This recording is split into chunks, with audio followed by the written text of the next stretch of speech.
Our 10-minute countdown has begun.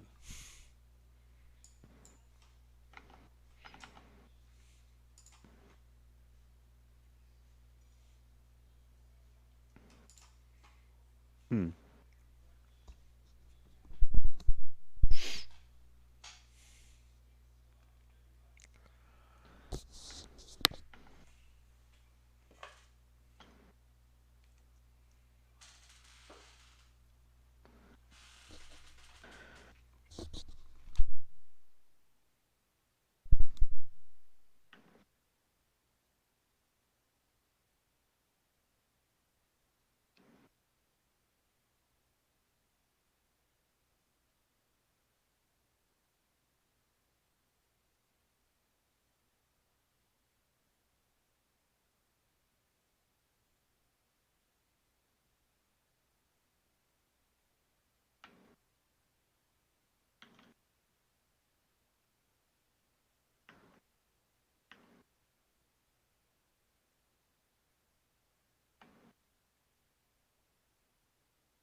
Oh, thank God, I don't have to fight the boss alone.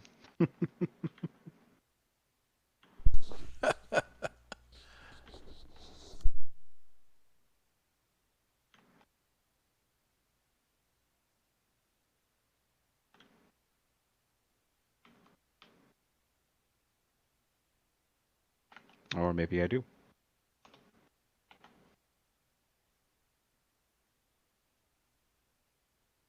Welcome back. You're still muted.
So unless something really drastic happens, I'm thinking we'll be able to finish Hommlet tonight. Yeah. Yep. That's exciting. Unless everybody dies. I guess we'll have to wait and see. Yeah. By the way, what is the since I haven't gotten to it in the video yet, I'm still like probably half an hour behind. What does the boss look like? Well, I'll give a description to kind of recap from last week. Sounds good.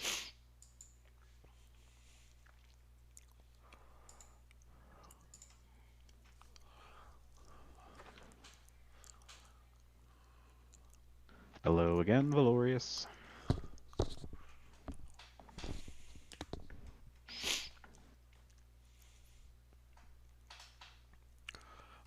Getting ready to kick off the music here. I think Valorius is having problems unmuting himself. Yay! That's all I like. That's what I love to hear.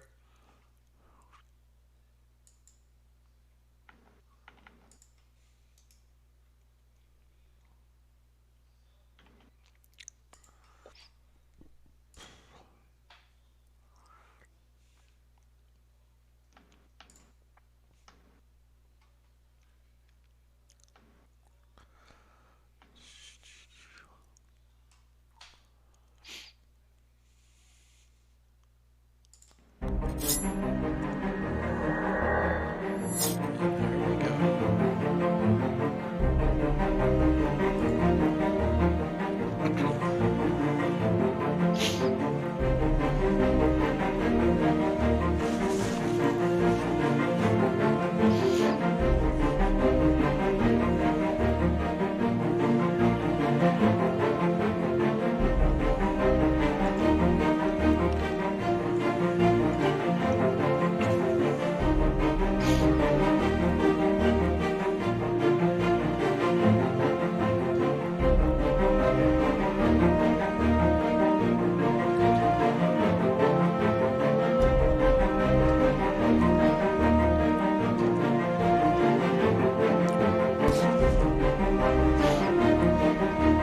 When you said when you signed off, you went to like your whatever your computer's task manager is, and like killed it there, right? Full reset, check for updates and everything. Valorius.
Hey, can you guys hear me? There you he are. is.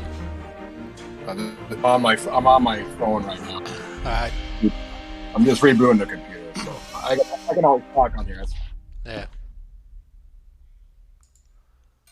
Whatever works. And we are live. Exactly. Whatever works. Hello, everybody. Welcome to the next iteration of Parent-Led Adventures.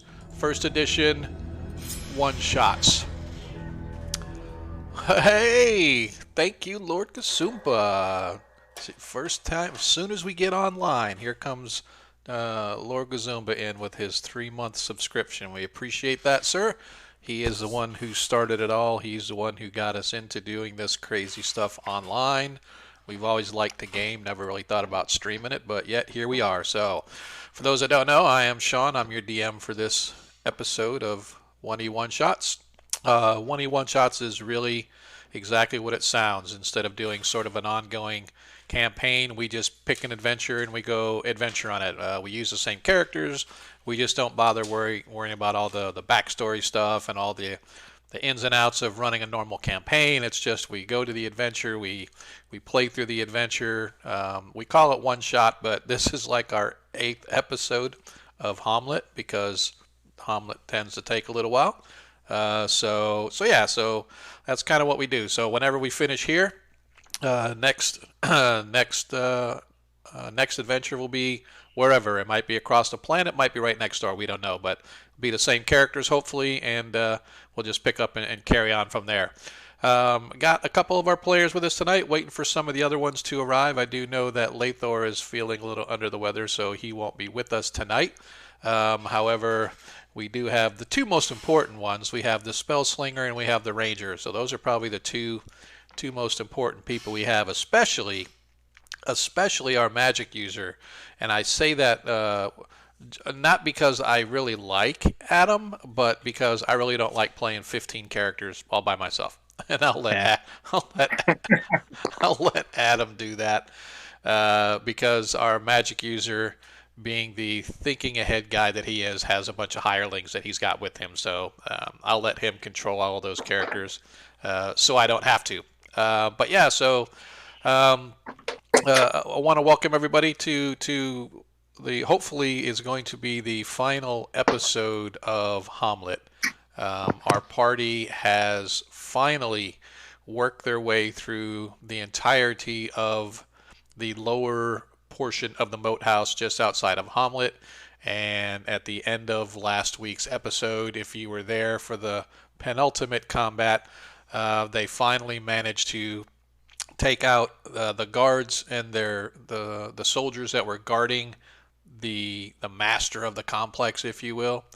And just as the curtain closed on us, they got a glimpse of the individual who is apparently running the show in the lower dungeons here beneath the moat house of Hommlet. So hopefully, like I said, this would probably end up being the last combat one way or the other, either victorious or not victorious, depending upon what the dice have to say.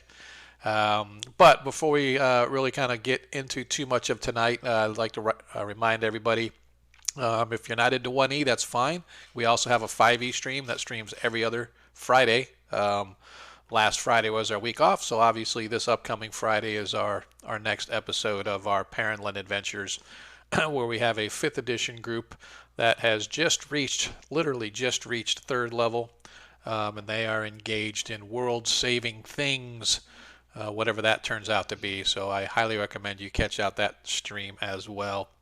Otherwise, you can just hang with us for our 1E stream. We are here every Monday night, same time, same channel. So hopefully we'll get you to come around to our way of thinking and hang out here on the 1E channel. So if you haven't clicked the follow, please do so. Obviously, if you'd like to subscribe, even better. Lord Kazoom was down there leading the way. For those that saw, he's just subscribed for his 3-month, and that's kind of cool because we've only been doing this about 3 months. So he's been with us from the beginning. So that's pretty awesome. So players, let's start with you, Arthur C. Durand. How have you been doing, sir? How'd your week go? Oh man, this last week has been busy, Yeah, busy, busy. yeah. You missed a But I'm good time excited. last week, man. You missed a good I time. know Was I it? did, but some things are more important. I'm so sorry. Had a friend who was hurt, Oh and I yeah, just no. needed to take care Oh of him. no, that's and I told everybody, said, I know the player. I know the player. I know the person who got hurt. So I'm kind of glad that they're doing all right. So not a big Yeah, deal. everything's much better now. Yeah. Well, if that person were to kind of come back up here and join our game, they I'll would let you not know. they would not be out driving around everywhere and getting in accidents. Yeah, So I'm just yeah, saying. sure. If you want to pay their salary, you can go right ahead. You know We'll what? see what You happens. know what? Whatever. All Money right. is overrated. Money is overrated. We don't do this for money. We do this for fun, right? So the government sends you money now, so you can just live off the government and play D&D. You What know, better life is there? Wait a second. that'd be I'm not great, going to pay but for this. we're not there yet. Yeah, no, So, Valorius, unfortunately, you're not getting paid for this. Although Oh, I will say that people like Lord Kazumba and other subscribers are helping to pay the way for I might actually get equipment that works and we can do this shit right. But oh wow. in the meantime, it's duct tape and baling wire trying to hold this thing together to keep us running. But so yeah. And what do we have here? We have a new follower, Four Gatherers. Thank you very much. Working our way slowly toward 100. I believe that would make us 95 or 96 on our follower tally. So we're getting close to that 100. I mean, 100 was my goal. I'm a little late achieving it, but that's okay. We had some stream hiccups. I'm sure that drove some people away, but we're getting there. So yeah, so welcome everybody. Let's kind of get this thing kicked off. I'm not gonna hang out and wait for everybody. They can trickle in as they may. In the meantime, I guess I'm going to be running a couple other characters tonight, but at least they're characters. Hey, thanks, Valorius. I appreciate it. It's always cool when your players see fit to kind of stay in the game and help us keep this thing going along. So I definitely appreciate that, Valorius. Appreciate it. Anyway. I just didn't want to be one up by Lord Kazuma. Oh yeah, no, you have to Yeah. stay on par with that Yeah, guy, man. absolutely. But that's a lofty goal. Lord Yeah, oh, I know Kasumba that. is like the guy, man. And when you talk about 1E streamers, you're talking about the guy. There's like only one guy in the world that has a longer consecutive D&D game with him, and they had him on the news one time. And Lord Kasumba was really a big fan of that guy. He's from Canada, I think, or something. So he really loves that guy. Just kidding. He's probably going to unsubscribe from me now that I said that. So whatever. Yeah, but yeah. So if you haven't checked out Lord Gazuma's channel, man, I'm a big fan of his channel. I catch him all the time. He doesn't just stream games either.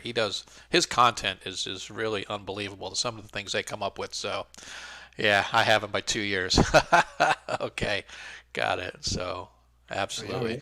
Ed Greenwood last week. Come on, Dude, man, when you get people like that, when can't you get much bigger than that, I don't think. and it's not just he doesn't bring Ed on just to do talk shows either. Ed comes on in games, and Lord Kazumba actually is the DM for this guy, right? So, yeah, I bow in deference to the master, but we appreciate all the love that he throws our way. So let's talk about what happened last week, right? So the party is obviously beneath the moat house in on the outskirts of Hommlet. And you guys have been picking your way through it over the course of several sessions. It seems that for every 2 steps forward, you guys take a 1 step back. And a couple sessions ago, you lost a good friend, Ukla, the half-orc warrior, fell to a ghoul in the mausoleum beneath the moat house, or in the dungeons in the moat house. So, sort of recuperating and bringing your party back to full health back in town, you met Zadkiel the Righteous, who is a paladin, I believe, of Saint Cuthbert, or is it?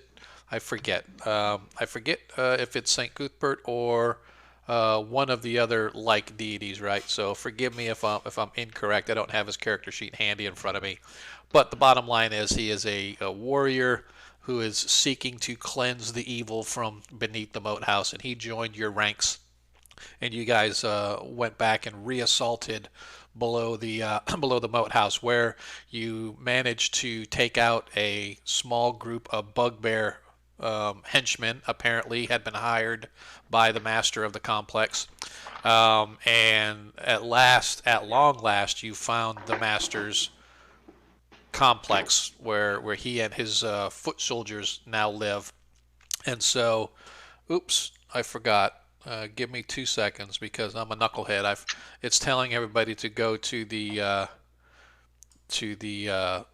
giveaway, and I haven't started a giveaway. So let me do that. So if you did not know, we do what we call giveaways It's not really a giveaway, it's more like a raffle. And if you win the raffle, you get the opportunity to pick the next random encounter for next session. So, whatever the party does next session, you and I will get together between now and then, and we will discuss what you would like that random encounter to be, whether it's a monster or some kind of a trap. We have had both. We've had ghouls. We had a pit trap that the party managed to ignore, which was kind of cool, and stuff like that, right? So, if you guys want to get that opportunity to sort of help guide the way of the game, feel free to hit exclamation point random, join the raffle, and at the end of tonight's session, I will choose a winner. Also, don't forget, if you are watching the stream, obviously you earn free tokens. We call them Paranland gross marks, which is basically our version of a platinum coin for those that play Dungeons and Dragons or that play first edition. It's a platinum coin, and so if you turn in those coins, you can then give the players either a natural 1 or a natural 20, or you can give it to the DM if you would like. And those nat 1s and those nat 20s can be used to replace any die roll in the game. The only stipulation is you have to issue it to the party or the player of your choice before the event happens. So you can't, we're not going to do any more retcon. We did that once in my 5e game, and I didn't like it. Players actually didn't really like it, so we elected to say, if you want to give them a natural 1 or a natural 20, make sure they get it before it actually is needed. Otherwise, you can still give it to them, but they won't be able to use it until later. So that's enough about that. So the party, after going through and clearing out the lower half of the moat house, finally discovered the complex that belonged to the quote-unquote master of the complex. And so having entered into his domain, and you can see here, I'll put it all the way on the map, all the way zoomed out so you can see where the party is. Having entered into the Master's Complex, they first fought a rather large contingent of foot soldiers, and thanks to the overwhelmingly powerful magic of a sleep spell, managed to take out all but a couple of the foot soldiers, who were then dispatched one at a time as combat wore on. And so at the end of the combat, all of the flunkies have been slain and fallen, and stepping into the light of the room, the party got their first look at he who is the master of the complex beneath the moat house, the man or the person who is driving the resurgence of evil in the area. And so, as you stand there looking, you watched as a large human man came out wearing plate mail armor. At his hip, he has a axe. In his hand, he holds a long sword, and a strap to his other arm, you see he has a rather large shield. As he sort of thumped on his chest, and he told you that you will not get past him to get to the master. And just as he said that, you watched as who could only be described as the master stepped out as well. An individual who is much more slight than the man who stood in plate mail armor, but he commands an air of respect and fear, quite frankly, as he is in plate armor that is black with inlaid purple. You can see that he has various symbols sort of etched into it. And most of you, for those that recognize Elvish, recognize it as some kind of an Elvish script. The individual himself, again, he wears this plate mail armor. It's got the various spikes and stuff sort of sticking off it, giving him kind of that imposing look. He has a huge staff in one hand, and he has a small shield on the other. His helm is pulled down, but it's an open face helm. It has what looks to be the shape of a spider, sort of spider legs kind of coming up off of it. He has the look of an elf. His eyes are deep violet. and his hair is white as snow. But the thing that catches you and sort of gives you pause for a second is the pigment of his skin is jet black. None of you have ever seen an elf with just the dark skin, although legends and rumors discuss elves with dark pigment skin who actually live underground. But none of you had ever seen such a individual or being before. And so as you have completed sort of mop up of the hirelings or the henchmen, these two rather imposing individuals are have moved up to basically make their presence known. And as he walks in, the master sort of looks and he puts his hand first of all on his lieutenant's shoulder, and he goes, "I will give you a chance to leave now before I take your lives.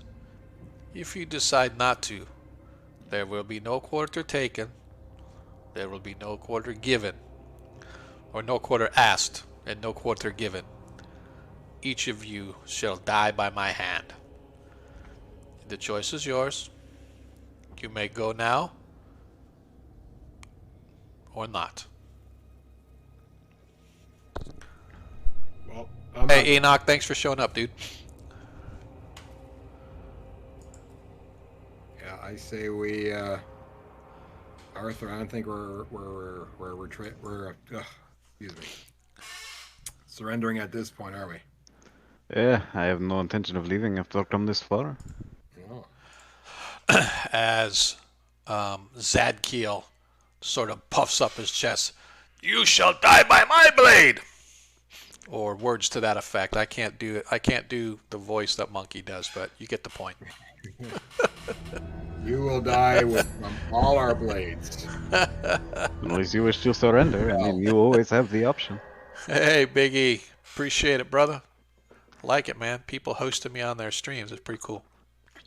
Did you want to give yourself up to us before we engage? Let us be done with this. And I need... I'm not going to bother with any kind of a surprise round because nobody is surprised after what just transpired with all the bodies kind of lying there. So we will start with Arthur. Arthur, if you could please give me a... Actually, may I interrupt Sure. for one? Absolutely. If you recall, I believe I was on an 8-roll initiative win streak.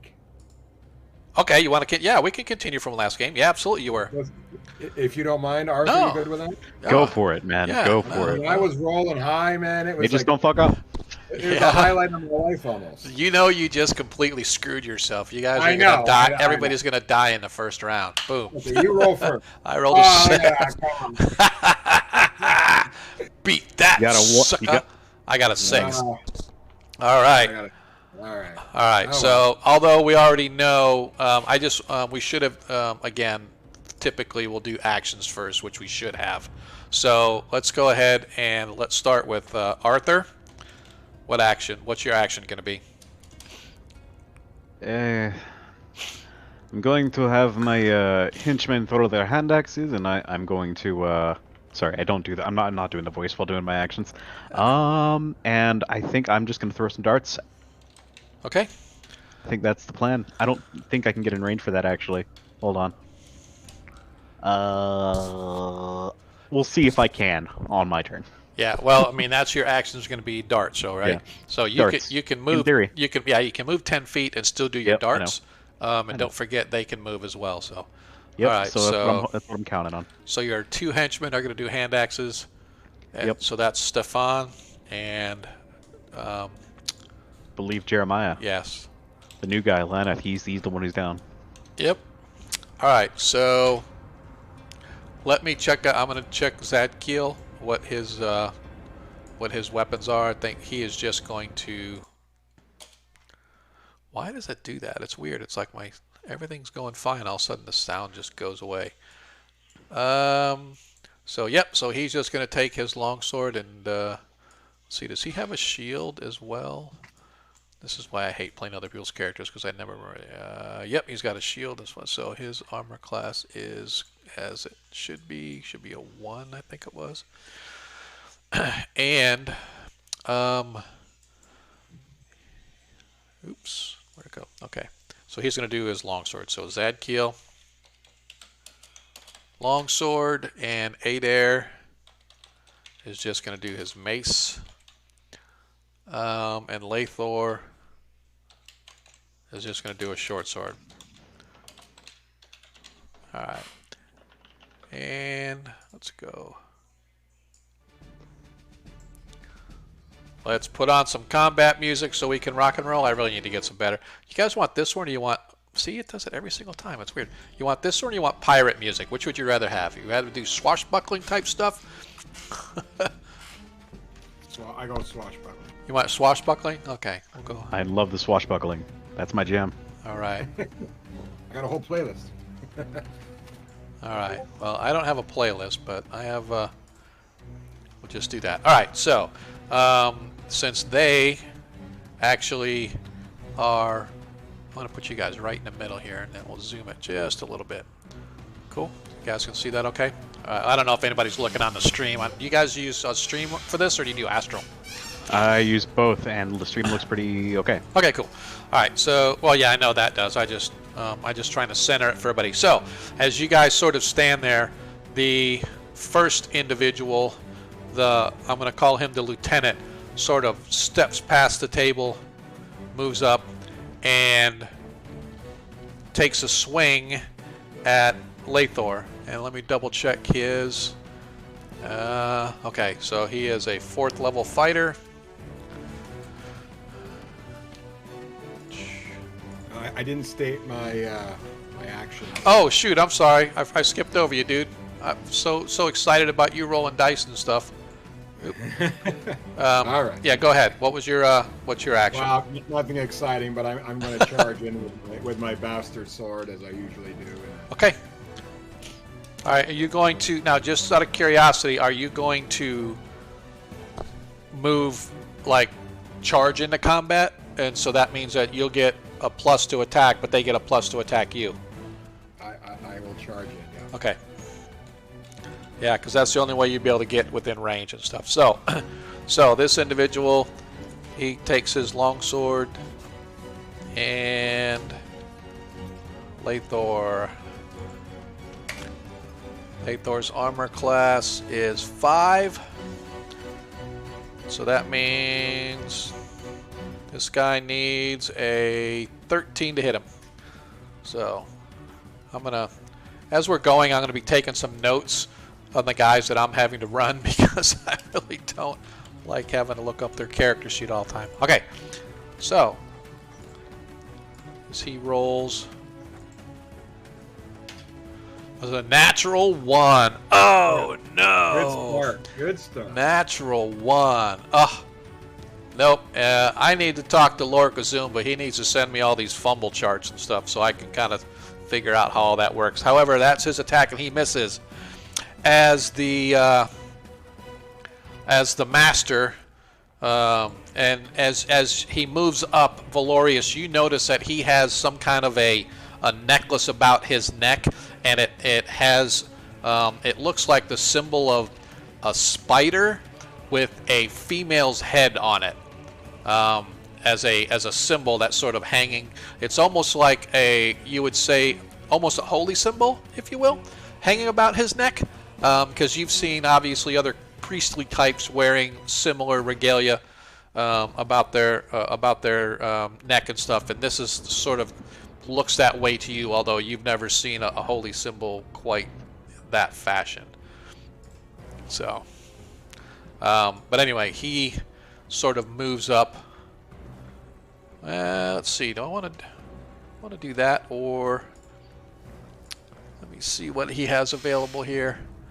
I think that he is just going to do the staff as he sort of steps up. Did it again, man. Every time okay, he steps up and he is going to take a swat at Zadkiel. Because Valorius, you are not there yet, so you'll be coming up next round. So he cannot attack you because you're technically not there yet. All right. Sorry, No, you're fine, man. You're fine. I just have to. I almost took a swing at you, and I said, no, I need to, because he's not there yet. Okay, so he is Zadkiel's armor class.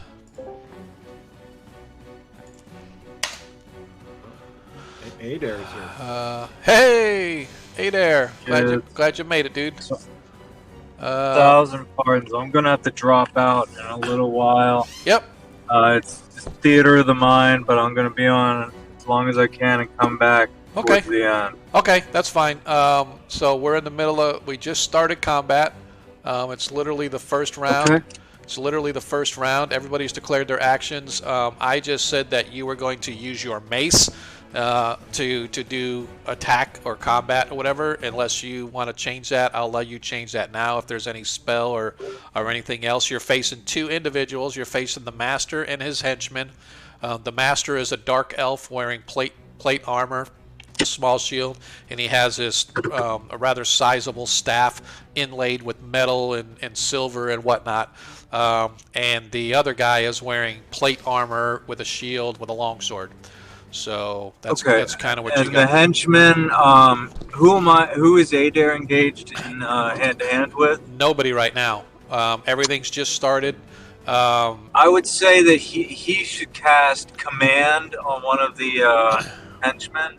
Okay, there's only one, right? There's the master. Okay, well then, yeah, I'm Yeah, sorry. yeah, that's fine. Sorry. So the master and his lieutenant, these are the final two combatants that you guys are facing beneath the moat house. Okay. So you have your choice. You could cast it on the master, or you could try to cast it on the henchman. It would be up to you. I think on the henchman. Okay. All right. So we'll make sure we do this. So he's casting command. Okay. So that will be your action. But right now, the master is taking a swing at Zadkiel. As he rolls a 3, as the master swings, and you guys watch as the staff that he's sort of carrying smashes down on top of the shield that Zadkiel throws up, and you see sparks almost fly, like there's metal inlaid on this staff, even though it looks to be made of a heavy dark wood. It's inlaid with metal, and it just sends sparks off, and you hear Zadkiel give a sort of a cry of ugh! He's can't believe how much power and force came behind the striking of that staff on his shield. So just so everybody sort of sees that in their head, how powerful this guy actually appears to be. Okay, so that brings us back to Arthur. All right. Well, we are. Wait a minute. Hold on. Did Adair get to cast his spell? Or are we on the next round? I'm sorry. Oh no. Actually, you're right. Adair is cat.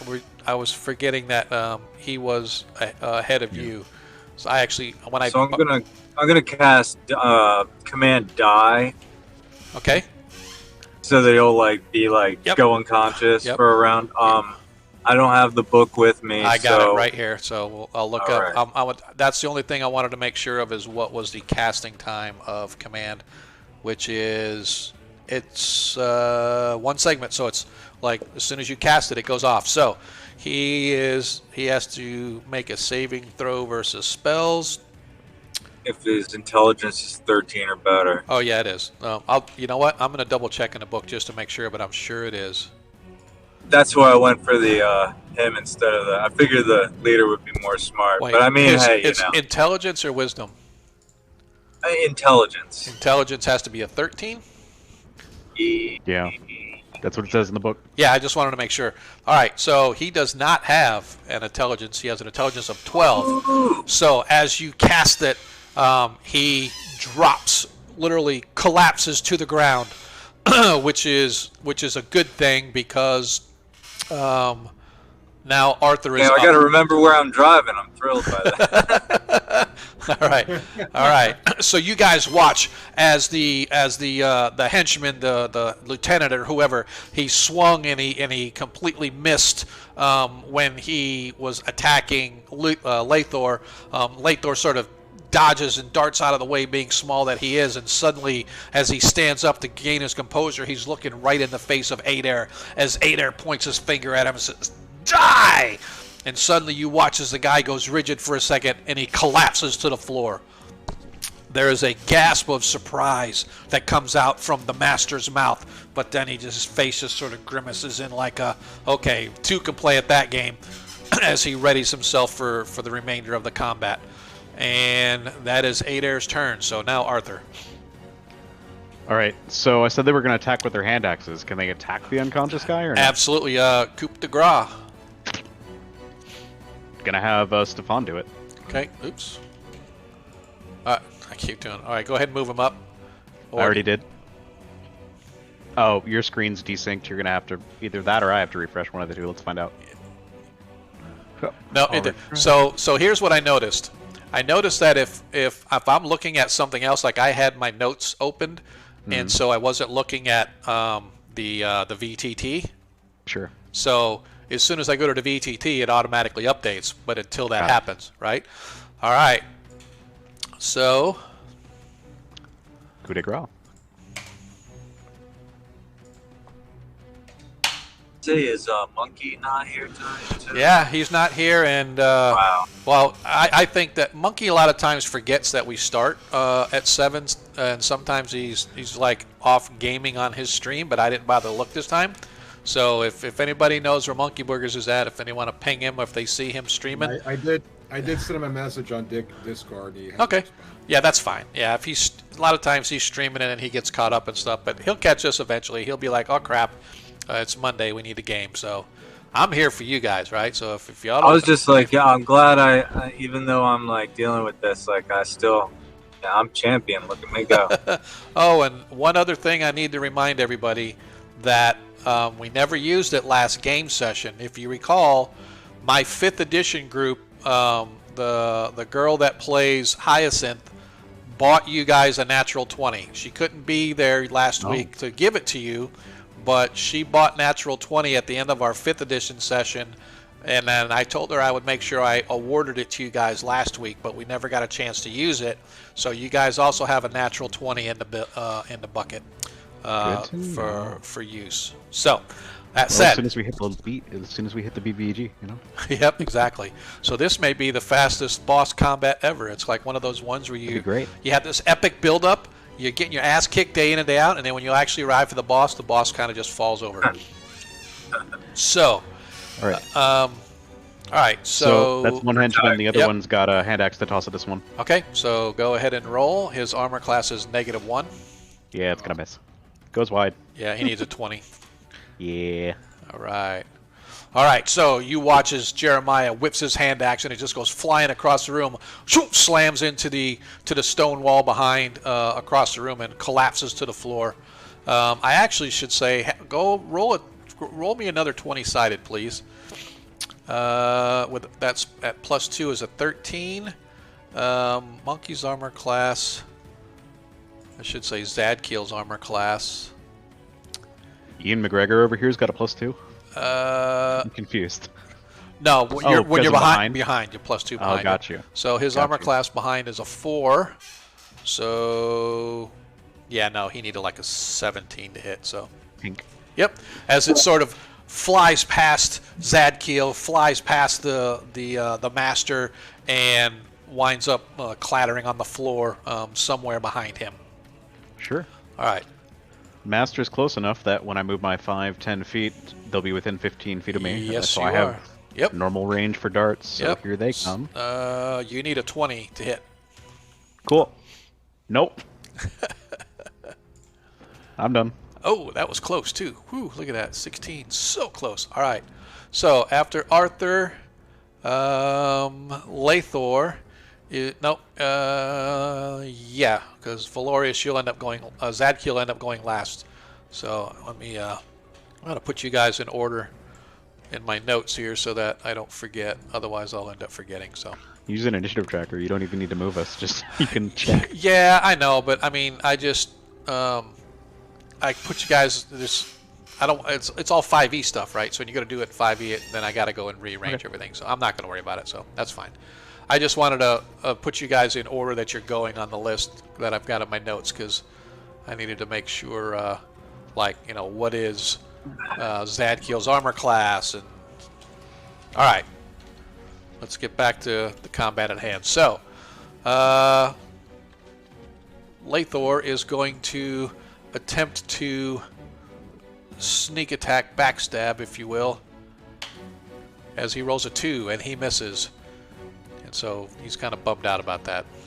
It was a big miss. All right. Attack failed. Yep, exactly. All right, Valorius. So do I have the ability? So I see this guy go down. Yep. Do I have the ability to change course somewhat? No. I forgot you were attacking him, so no. Once you declare your action, you know what, though? I'm going to because of the fact that you're right next to him. I was charging, Yeah. right? So Yeah. If I see that guy falling down, I'll go towards this. Yeah, I can. That's kind of a sort of one of those DM calls, but I'm going to say just because they're right there, especially since you're right there, you don't have to change direction. You got right to where he was, and we'll go ahead and let the attack go. And you've also been letting us say we attack. We don't say who. Who cares? Yeah. Figure that out later. Yeah. So what's this guy's armor class? -1. So you need a 20 to hit. After all your bonuses, you get a +2 since you charged in. What? Forget about that. Don't forget about that critical hit. God. That's true. Oh! Yes! Didn't need it. Oh, nice. You what? He got a I didn't natural. see He that. got a natural 20 anyway. Get away. Nope. Swear to God. Nicely done. Nicely done. Nat 20. Go ahead and roll your damage and double it. So I assume he's medium sized, right? Yeah.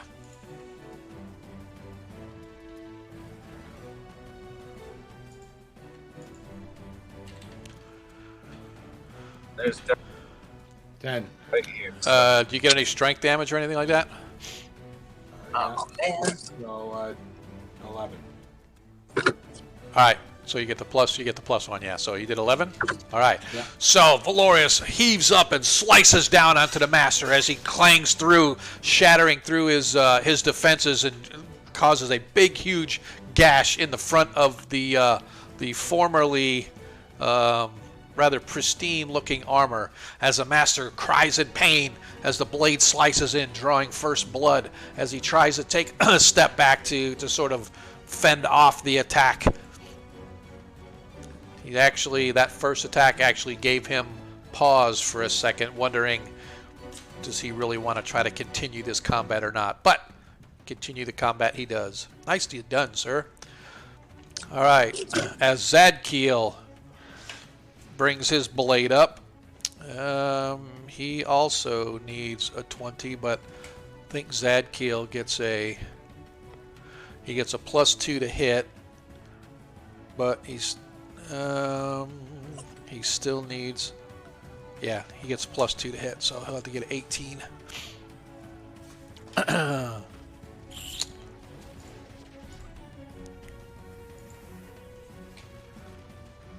Just roll natural. Nope, 11 misses as Zadkiel ends up missing. Okay, that is everybody's attack, I believe. I was actually going to say, do we want to make Zadkiel crit glorious? Before get this out of the way? come around, you know. It's not a bad idea. Well, he's attacking the main guy, right? Yeah. It's the only guy left, yeah. Might as well put Coup everything de into grace. it. Oh, yeah, coup de grace. Yeah, no. I think, I'll yeah. give him 20. All right. Give him 20. All right, going to give him the 20, so he is just going to go ahead and roll the damage. His longsword, let me double check it is a longsword and not a... Yep, he has a longsword and he has +3 damage, so it's the longsword doubled and then add 3 to damage to that. It does so bother me when people double like bonus Yeah. outside of Yeah. 13 hit points of damage as Zadkiel's taking a cue from his partner, the Ranger, slams down on this time on the other side, drawing another huge swath of blood as the Master cries out in pain, stumbling backwards yet again as he's trying to gather himself to weather the storm, as you hear him begin to murmur some kind of a spell. What are everybody's actions? Top of the order. Oh, I'm casting Eight magic air. missile. Okay, you're casting magic missile. 8 air. If I'm not in melee, I think a sling bullet is way more likely to hit. So that. Okay. Yeah, you're sort of a diagonally right at the corner. Zadkiel's into his sling. yeah, Zadkiel's sort of blocking, so you could probably step over a couple feet and down, and then you'd be back against the wall behind Zadkiel, where you could get a better shot at him. So we'll do that. But I'm gonna have to trust you guys. yeah, but the big thing is you're just doing the sling, though, right? Okay. Yeah. All right. Stefan and Jeremiah. Hand axes. Okay. Lathor is going to once again try to poke him with the short sword. Valorius has his long sword, I'm assuming, or your bastard sword, I mean. Bastard sword, yeah. Actually, if I may, Yep. if I recall, they received spears, so I'll have them use them. I think they are in range to do that. Am I right? No. I thought. Oh, okay. I'm trying to see. Jeremiah is, because he's right behind Zadkiel, but Sure. Stefan is too far Move away.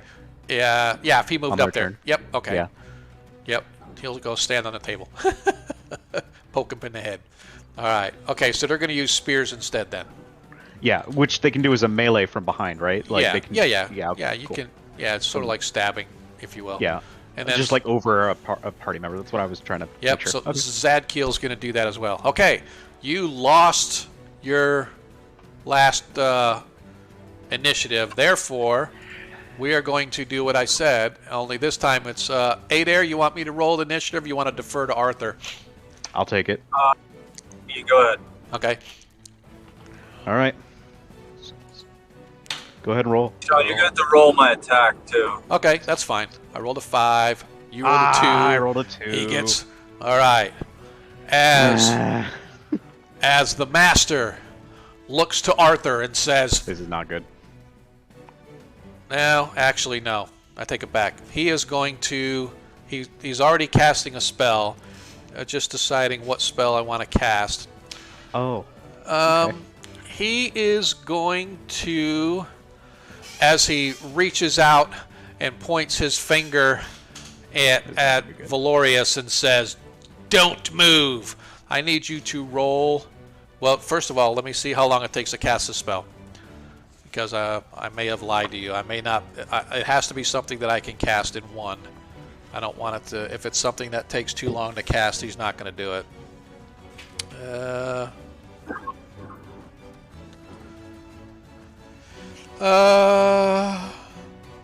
Yep, he's actually gonna see if he can get that to work, but he points his finger at Valorius and says, "Don't."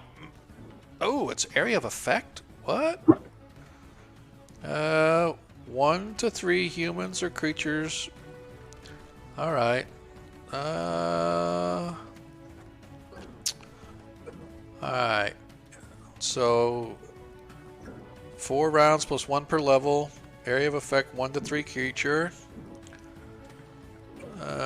Spell cast at 3 persons. Each get the same and throw at normal score. What's All right. this? Hold person. So he's actually pointing at he's casting at Valorius, Zadkiel, and Lathor. He's casting hold person, and so Well, but it takes 5 segments.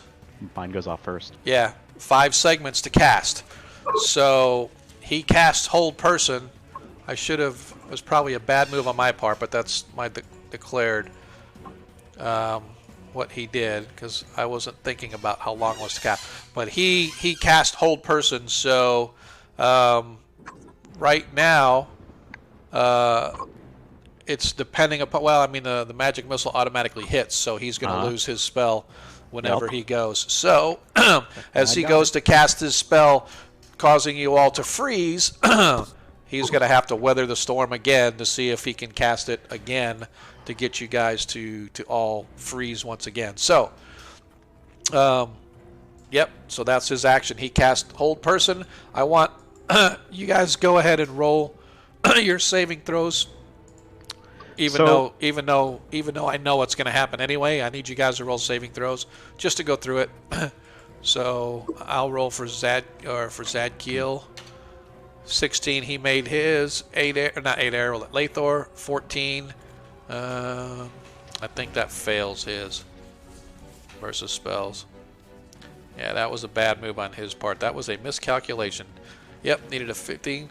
And Valorius fails. So now, as you guys feel the sense of sort of this paralyzation sort of wash over you, suddenly the streaking darts of magical missiles. They make the sound. They of make a car the sound horn. of a clown car horn. As the clown car horn goes. That was great. That's perfect. Go ahead and roll your damage for the. Go ahead and roll your damage for the spells. Arthur just pulls up in his Mercedes, just runs him over. 4 points of damage. All right.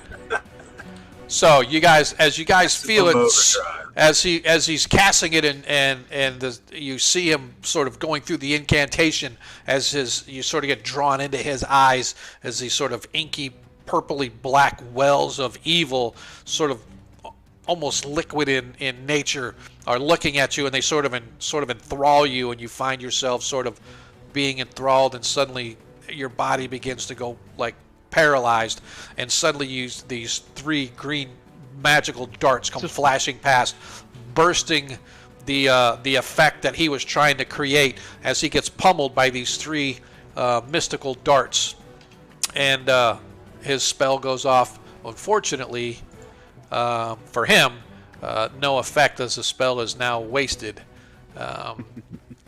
Too bad, so sad. But leave that as it may. 8 air.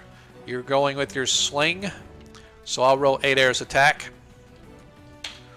12. 8 air misses with his sling. Arthur, you've already done your magic missile. Go ahead and I'll move Stefan where you wanted to. Go ahead and do his attack with his spear. That's going to be a 7. 7 misses. And Jeremiah can attack with his spear. Jeremiah rolled a 1. Rolled a 1. I need you to roll again. Give me another one, why don't you? Nope. As he just more or less gets entangled between Lathor and Zadkiel, trying to get to the master.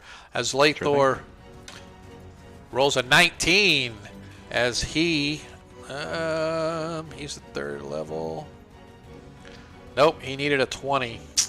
Needed a 20, rolled it a 19. Let me double check. Yeah, he doesn't get any pluses or anything like that for his blade. So, unfortunately, he too misses. And that brings us to Valorius. 13, miss. As Zadkiel. 11 misses. As we find ourselves once again back to the top of the order. 8 air, what's your action going to be? Repeat. Sling? Yeah, I'm going to move. Yes. I need to move your character over to where you were going to. If possible. Yep. Yeah, I moved. Yeah, you'll be able to from where you're at. All right, so that's Lathor. Arthur? I already did my magic missile. Yep, you did your magic missile, and you've done sleep, so I believe that's your 2 spells. They're all gone. Yep, unless you have a scroll of something that you might be able to use. Not in this circumstance. Yeah, okay. So just darts. Well, are we declaring actions for next turn? Is that Yes. Yeah, that's what we're doing. Oh, okay. In that case, then yes, darts. Darts it shall be.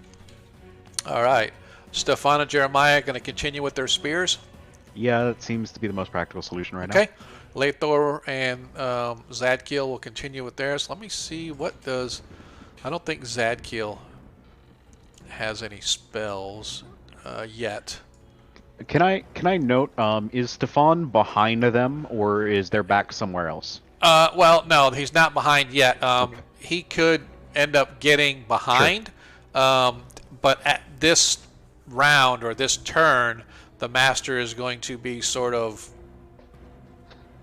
backing up as he goes. He's not getting like out, but he's sort of, yes, he's sort of backing up so that nobody can get behind him.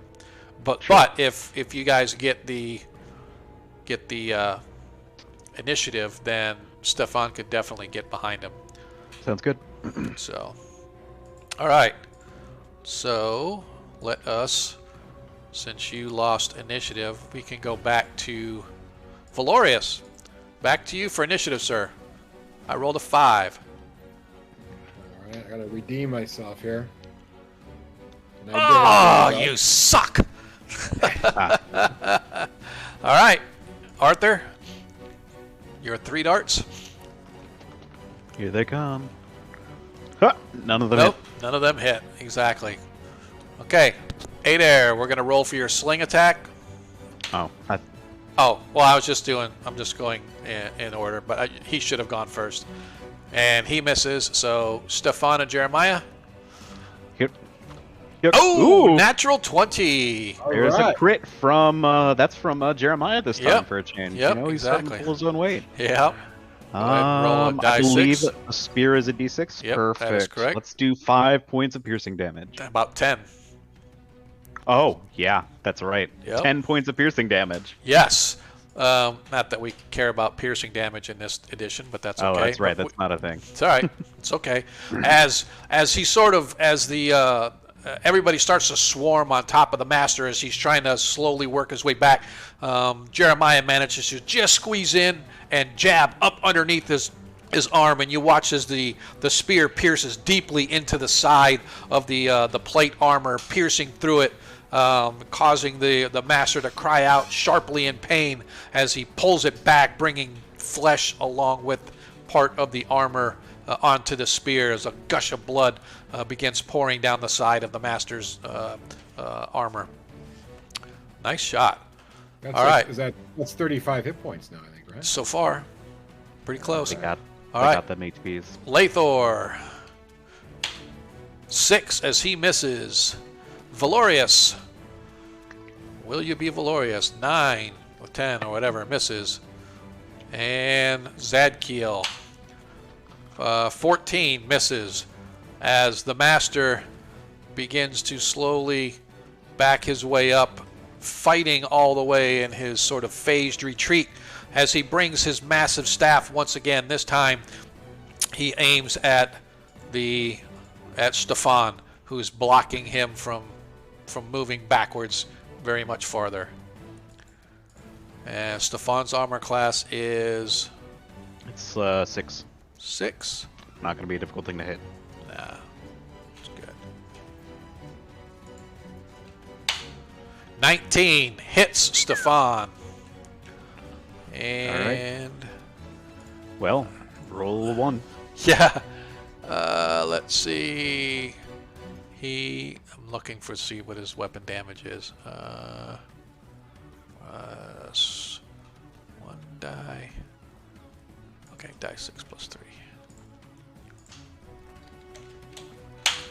6 hit points of damage to Stefan as Stefan collapses under the weight. Yep. I will do their HPs. Okay, I got you. Oh, you already did it. Yeah, I Never mind. did. Sorry. I forgot you guys have access to him too. Yeah. As Stefan drops and the master sort of grimaces like, "Yo shall be next." And we are back to actions. All right. I know what. Unfortunately, I know what. Well, he can't. He already laid on hands, so he can't do anything. I was going to say Zadkiel was going to run up and try to heal, but he can't because he used his lay on hands last time. So, Adair, you're going to continue with your sling? No, I'm gonna cast Cure Light Wounds on Stefan. Oh, perfect. Okay. So cure wounds. I love you, Adair. You're my favorite. Okay. Pretty awesome. All right, Arthur. Well, seeing that Adair is rushing to the aid of my follower, I will move into range to throw my dots. Okay. Gotta get lucky eventually, I guess. Yeah. Hopefully. All right. So you are darts. Stefan out. Okay. And Jeremiah is going to. You're probably gonna. I'm gonna Yeah. swap me and Jeremiah because that's Okay. where we would be. Oh, well. Yep, gotcha. He's a little upside he's down. standing on his head. That's fine. Yeah. All right. He's talented like that. All right. Lathor, unfortunately, can't do much, so he is going to charge around to get to sort of block him from leaving. Since Lathor's not here, I'll make him a meat shield. And then let me do charge. And then Valorius, I'm assuming bastard sword, Zadkiel with the longsword. So here we are back to initiative. So Valorius, if you would like to do the honors of initiative once again. I rolled a 3. 4. You guys gain the initiative. Adair, go ahead and it's Cure Light Wounds is what? Die 6 plus 1? D8. Or D8? Or is it just plain D8? Yep. Alright, he gets 5 hit points back, so that puts him at 1. So he has that 1 hit point, and he is incapacitated, though. He's out of the fight, but he's alive. Good Yep. to know. Alright, Arthur, go ahead and if you want to move and try to do your darts. Yeah, character's already in position. Here come the darts. No crits, no ones. It's better than nothing. You want the attack from Yeah, go ahead and do Sure, Jeremiah, yeah. Jeremiah 3? misses 2, not a 1. It's pretty sad when you say, oh, I didn't roll a 1. That's good. Yeah, I mean that's what it's coming down to right now. Yep, exactly. All right, Lathor is charging, so he gets a +2 on his attack, although it's a -2 to his, or +2 for the opponent as well. Is Lathor As he attacking gets from a behind? soft 20. Okay then. Yep, a D6 plus another D6, so it's 2D6. 9 hit points of damage. Very nice. Beautiful. As the master falls, as Lathor manages to cut him off just as he turns, as he takes down Stefan, and he turns, he finds the little halfling right in front of him, and Lathor jabs his blade right up, piercing the heart of the master as the dark elf collapses to the floor, leaving no more combatants. Whoa. Leaving no more Wow. combatants. We rolled pretty good there. As you guys find yourselves, yeah, I knew this combat would be kind of quick. As you guys find yourselves standing in the quiet, as Stefan is slowly trying to sit up and move, but he just can't quite do it, as he is. I'm gonna move in to help him up. I'm just gonna like put him on my shoulder and Okay. trying to like half carry him. Yeah, well, he's going to end up having to be carried back eventually. Yeah, for sure. But you guys now find yourselves in the unusual situation of nothing to fight down What here. a change. It seems that you may have taken out the leader of this complex, you hope, as you look around and see that nobody else is coming to the aid of the master or any of his minions. What do we Guys, do? I've got a dip. I'll try to rejoin in a little while. Thanks, Agamemnon. Hey, dude, appreciate you being able to come in for a little bit of combat. So we'll talk to you next Yeah, time. it was a great. Yeah, I might be able to join later tonight. Okay. If things go well. Yeah, this thing. Right. Yeah, this thing just got started. So I don't know what. I gotta run a whole new game now. Figure out where I'm gonna send you guys. So all right, cool. We're good. All right, dude. We'll talk to you later. Got some wrap up stuff to do. Yeah. I'll try if I can. Yep, exactly. Great fight, guys. Yeah. And if not, I'll see y'all next Have a good week. night, man. All right, dude. Right. Yeah, that's that was quick. That was quick, and I'm glad it went quick. So now we have at least so far as you know, you have completed the clearing out the lower part of the moat house outside the village of Hommlet.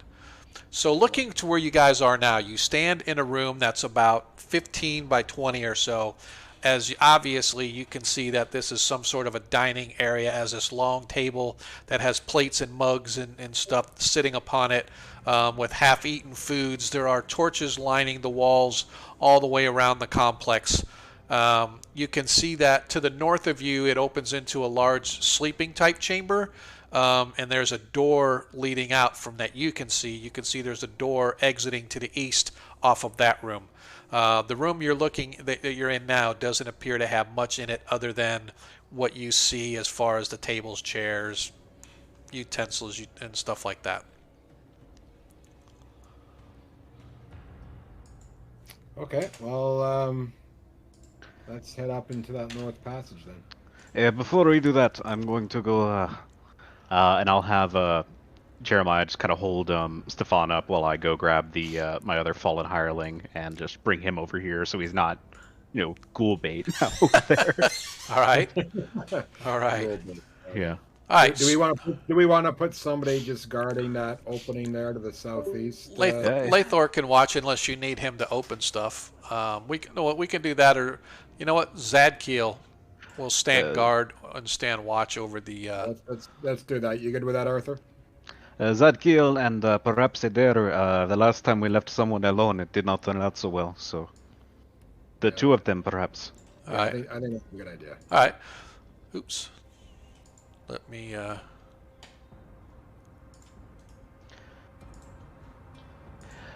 right. I would urge caution. This one was casting what I believe to be a more powerful spell. There may be magical traps up here. With the rest, I could use a simple spell to determine if there are any, but it would take quite some time, and we would be committing to spending a few hours here at the very least, or coming back and hoping no one has looted it. I think we can at least see what's here, and if we feel the need for that, then I think we make that call at that time. All right, that is fine, as long as our rogue is okay to Yeah. do a bit of searching. Yep. He would be fine with that. So, you guys move your way into the northern chamber. So here you can see that this room or chamber or whatever you want to call it was made for probably a fairly large contingent of people. So you can actually count that there are like 12 or 13 beds that are all over this chamber. A couple of them are bunk beds, most of them are single, but again, the crux of it is that there's room for at least 12 or 13 people. In addition to the door, which now stands open, leading into a chamber of some sort, there is also an opening leading south into some kind of a storage area. Looks like there's crates and barrels and other such food stuff like environment down that way.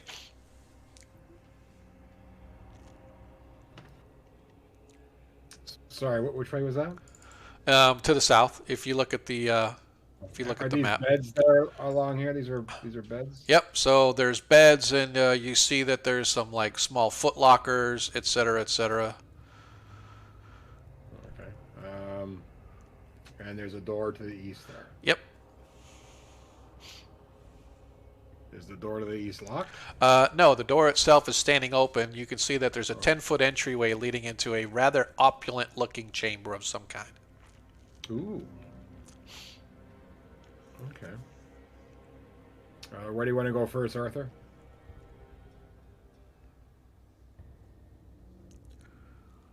That would be you, Arthur. I apologize, I lost you for a second there. What was the last thing you said just a moment ago? No, I was just going to say, where do you want to go? You want to check the door to the east there? Or do you want to go the opening to the south? Or I think we should have... I think we should check the unopened area first and make sure there's no one hiding back there. And under these cots, just in case, okay. the door can be messed with later. If there is a trap of some sort, it should be there. Oh, the door is open. Okay. Yeah, so we can see inside. There's a opulently adorned chamber. Gotcha. In there, I guess that's where this. Yes. drop this. Yeah, just make black- sure. Yes, let's just make sure there is no one over here, and I'll point to the open room, and I'll watch this door here. Okay, I'll head down towards that opening, Sean. Okay. Sure. So as you go over, you can see, as I said, it looks to be some kind of a storage area. You can see that there are boxes that are open that have salted meat in it. You can see that there are various barrels marked with as far as being water and wine. You can see that there's like salt and flour, other, like I said, foodstuffs. Most of the stuff is kind of not fresh, but it's meant to be stored for a lengthy period of time. Instead of going out to the garden and picking stuff that's fresh, you're just going to go and get salted meat or dried out fruits or vegetables and stuff like that, right? And sort of pack them so that they can be maintained for a long period of time. So that's kind of what this place looks like, is a rather large storage chamber of some kind. Okay, I'll just kind of turn around and tell the other guys what I see here. That it looks like some sort of storage chamber of food and things like that. Probably for the army or whatever he was trying to make. Right?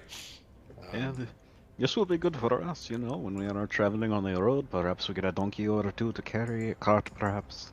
Yep. Yeah, sounds like a good idea. Yeah. Okay, now you said also, Sean, that there were like Foot Locker Yeah. at some of these beds, right? Yeah, yeah. A lot of them have like some little storage underneath them or at the foot of them that you're able to kind of look into. None of them look like they're padlocked. Yeah, let's deal with this chamber here, Arthur. What do you think first?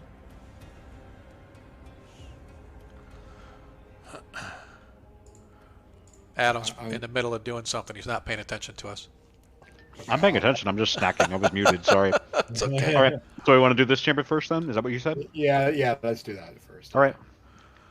All right. So as you guys go to search around, let's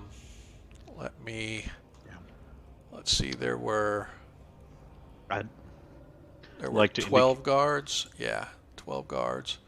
So first of all, I'm getting the treasure amount here. So Gotcha. I will be ready to type. yep. 60 silver. 60 silver. Yeah. Now this is what you find total in all the Foot Lockers and stuff like that. Okay. Oh, okay. So we are doing the footlookers now. Yeah, Gotcha. you're searching the bed chambers right now. So in Gotcha. all that, so you find that.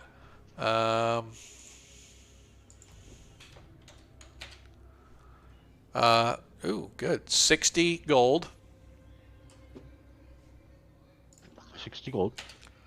and 48 platinum. Okay.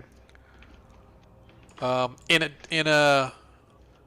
addition, the sergeant had, let's see, 2 to 4. The sergeant had, you find between the two sergeants, you find another 20 not platinum, another 20 silver. Okay. Let's see, another 10 gold, 10 gold. and another 8 platinum. 8 platinum. Yep. So between them, that's what you find. Also, the two sergeants are both wearing gold necklaces as a sign of their station. Mm-hmm. So you find 2 gold necklaces. Do you want to give a price for Yeah, ease, or 50 do you gold want each. All right. On the lieutenant, you guys find on his body, you find 29 small gems, Okay. and he's wearing a platinum chain that has a rather large topaz set in the end of it that hangs about his neck. Do you want to give values for those? Yeah, so the 29 gems are 100 gold apiece. Holy shit. Okay. The platinum chain is 1,000 gold. Okay. And the topaz itself is 500 gold. So it'd be 1,500 total. So that's what you find as far as searching the footlockers, searching the bodies, and all that stuff.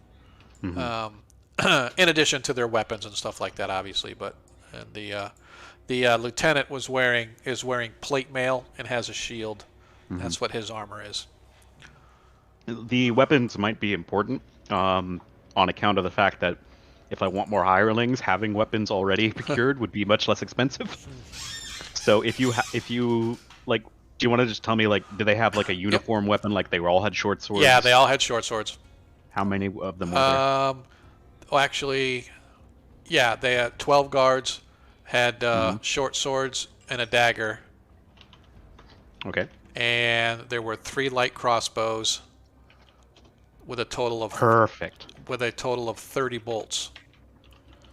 Oh, I'm so happy right now. Yep. Each sergeant fought with a morning star. Okay, so that's 2 Yeah, 2 morning stars, 2 hammers, and 2 more daggers. hammers, 2 daggers. Okay. Yep. And then the lieutenant, he had a long sword and a shield. He didn't have anything else with him.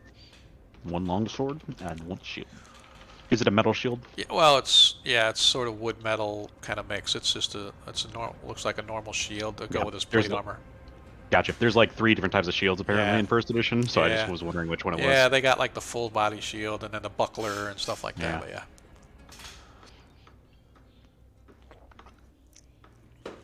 Yep. All right. You just want me to call it a large shield or a small shield? I just call it I'd call it a large shield. Dope. Okay. Noted. I assumed all their change was in the footlockers, not on their persons. It was kind of a mix between both. What kind of armor were they wearing? They all have like leather Regular stuff. leather? Yeah, Okay. studded leather with small shields.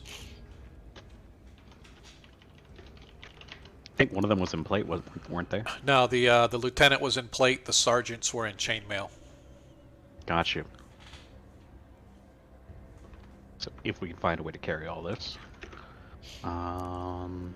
Chain. Plate armor. Okay. Yep.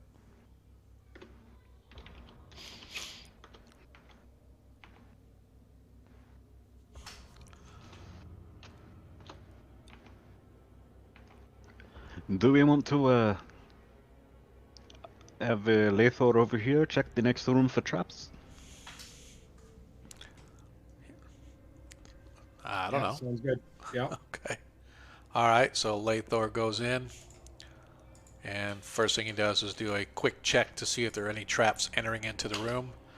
As he moves in the first 10 feet, he says there are no traps. And he is now in the room, and he says he doesn't see any traps entering into the room, so you guys can come in if you want. Okay, I'll come in.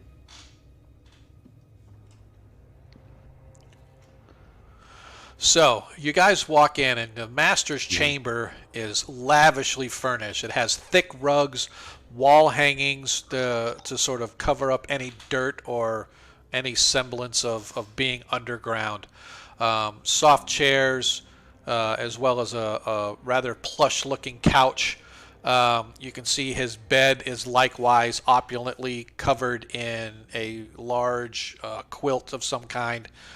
You can see that the table is stocked with various decanters of different wines and liqueurs, as well as a plate that's rather piled high with sweet pastries of some kind.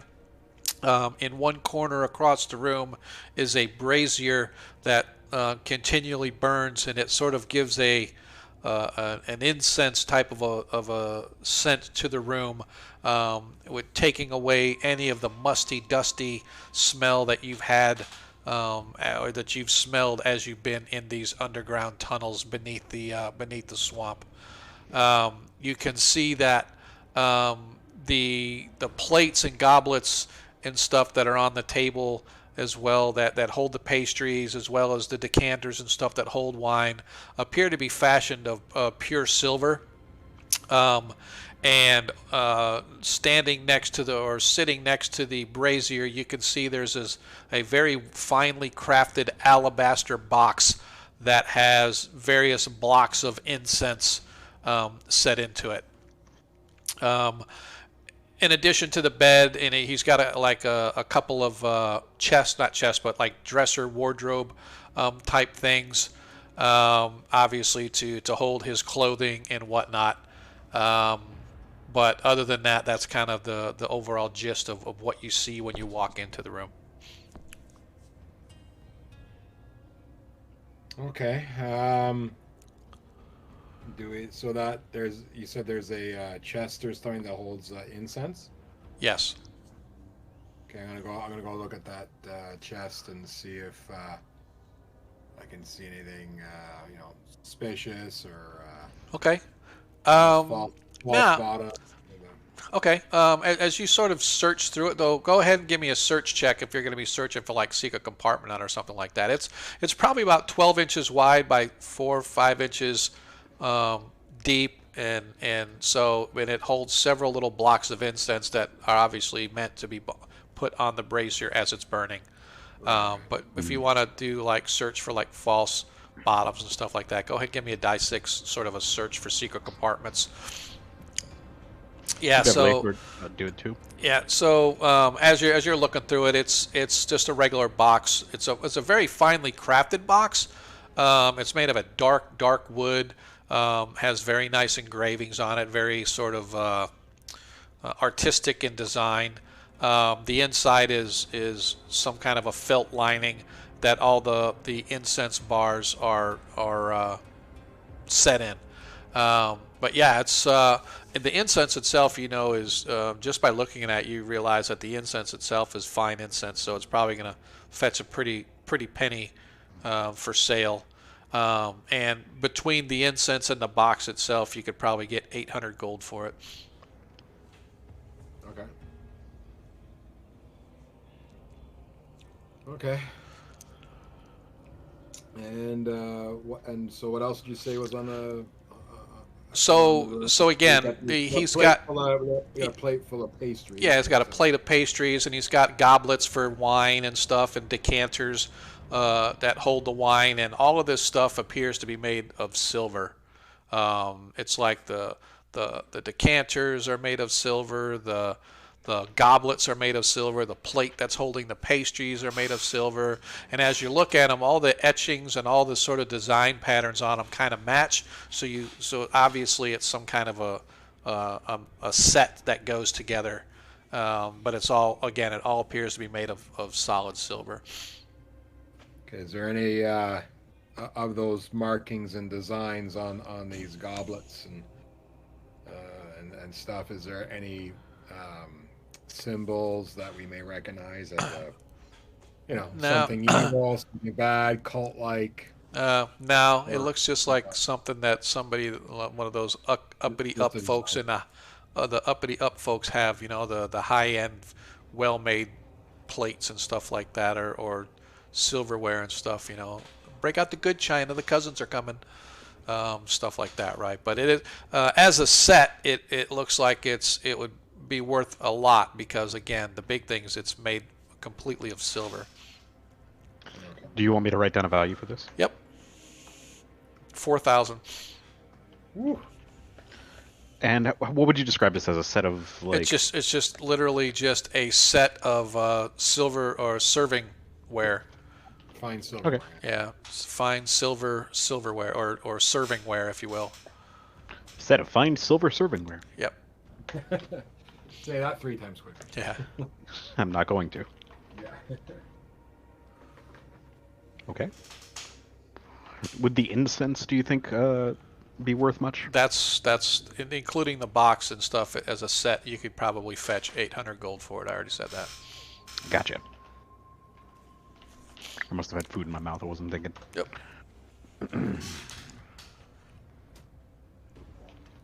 Okay. Okay.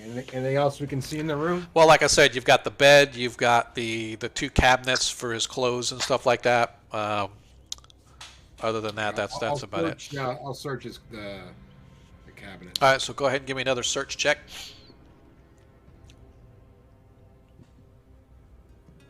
Okay. Oh, So inside all are his clothes. They look to be normal clothes. Most of them are dark in color or dark clothing, but they're very finely made. Probably some kind of a silk or other some such finely woven fabric. Um, Not sure how much you would get on the market for it, but it looks like you'd probably get some decent gold coin if you were to kind of sell the sets to a clothier or somebody that sells clothes and whatnot. So you find like 5 or 6 sets of clothing that's similar in make, maybe different patterns, but mostly dark blacks and purples and dark reds and stuff like that. Yes, the colors of brooding royalty. Yeah. But other than that, you don't find anything else. okay. So I'll just say we searched the entire room, Okay. and I'm gonna have one of those pastries as a victory. Okay. Celebratory. So you pop the pastry in your mouth, and it just melts in your mouth like pure sugar. It sort of explodes with this raspberry kind of blueberry flavor that really is to die for, for lack of a better term. And Does my strength go up to 18 now? yeah, no, Oh, okay. no. I was trying. Yeah, hey, you know what? All you can do is ask. What am I going to do? Say no? Yeah. That's all I can do is say no. Yep. All right, that's cool. Okay. Hey guys, these are great. Have one. Yeah. Next week you grow a third eye. Yeah. All right. What else do we want to do? Now, did we check the person of this this main guy? No, Did we? you have did not. We, say we didn't search him, did we? No, you did not. No, we did not. I think we should do that next. I think we should do that next. Yeah. Yep. All right.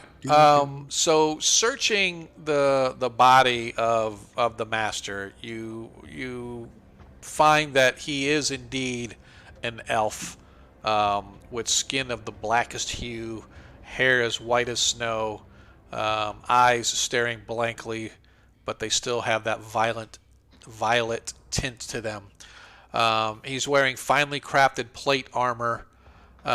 You can see that strapped to his arm is some kind of a device. You're not really sure what it is, but it's almost like it's almost like a greave that kind of goes over his forearm, and it's got something like clipped onto it. But what that is, you have no idea. It's you've never seen anything like it before.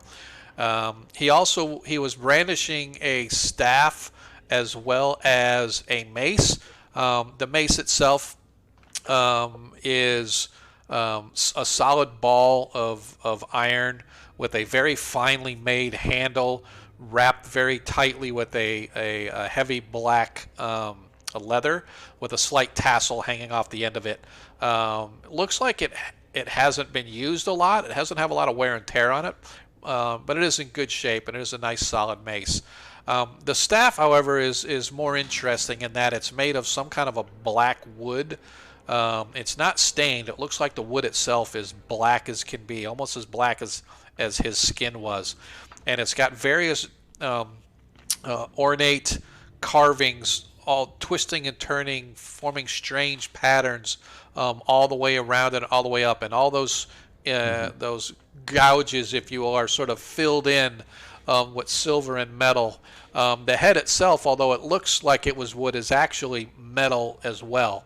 So on the staff, wherever the headpiece was, it seamlessly fits onto the wood to look as if it was part of it, but it's actually a separate piece, and they're all sort of fashioned together to form a very heavy, well-made and absolutely solid staff. And so, and you remember how strong he was when he struck um, and hit Zadkiel with it. It definitely packs a punch because it's very heavy on the head. So it definitely strikes very hard. Arthur, you use a staff, don't you, Arthur? I could, of course, wield one if I wished. Yeah. That's the prototypical magic user's weapon, I believe. Also, on his person, you find 9 platinum coins and a black opal. Is there a price attached to that? Yeah, 1,000. 1,000 platinum? Wow. No. Nice try. Hey, we're trying. We're trying. I mean, you were talking about platinum previously. Yep. All right. Yeah. All right. There's no sort of like I can't really do anything with the staff until I can get it back to like get a rest. Am I right? Yes. Like Arthur, yeah. Apart from touching it and seeing if anything happens. Yeah, no, it was Yeah. nothing. All right. So if I recall correctly, they had plate mail. The lieutenant and the master had plate mail. Right. The sergeants, both of them had chainmail, and the rest of the foot Right. soldiers had like leather type I'm just armors. I'm just talking about Big Boss over here. Yep, he has plate mail armor. Some sort of weird greave that may or may not be magical and has a thing on it that I've never seen before. Yep. A staff of blackest wood. Yep. Fancy mace. Yep. 9 platinum pieces and a black opal, and that's all we find on their person. Am I correct? That is correct. All right.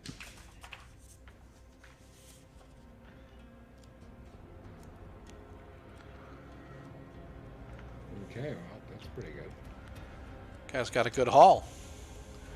Yeah.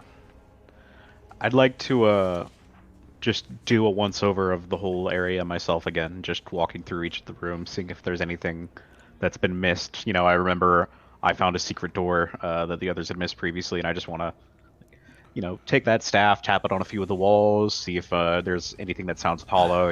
Just do a quick, real thorough search of this area. All right, so give me 3 search checks. Sure thing. I will do the same. 316. Okay. What about you, Valorius?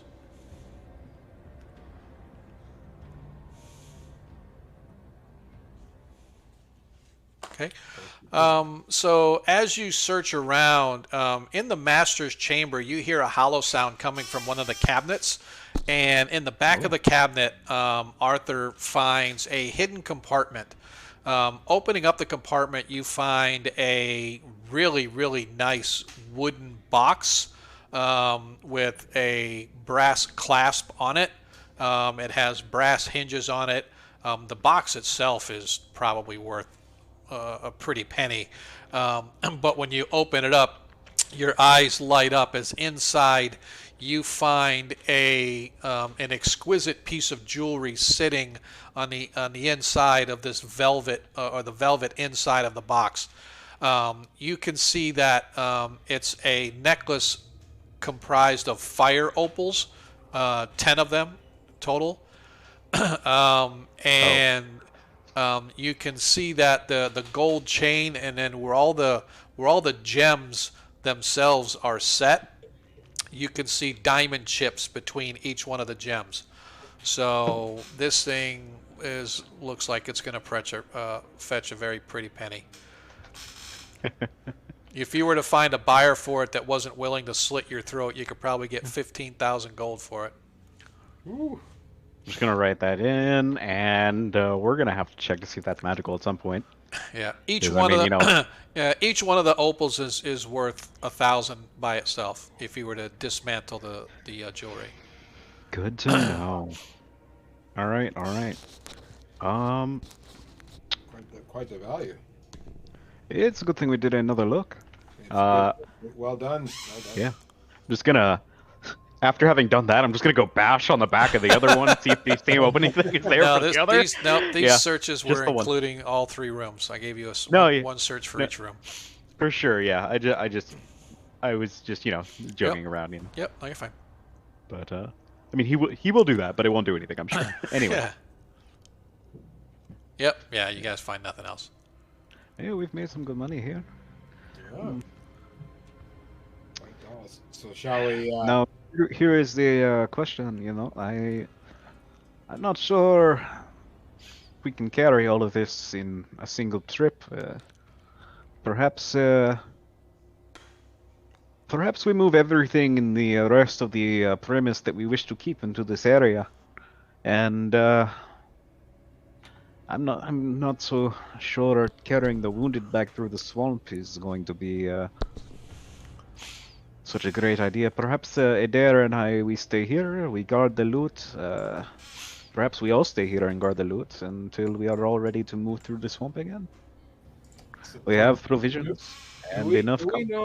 Do we know what is out that tunnel to the east there, down on the bottom of the map? No, you guys have not gone to investigate that yet. You came to this room, and I put it on the map here so everybody else can see. You guys came in to the room in the hallway. You took on the guards, and you haven't left since. So whatever is off to the east, you have no idea. Perhaps we should take a look down there, see if there is anything important that might affect our decision making. Yeah, that's what I was thinking. We would check that out real quick. That goes. Okay. So who wants to go check? I'll go. Lethor. Okay. So Lathor and Valorius depart you guys, and they head off to the east.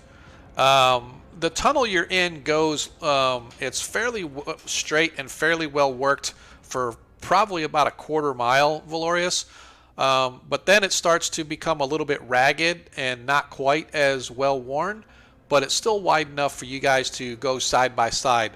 After about probably a little over a half a mile or so, you suddenly find yourselves emptying out into the swamps, into this clearing, and off to one side you can see a makeshift set of railings, almost like somebody was building a fence, a rail fence, and tied to the rail fence you see a half a dozen horses.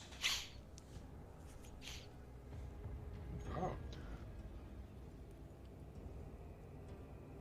Half a dozen horses. Wow.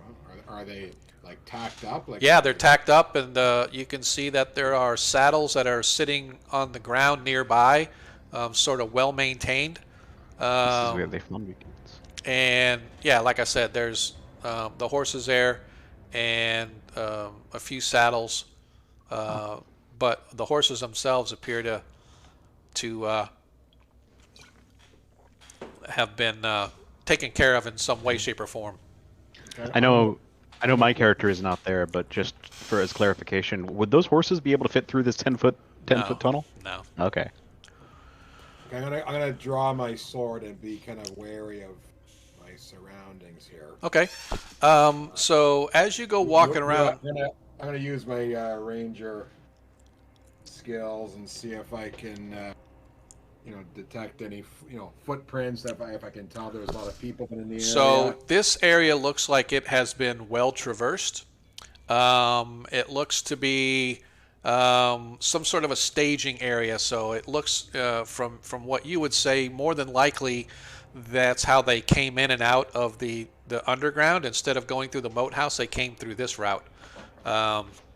And so, and as you're sort of looking around, suddenly you hear this sort of crunching sound, like somebody stepping on broken twigs and whatnot, and stepping out of the woods, sort of shaking his pants as if he had just been back around the trees to relieve himself, is a young man, probably 15 or 16, and no armor. He's got just a plain open-tied shirt, tied trousers, and boots. As he sort of stops, he goes, "Oh, hello. Yes, sir." As he sort of stands at attention, "Horses have been taken care of. No sight of anybody is for at least since the last time somebody came out here, sir." And he kind of gives a half salute. What is your name? "I'm Jacob, sir." who do you report to? Who do you Oh, answer oh, to? Master Lareth, sir. He told me to come take care of these horses, and he would ensure that I wasn't killed, sir. Oh, okay. Well, we're gonna make sure you're not gonna get killed, and you'll answer to me. I'm sorry, sir. Yeah, you're not gonna answer to me. Lareth is no longer around. I don't understand, sir. You don't need to understand. You know, you're fine as you are. We'll keep you safe. Uh, I, should I stay to take care of the horses then, sir? For now, you just stay here. You just stay right here, and keep doing what you were doing. Yes, sir. So he sort of Good gives you a job. strange look. What was his name again? Jacob, you said? Jacob. And as you recall, and this is just as a metagaming thing, you are still wearing the robe or the cloaks with the eyes on them. Yeah, that's right. Thank you. That's probably fortunate. Yeah. Yeah. Yeah. Okay. So Jacob, you stay here, and we'll be back shortly. Okay. But please continue doing a good job and taking care of the horses. Okay. Yes, sir. The best All there right. is, sir. Yeah. Good job. Well done. He sort of Okay. smiles. So Lathor and I are gonna head back down the tunnel. Okay. Takes you a few minutes to get back. Arthur, in the meantime, you guys have moved whatever you guys want into the main chamber where you're at now, where the tables and chairs and basically the dining area is. Okay, guys. Well, we got let you guys know we came across five well-maintained horses and a young fella named Jacob, who, thanks to these robes we're wearing, I think we reporting to us going forward, maybe a hireling, an additional hireling force. Now that we have that transport, I think we can start bringing some of this stuff out and transporting it back to Hommlet. Or we still have that forward area we created, didn't we, Sean? Yes, you do. You do. And then it's only like a little past midday. You guys have only been down here for a few hours, so it's probably, let's say, 1 o'clock. Because you guys got here in the morning, so it's like, what, 1 o'clock or so? Mhm. Right. Okay, Arthur, what do you think we should do? Jit, can you just fill me in on what you did while I was gone with the midpoint? I kind of listened to it at like double speed almost on Twitch, so I'm not fully sure what you did. What do you mean? So you said you created a midpoint, like a forward operating base, right? So basically, what they did is they hired two individuals that were they're stone workers who are Right. helping build the keep, and so they basically made a camp. So instead of having to go all the way back to Hommlet, they just basically went to the edge of the swamp, have a camp there, and that's what they were going to be able to do. If they had to come back out, they would be able to go to there as opposed to going all the way back to town. So, Gotcha. 30, So 30 minute walk we got a instead of little bit 2 hour walk. Yeah, we got like a little bit of shelter there. Yeah, you got some All right. tents there and whatnot. So what I'm thinking is then we could take the 6 horses, carry as much stuff as we could to that camp, leave a couple people behind to make sure nobody like low level dude comes in and takes all the shit that we were gonna take. We leave like one or two guys behind. I'll do it if I have to. And we get as much stuff as we can to that operating base. We leave the wounded there, and we leave whoever is most proficient in healing there, which would probably be our Adair. cleric. Yeah. Which with a couple healing potions for the wounded, just in case. Okay. We come back, leave the horses back, take anything else that we missed the first time back to forward operating base, and then we take it from forward operating base back into town, and however many trips that takes back and forth, Yeah. and just take everything that isn't nailed down. Okay. Yeah. Now, Sean, do you think we could get everything on one trip with those 5 or 6 horses, or? You could probably get all of the treasure type stuff, but Sure. all of the crates and barrels and boxes, if you guys wanted to get all that, there's no way. Because don't forget, you guys had 2 full storerooms worth of stuff, Oh yeah. right? Do you think we should take that stuff, Arthur? I'm not really sure.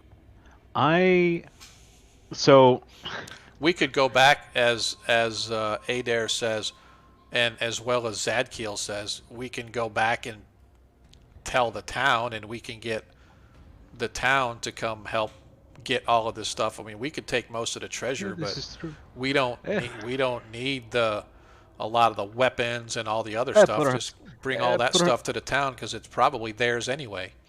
And we perhaps. could donate. We could donate the food too to the. Uh, you see, I know we are going to be on the road again soon, and I am looking to pick up more hirelings so we can do more good things like this, to make sure that places like this are safe. I have no problem donating, what we do not need to the town, but there are a few things I would like to pick out Okay.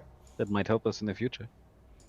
Yeah, no, that's good. If there's anything that's preserved, that's definitely something that we should. Yeah. We should Any sort of food that would be good for the road, stuff that will keep, should be good. Drink as well, we're going to need that. Perhaps a few sets of weapons and armor for future hires, but if the town can certainly take the rest. I cannot make use of anything that is going to spoil too soon. Sounds good to me. Yeah. Okay. Okay. All right. So. Okay. So what do you want to do? So we're gonna load up the horses with the first. Yeah. So the plan is, I'm assuming, just to work back and forth and Yep. get as much of the treasure stuff as you can. Basically doing that thing where we carry half the load halfway, we come back for the other load, we carry it to Yeah. the halfway point, and then Yeah. back and forth. Yep. Probably take us the rest of the day to get everything that we want out of here, but we can. Probably longer than that, but yeah, probably gonna take a while.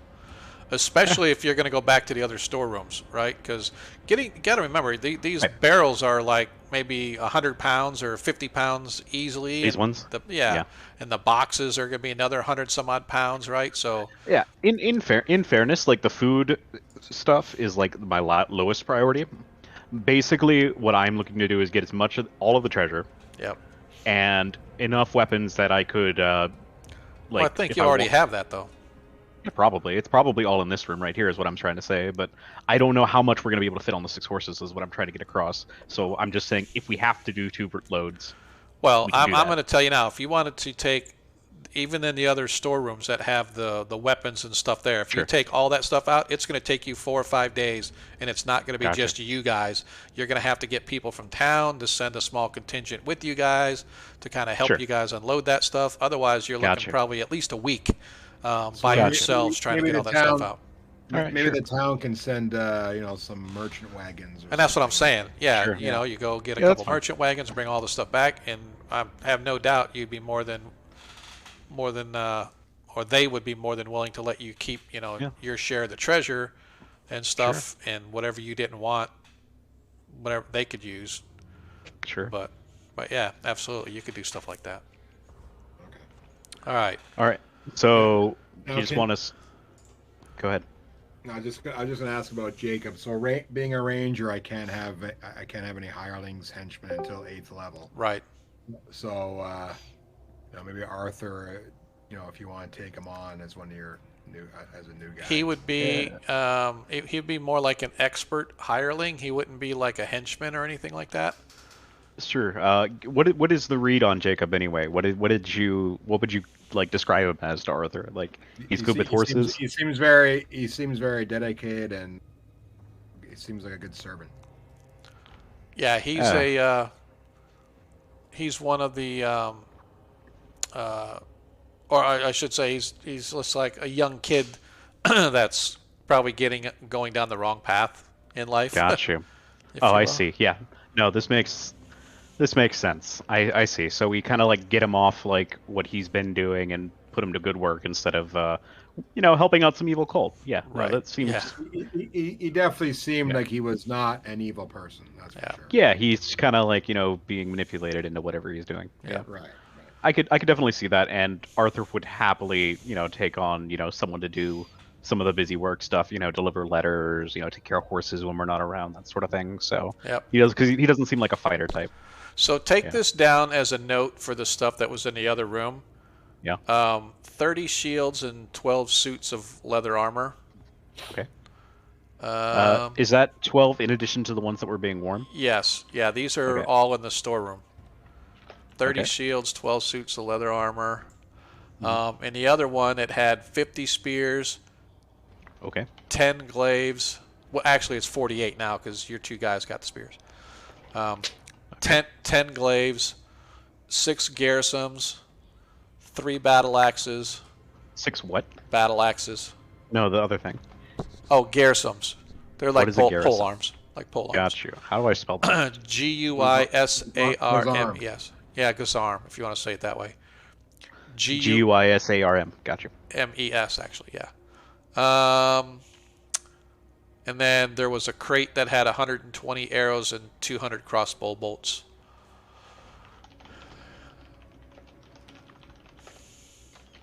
Okay. So that's kind of what you guys. That was the stuff that was in the other one, in addition to salted meats and stuff like that. Right. There's a couple things there that I might like to pick out. Not like the whole thing, because you described that would take a very long time. Yep. But just a couple new weapons that my hirelings would be able to use that I haven't been able to really afford for them yet. Right. So there's definitely, if you don't mind me taking like No. three Take what you want. 3 or 6 things, cool. Take what you I'll want. do that. That's your guys' stuff. If it's your guys' party, so you decide how you want to. You just got to remember, you're trying to carry all the stuff, and these guys have that.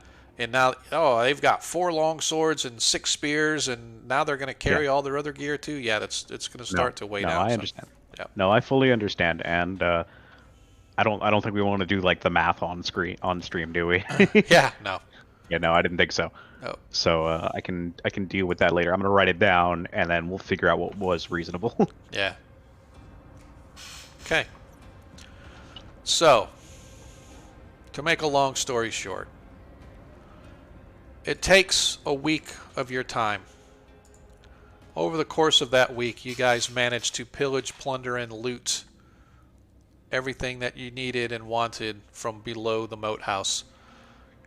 Rufus and Byrne provide men as well as wagons for you guys to go and remove all of the gear. The treasure is all yours, and whatever, small weapons and stuff you guys want are all yours.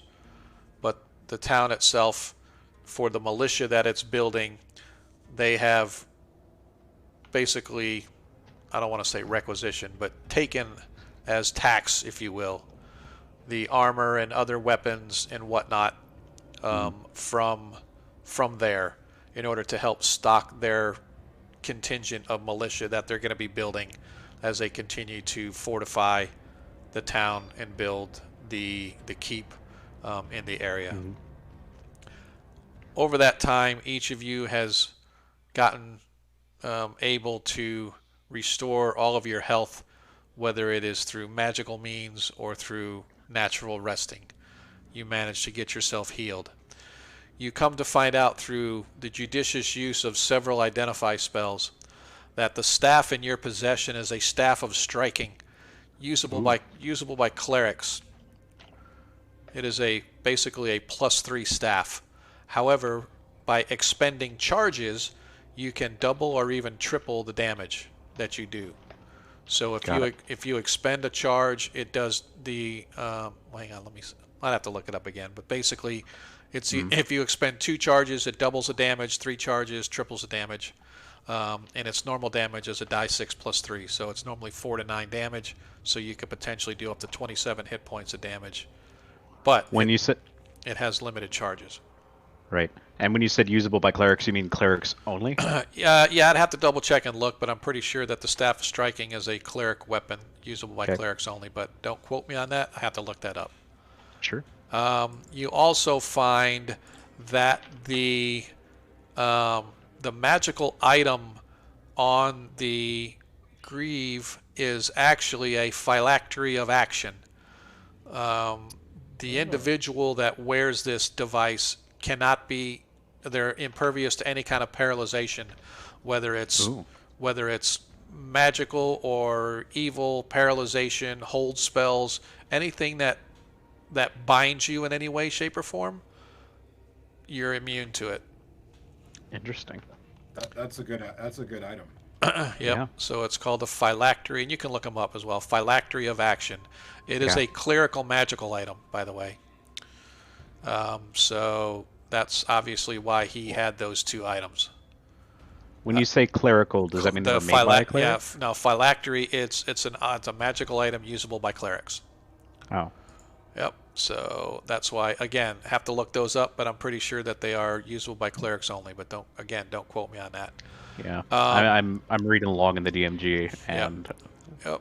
The plate mail and shield used by the lieutenant are mundane, as are his weapons.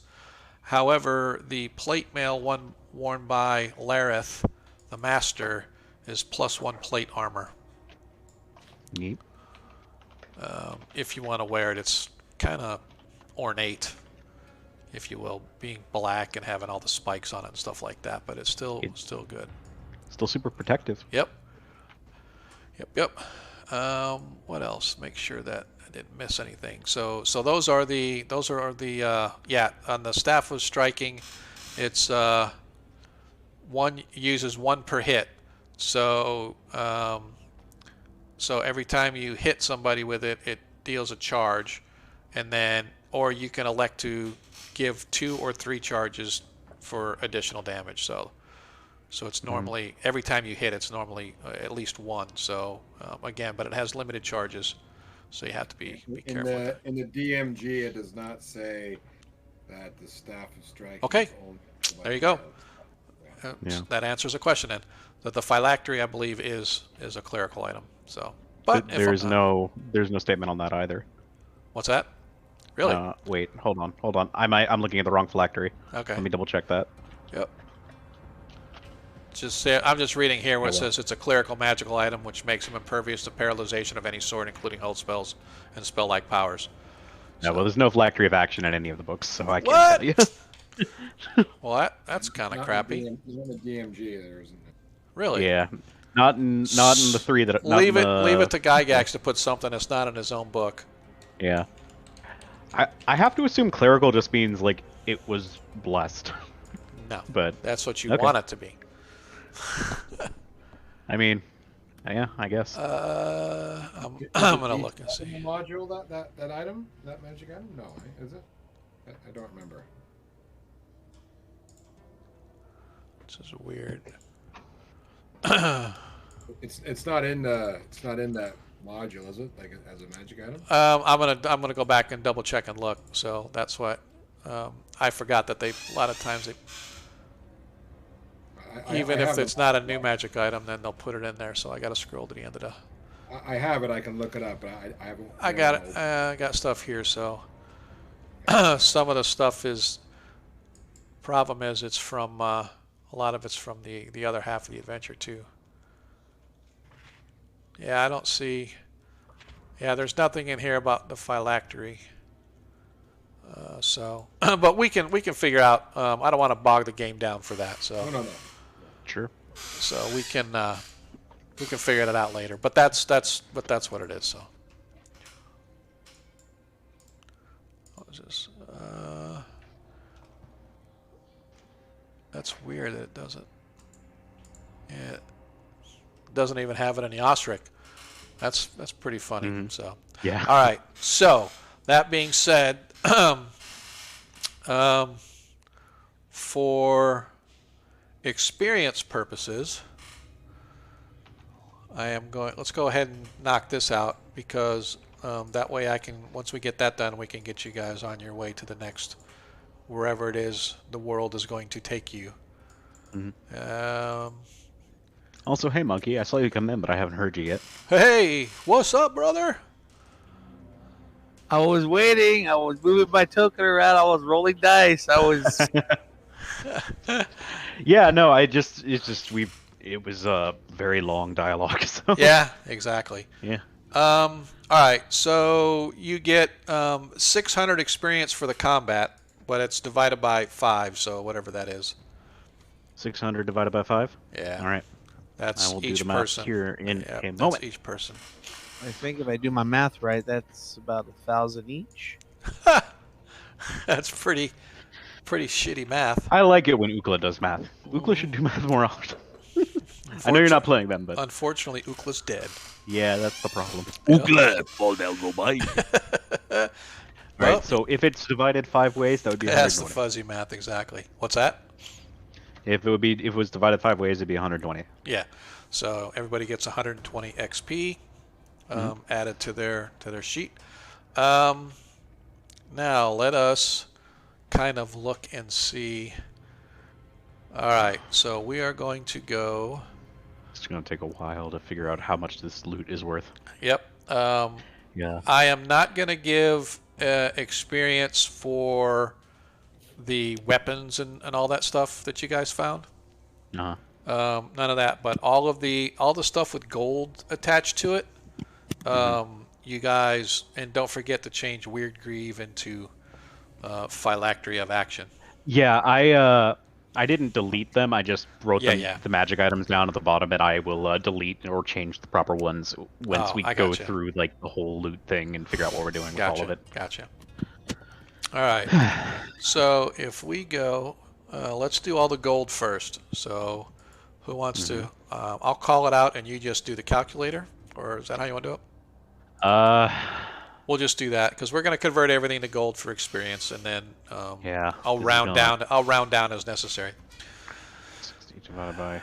No, don't even worry about that. Let's just do gold. Let's go 60. Okay. 20. Oh, no, I'm sorry. No, 60. Crap. I got to do a calculator because it's not even. Yeah. Yeah, and there's like platinum and stuff. Yeah, that's all right. So let's do that. So you got 60, then 240, then 10, then 40, then 100, 2,900, 2,900. Yep. 1,500, 1,500. 4,000. Oh, hold on. All right. You got that? You got the 4,000? Yes, okay. I had a little boo-boo I had to fix. But we're all right. Good. 800. It's 800. And 200. 200. 45. 45. Just 45. Okay. Yep. And 1,000. 1,000. Then another 1,000. Another 1,000. And then 15,000. And then 15,000. Yep. So what's that total? 40,395. If we divide that by, that would give everybody 8,000 experience. But that to me is just, it should be too high. But you know what? I don't care. We're gonna go with that. So whatever that brings everybody up to level-wise, everybody gets 8,079. Jesus. That will boost you guys up super fast in levels. It probably will only bring you guys to like 4th level. 6. Are you level? I don't know. No, I don't know. I don't know. I'm gonna double check, but my experience just more than doubled here. Yeah. Give me a second. Yeah, you got to remember it starts to go up exponentially high. Yeah. So if I'll let everybody level up 1, but I may put you like right at the border of the next level instead of giving you that much because the 15,000 one is the one that really boosted everybody up, right? So. All right. 15,000. Yeah, there was the fire opal necklace that you guys found in the secret compartment was valued at 15,000 total. Oh, yeah. That 1d6 roll was like so much. It was so much. That helped. Oh, I was looking at the wrong book. Sure did. All right, so if we just go, the thought to continue to search was yeah. That's I mean, hell, I'm the kind of person that if it's kind of funny. So, how Yeah. much experience did you have already, Adam? I had 2,908, I believe. Yep. So 2,009. So technically, this would bring you to 4th level. Yeah. Okay. So, but I'm just gonna let everybody stay at 3rd level. So All right. I'll put everybody right at 10,000. So everybody's going to have exactly 10,000 experience points. So 1 more experience point will put you guys 4th level, but at least this will keep you guys at 3rd level. Sounds like you want us to be at 3rd level for the next adventure. Yeah, I want you to start. I expected you guys to be 4th level coming out of the next adventure, but you may be almost to 5th level depending upon Yeah. how the next one goes. But that's fine, because the higher you guys are, even though you go up fast right away, I can keep you guys. This will keep you guys here for a while. Okay, So- but yeah, We're third level, Yes. and we're only one hit. We're only one experience points away from. Yeah, but no, you're not going to go out and just kill something so you can get an experience point. the DM is only pretending to use EXP. They're actually using milestone leveling. Yeah. So EXP doesn't matter. Exactly.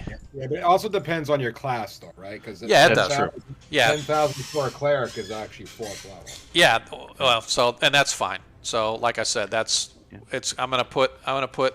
Actually, then we'll have to do that. Sorry, guys, because like I said, I'm not gonna bump everybody 2 levels because of that one. I mean, I don't have to really give you any experience. If we take away that 15,000, that takes away a lot from everybody. Just give everybody the max to stay at 3rd, right? So if is that what you're gonna do?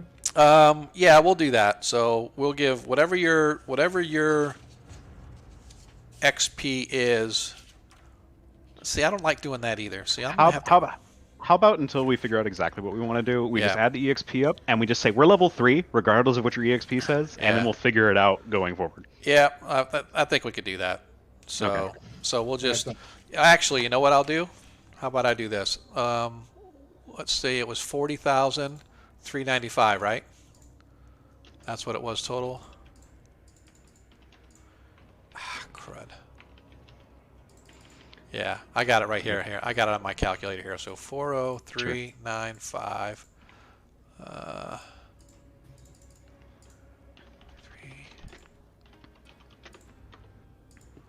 Yeah, so even taking away the 15,000 gives you. So that's what I'm going to do. I'm going to give everybody exactly 5,000 experience. Everybody gets exactly 5,000 experience on the money, whatever that puts you at, whether that's 3rd level or if a thief brings in the 4th level, whatever. Everybody has exactly 5,000 experience points. Do we not factor in our 10% bonus if we have the No, stats you for that can. then? No, you can factor in your 10%. So if it All puts right. you over to 4th level, so be it. I don't want it, but so be it. I'll play at least a little closer to the rules that way. Because, like I said, I don't want you guys to shoot up and be like 15th level. You know, You don't want to skip. Yeah, it takes forever, and most places, right? And that huge treasure haul right there is kind of what bumped everybody up with the experience. So. All right. Arthur, that'll put you at 3rd level, just that 5,000. Yeah. Yeah. So we're So gonna. 5,000 plus our percent. Yeah. If you have the 10% bonus. Yeah. So that's 5,500. Right. Yeah. Open house. I forgot about that. Yeah, I told you that. I know. But I forgot. Yeah, I had open house tonight. How'd it go? I went. I didn't want to go, but I'm glad I went. Yeah. because Kids were happy to see me, so I was like, "Hey, Cool. Johnny, your mom's hot." You get an A. You get an A. Yeah. You haven't even studied anything yet, but you got the A. Okay. So, like I said, oops. You guys find yourselves back. The end of the welcome wench. The end of the welcome. Oh, did we clear it? You did. You cleared it. Did I die? You did not. No. It was actually a rather quick combat. I was surprised at how fast it went. Was that effective? No. Yes. Okay, a little bit. Well, I the first attack on the boss, I rolled a natural 20, hmm and then we had a 20 from last session that we gave to you, Yep. to Monkey, and then that was another double damage. So I don't know how many hit points that guy had, but it's probably around 40 or 50. So our first round, we did that. Yep, that is the Inn of the Welcome Wench, Agamemnon. That is where they're at. They're in Hommlet, in the Inn of the Welcome Wench right now. So, the past week has seen you guys. By the way, how are we going to split up treasure? Because in order to Oh my advance, God. as you have to advance, you have to spend coin to advance. Am I correct? If So we are using that rule then. Yes. We are using the rule, yeah. Yeah. Well, I don't have to worry about it. I'm still second level. Even with 5,500. Yes. What? That's crazy.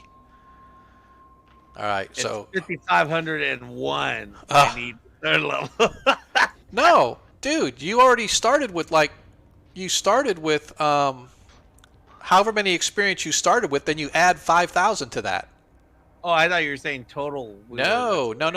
Whatever you started your experience level at, We added. you add 5,000 or 5,500 if you get to 10%. Yeah. Oh yeah, I'm a third level. Okay. Yeah. Yeah. So here's what we're gonna do first. Then who leveled? I did. I did. I did too. All right. I'm pretty sure that Adair did as well. I'm gonna look at cleric. Yeah, he would have, yeah. Yeah. I just want to make sure that I check what his. So how many experience did you guys have last time? He may actually be fourth. I had not. Oh wait, I didn't count what we got from last session because I wasn't here. How much did we get for that? No, like what was like 500 or something like that. Yeah, I'll write that down too. All right. So Adam, tell me how much everybody should have because you've got the. Because I'm keeping track. Yep.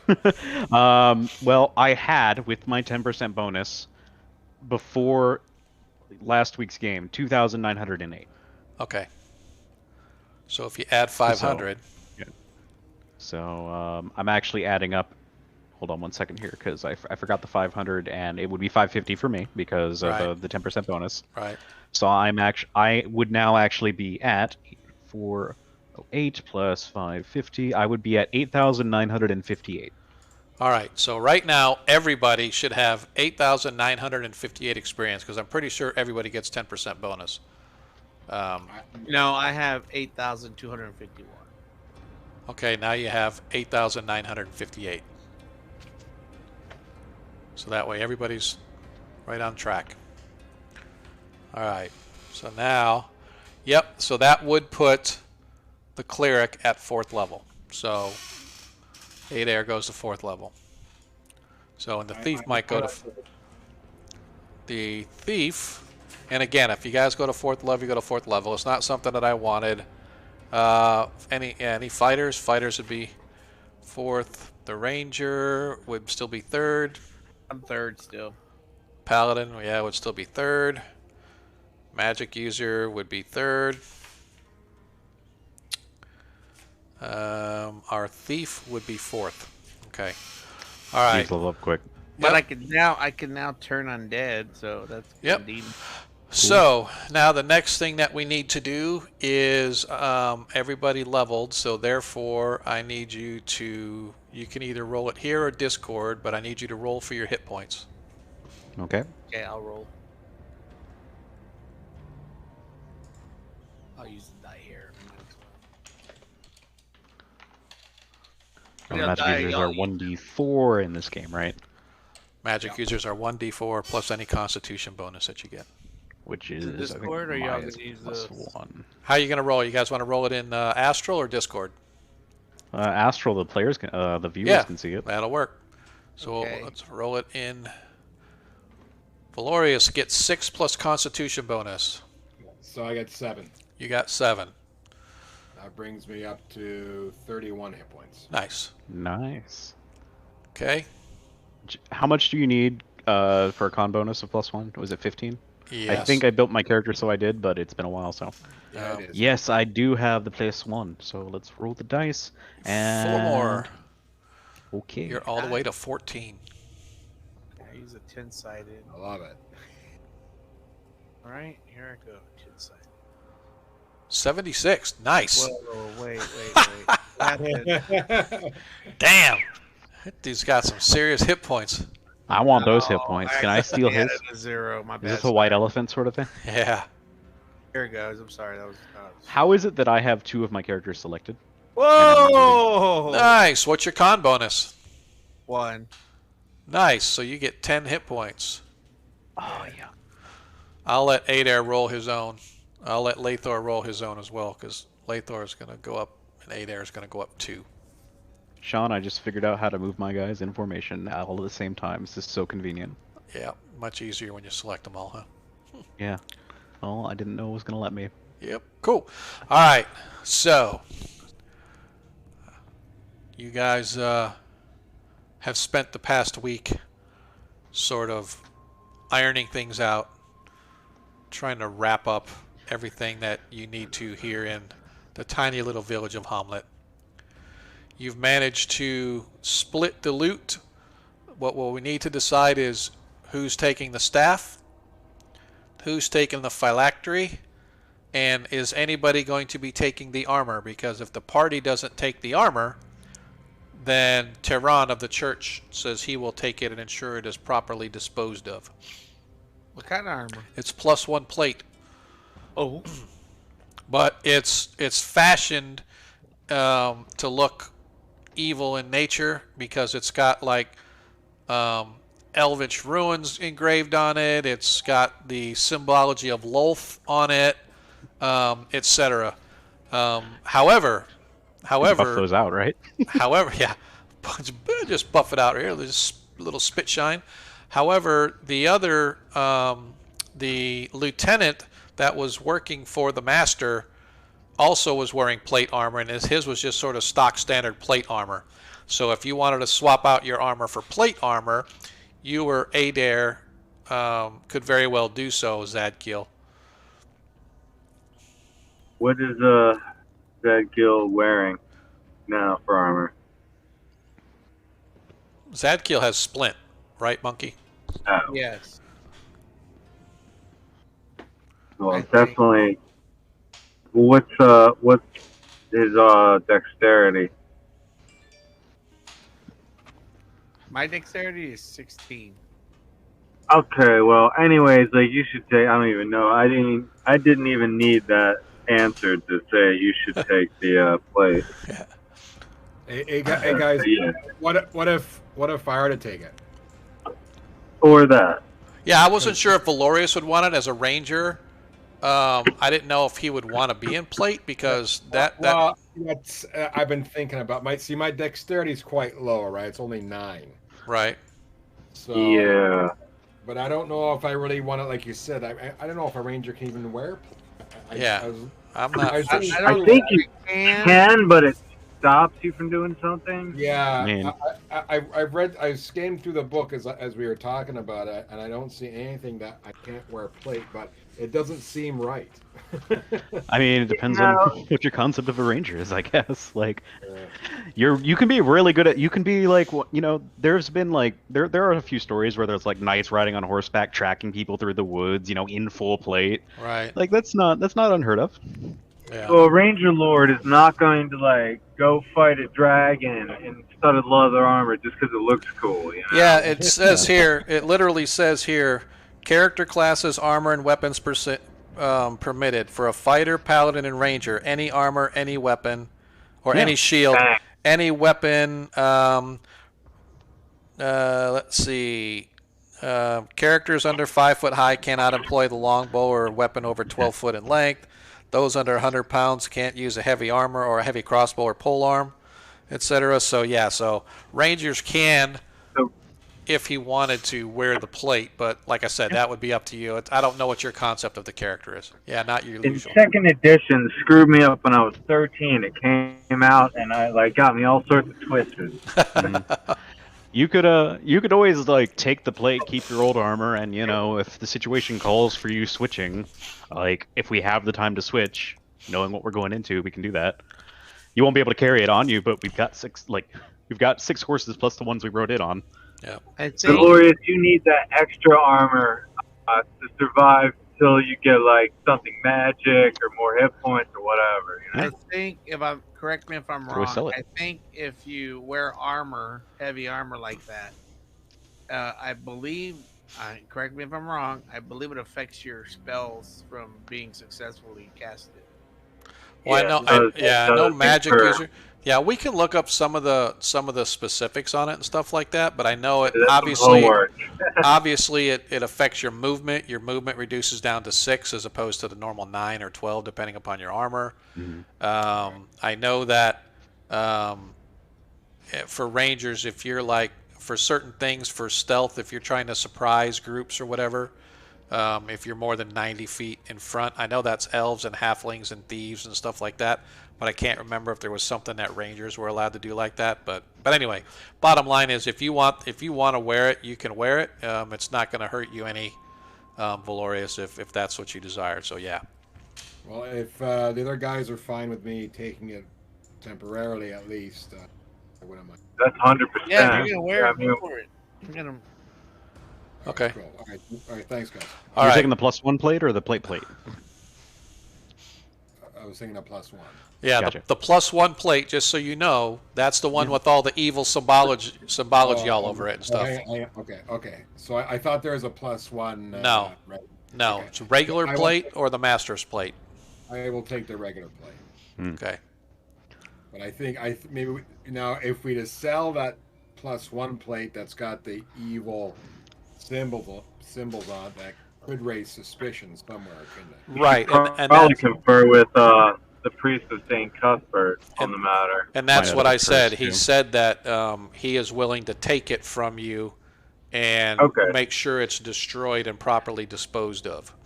Yeah, if it's got some like evil energies beyond just the symbology, then that's probably a smart call. But if it's just the symbols, is there any way we could have it perhaps not reforged but modified such that those symbols are no longer present or displayed? No, because it's magical. You would have to have it like, I mean, you'd have to have it completely redone and reforged and Okay. re-enchanted. I wasn't sure if they were just like engravings or if it was like, like literally like even the very shape of its foundation. Like I wasn't. Right. Yeah. No. So yeah. Yeah, because. But in exchange, he gives each of you a healing potion, if that helps any. Yeah, sure. I'm just saying, better than nothing. I guess. Dude, healing potions are awesome.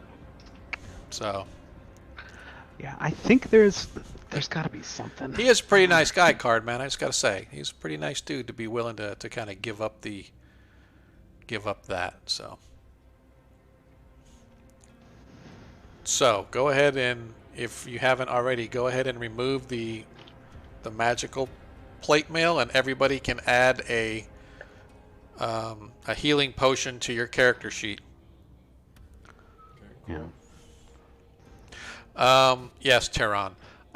So Adair, just so you know, you have made it to level 4. What? You've But skipped. I was level 2. Yeah, but you've got just enough experience points that actually put you over for level 4, because you guys got a total. Okay, I mean, it works different from campaign to campaign, but Well, I'm not yeah, gonna yeah, say no. yeah. I went. Yeah, no, that's awesome. Yeah. I was trying to keep everybody at level 3, but there was a lot of treasure was found, and so it really bolstered you guys pretty quickly, which is fine because you're not going to find things that give you that much experience all the time. So, and even if Speaking you do of next, treasure, I had a suggestion for Monkey. So like Adair stepping back from like hand to hand, because level 1 he was a bit of a toughie, and now it's like starting to even out. I was thinking that you should take Ukla's shield. yeah, Ukla had that +2 shield. I mean, if you don't have any, if you want Adair to keep it, that's. I mean, I like having it, but so it's in your court. That's up to you.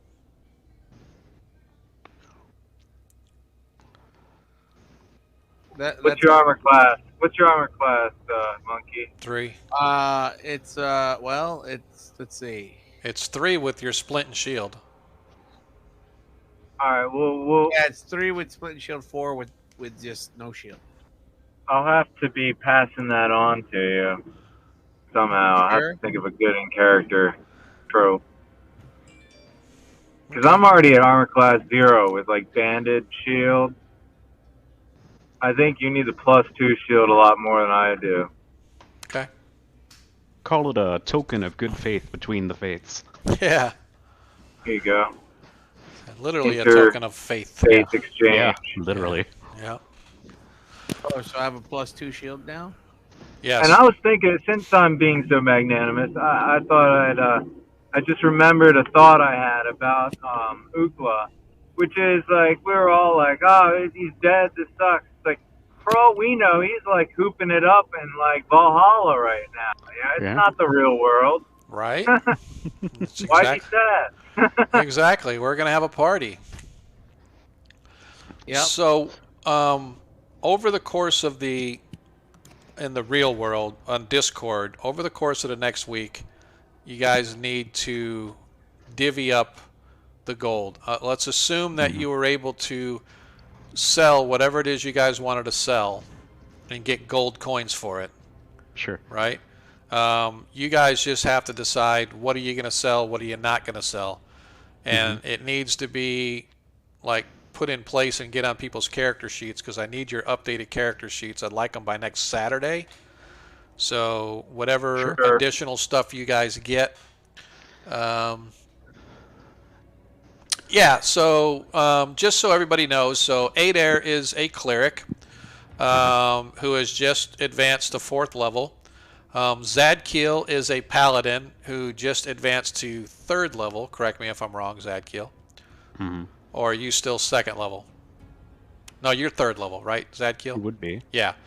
Lathor is a thief. Not sure what level he is, but I think he's probably going to be 4th or maybe even, well, I think 4th.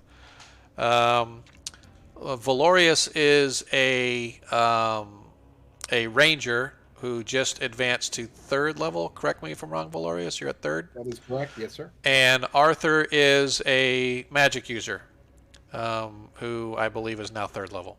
I am now 3rd level. Or I will be if we have the money necessary to level up at all. Yeah. And so I'm not going to worry about the training and stuff as far as in campaign, but just know that you're going to have to spend the money to train. So that's why I want to find out everything that everybody has or what you're going to sell and then divvy up the coins so you can say Adair gets 6,000 gold and Zadkiel gets 6 and Lathor gets 6 and Valor, and then we will determine how much it's going to cost you to advance and how much it's going to cost you to train, right? So there's going to be another week in there that's training and cost and stuff, but we're not going to role play that. But I just want to make sure we get that so that way we can siphon off some of that extra cash that you guys have laying around. So is it easiest to say, guys, that we're going to sell everything?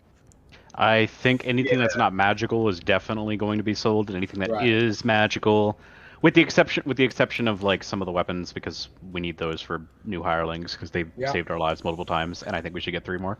But all the gems, and the necklace, all of that stuff that's just money is just money. Okay. Now here's a question that I'd like to pose here, and putting out here, fully aware that this would benefit me the most. So just full disclosure. Are we going to split up money so that we do so everyone can get to level 3 and then evenly divide whatever's left, or do we want to just evenly divide everything? And if you don't hit level 3, you don't have enough money. Too bad. I think we should split so we all get up. Okay. I think, and so then anything left over, then we'll split up equal. Okay. Whatever. So I want to get to level 4, but Yeah. hopefully, Yeah. So basically, right, what he's saying is, you got a big pool of money. You'll pay for everybody's training, and then whatever's left, divided equally. Just so I understand, it says, for example, for magic user, 4,000 gold / level / week. Now, is that 4,000 for each level up, or if I so for is it 4,000 from 1 to 2 and 4,000 from 2 to 3, or is it 4,000 per level? So it's 4,000 from 1 to 2, 8,000 from 2 to 3. So I need to spend 12 grand. Is that what I'm hearing? Well, you're not 4th level, right? Well, that would be going to.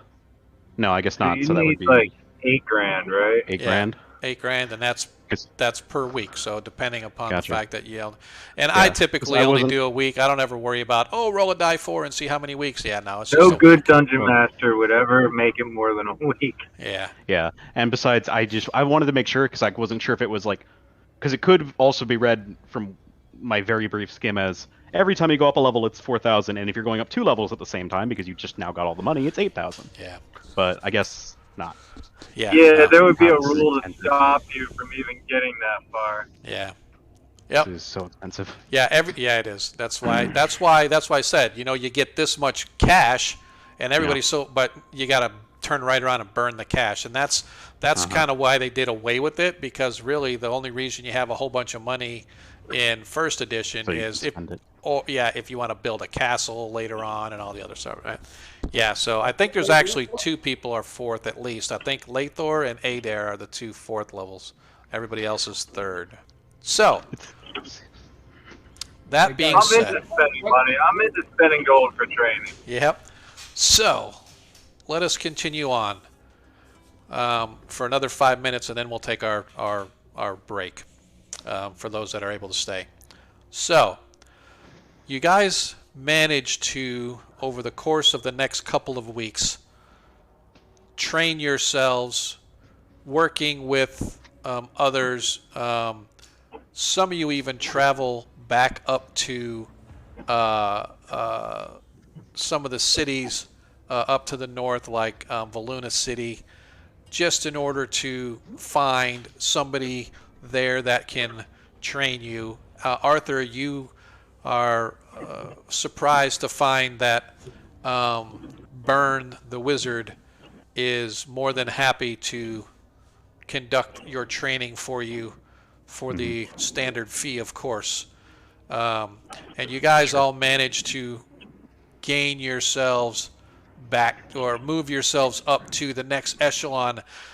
You have become minor heroes in town, as they stopped charging you for your meals at the end of the welcome wench, because you guys have brought such an influx of coin. The moneylender in town is beside himself with joy at you guys swapping out some of the items that you have managed to find. During all of that time, you are finally approached by Tehran after 2 weeks of indulging and enjoying the fact that you guys have put an end to the evil beneath the moat house. And Tehran brings you brings a letter that he doesn't read verbatim, but he says, "My friends, you have done such good work in this place. You have destroyed the evil before it could get a foothold in our community, and for that we are forever grateful. However, I fear the task may not be done. It appears that there may have been a second temple. I am not exactly sure where. However," and he points in the letter, there's a sort of a crude map drawn. "Have you ever heard of the Pomarge? Oh boy. The Pomarge is an evil place where evil creatures roam freely. They were driven from the mountains to the south of here, from the Lortmill Mountains during the Hateful Wars. They were driven out of those mountains and forced into exile, if you will, in the Pomarge. However, on the hills that border the Pomarge, along the edge of the Sus forest and the southern edges of the Gnarly Wood, we believe there is another evil group of individuals who may be trying to lay claim to the area to form another stronghold. I would like to send you there as an envoy of our church. I will be able to pay you 500 gold coins for your group to procure passage in any way that you may need to get to this area." And he basically gives you an outline of the roads as you go down along the eastern edge of the Lortmill Mountains through a major town called Altamira, continuing south to the bottom edge, right where the mountains meet the edge of the Pomarge. There is a fort that has been built in the hills to sort of overlook and keep as a bastion of lookout over the Pomarge area, and so that way the humanoids may not try to come up from the Pomage into the hills. And so he is sending you there as an envoy, and he hopes that you will accept the task because it is. They fear that there are none other more well suited in that are available to go take on this task. And he has a bag of coin that he sets on the table. Are we in agreement? Anything that rids this world of evil. This is good. This is good. And he lays the coins there. He bids you good day, and he departs to leave you to your preparations. And that is where we will take a break. We shall be back in, give or take, I want to say 10 minutes. That's our normal break time. I appreciate you guys kind of hanging out with us. Hopefully, you guys you'll be here when we get back. So talk amongst yourselves. Go ahead and go get something to drink, have a bio break, do whatever you need to do. Tell your friends we're still streaming.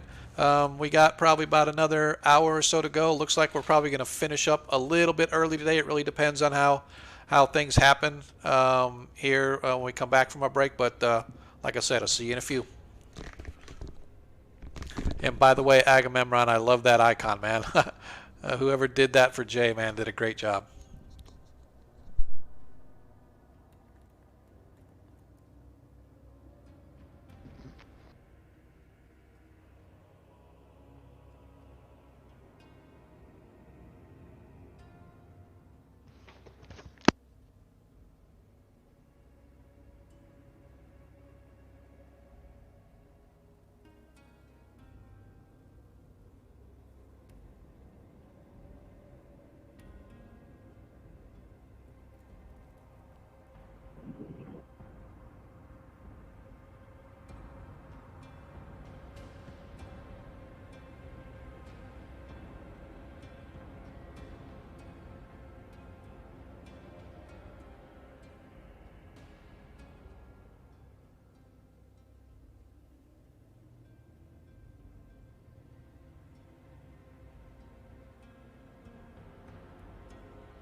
Make it through the light, you fucking fuck. Oh my goodness. Yes.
Yes, off to the Pomarge. Haha. So is it pronounced Angamarand or Angamarand? I keep wanting to say Agamemnon. I'm like, why am I thinking of an Egyptian dude?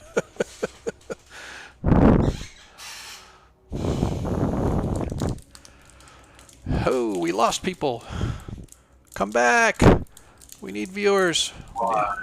We need more people. We need more viewers. Go get your neighbors. Get your friends. Freak. Yeah.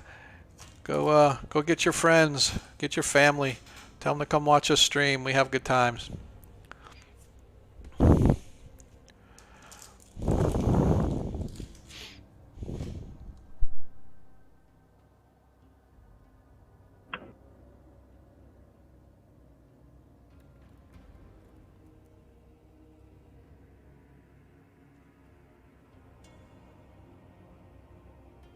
Ivan in the rain. Boo, boo, boo.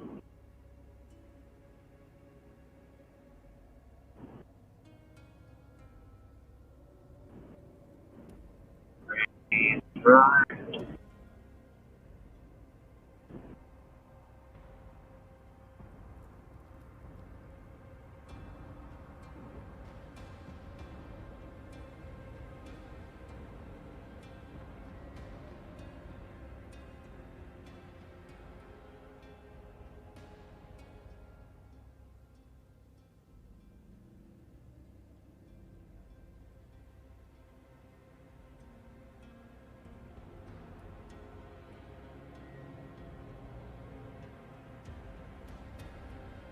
'Is anybody back right now? I am. Just sat back down. I don't know if I'm mute or not. I'm not. Okay, cool.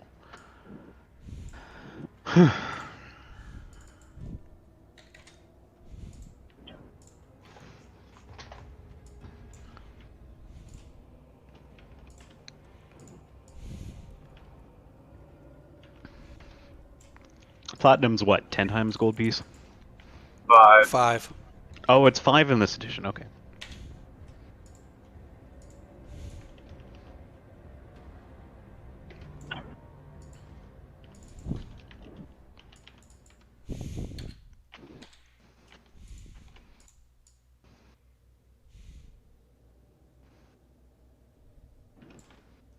So 200 5 fingers of platinum.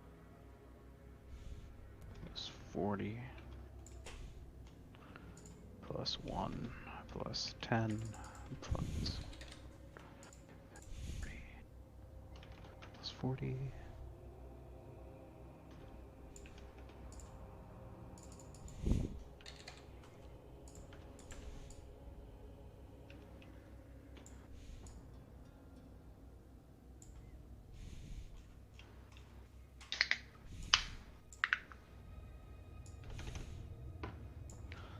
Thousand plus 800. How much did the clothes sell for? Or did they not? The dark clothes. Okay. I think I gave it like just a couple hundred. I think I already added that to. Oh, did you get the final gold amount? Because I was just calculating it right now, but it'll save me time. No, I didn't. Okay, well, I won't add that one yet.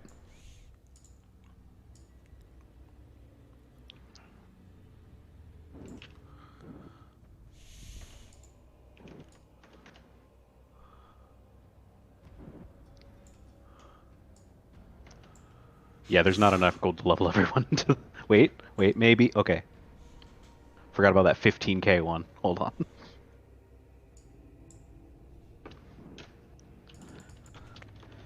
So, Adair is going up 2 levels. Isn't it like less expensive for non-magic users to train, like based on class? You're 2,000 a level. You're 2,000 a level. I'm 4,000 a level, so I'm twice as expensive as you. I'm just gonna put the. We got 26,699 gold. Is mine gonna be like 14k or something? I'm gonna be 8,000. You are going to be 2,000 per level. So level 3 is 2,4, and then the level after that is 2,4,6. So you would be you'd be exactly 10,000 if you're going straight to level 4. And depending on how I've performed in my class. Yeah, or if you just want to Yeah, wait to get to 4, because you And can have the XP. we are back. We are back. Hello, welcome back, everybody. For those that have not been following, you are at Parentland Adventures 1E1 Shots. I'm your host, Sean, the DM, together with the finest players that the interwebs have to bring all under one roof. We have successfully completed our mission to clear out the underneath side of the moat house, or the down below area of the moat house outside the village of Hommlet. It took us a little while to get through it, but when we finally got to the leader, it actually went fairly smoothly and quickly, as the leader and his henchmen were the only ones that were left. The party has since looted everything that they could possibly loot beneath there.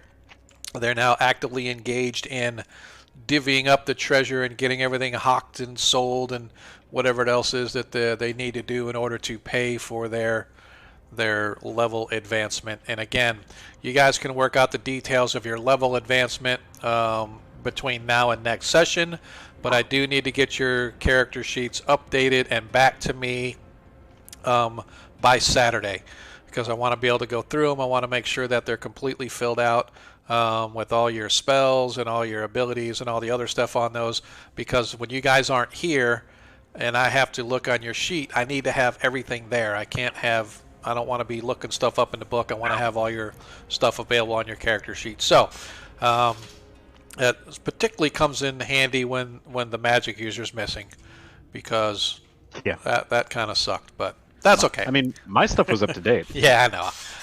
We were totally fine. Don't tell Mom the magic user's dead. Exactly. So I just did the math, and we don't have enough gold to level everyone up to those who reached 4 and those who reached 3. Because I'm 8,000, Adair is 10,000, Zadkiel is 3,000, Valorius is 3,000, and Lathor would be, if I understand it correctly, getting him to 3 would be 6,000, and then the next one would be another 8,000. And we do not have that much. Okay. Okay. So again, we will work out the levels. All right. We will. Sorry. At least everybody's going to go up at least one level, right? I think that's possible to work that out. Yeah. So if everybody goes up at least one level, that's what you pay for, and then you're not going to get enough to go up to like another level. So you should get at least enough coin to pay for the training for that next level. So, but again, we will work that out offline, so we don't bog down the party with some of the off-game logistics. But what I did want to say was, you guys managed to get your gear sold, or the stuff sold. You managed to get a cart in order to carry a lot of your stuff with you. So you've loaded up your gear on the carts. Each one of you now has a riding horse with a bit, bridle, and saddle in order to ride along. Lathor can use a pony if he wants to use a pony, but we'll consider him on a horse right now.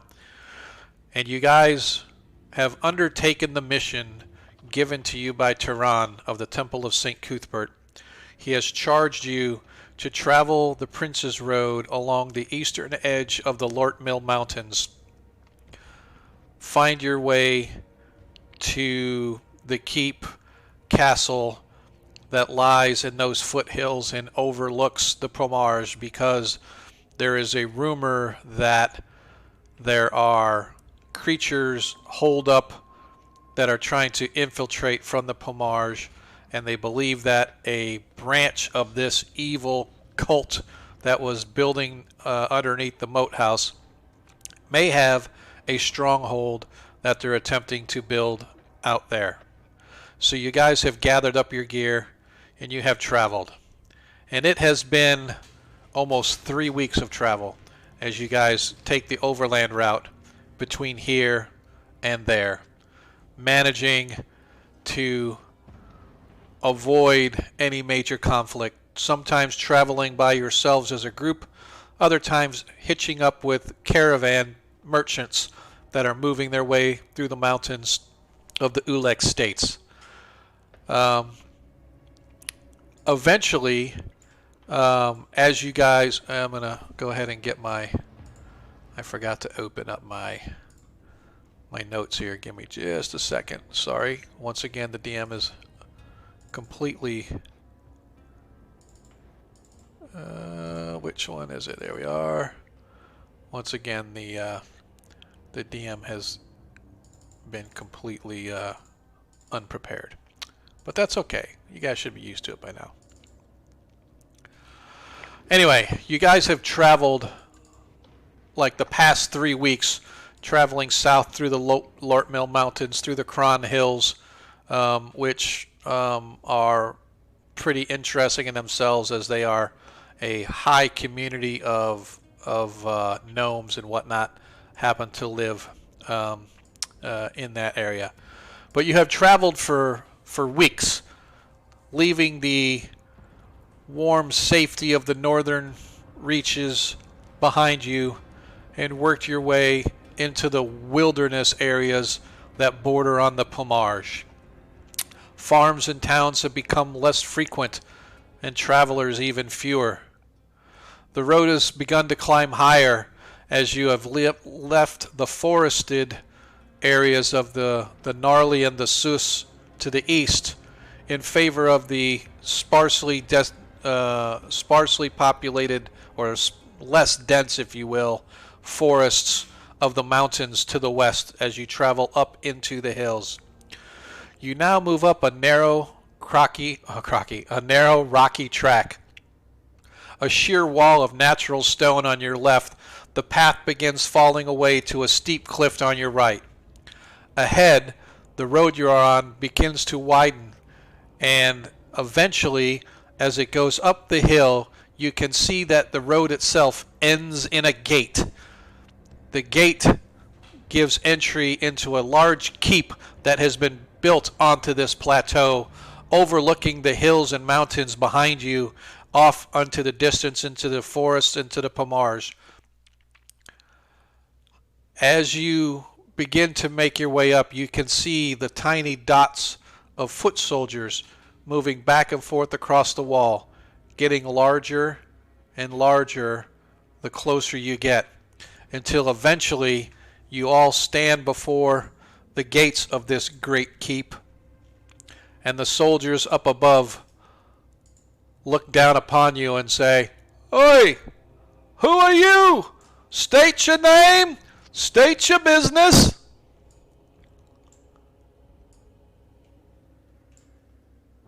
We, sir, are adventurers, here to assist those who need assisting. We come in good tidings. You, sir, what do you call yourself? I am... I forgot my name. Where's my character sheet? I am Zadkiel the Righteous, servant of St. Cuthbert. Welcome in good stead, friend Zedkiel. And who are your companions? They are the companions of the Zedkiel, the Righteous. We are on a pilgrimage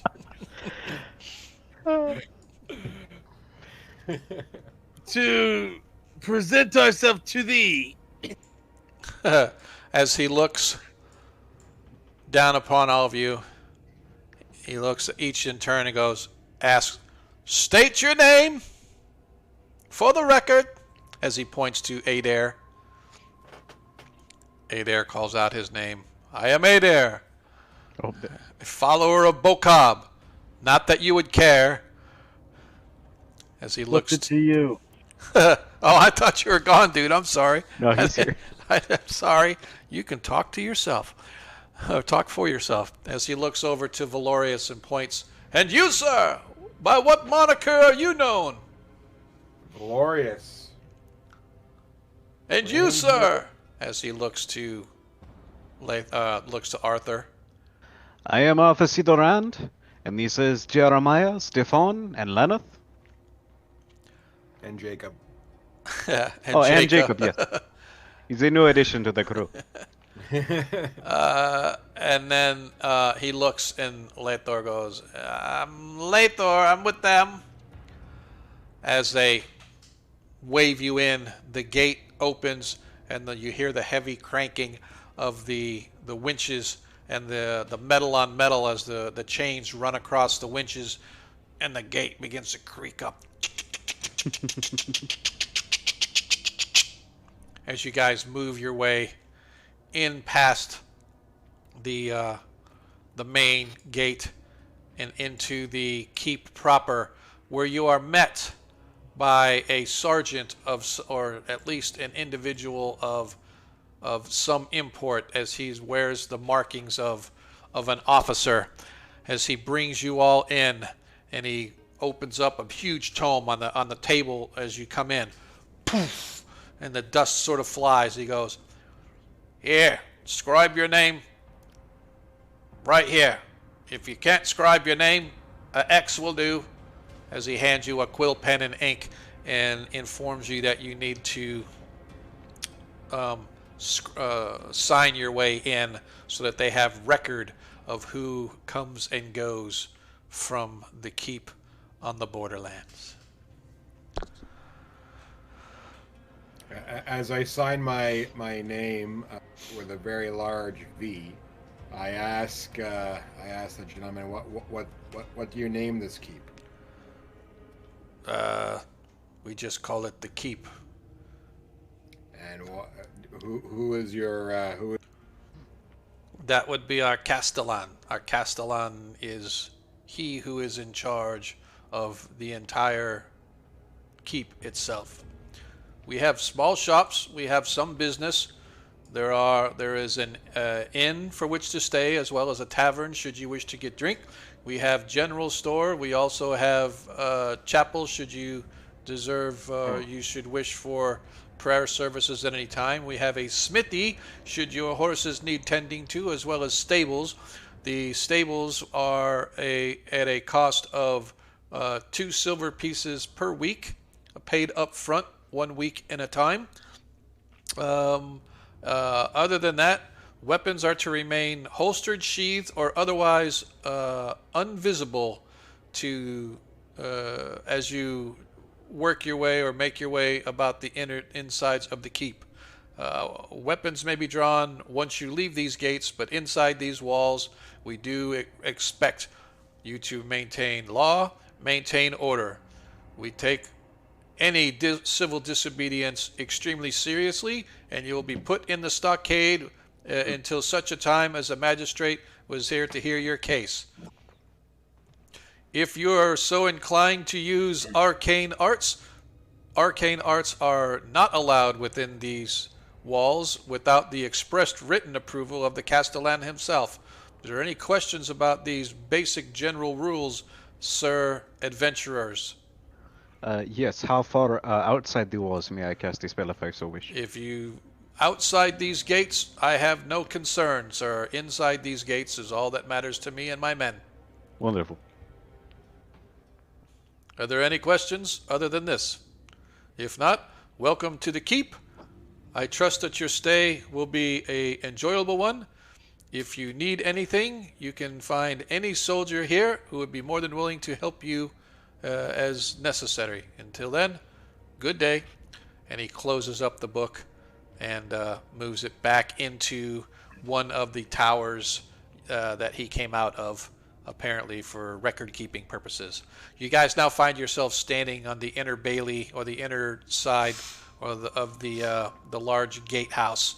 The gates themselves stand open. The portcullis remains high. To the north, you can see is where the inner part of the keep is, and you can see that it is blocked at the end.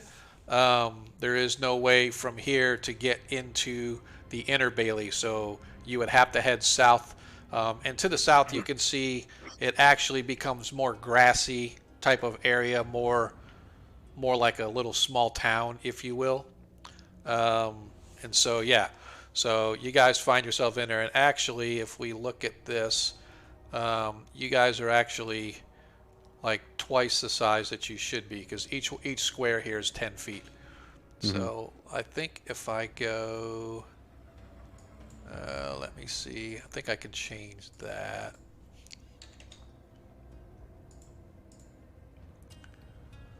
There we go. That's much better. So now we can zoom you guys in. Oh, Jesus. Oops. What happened? Nothing. I'm going. Just it zoomed out really rapidly when you did that. Oh, sorry.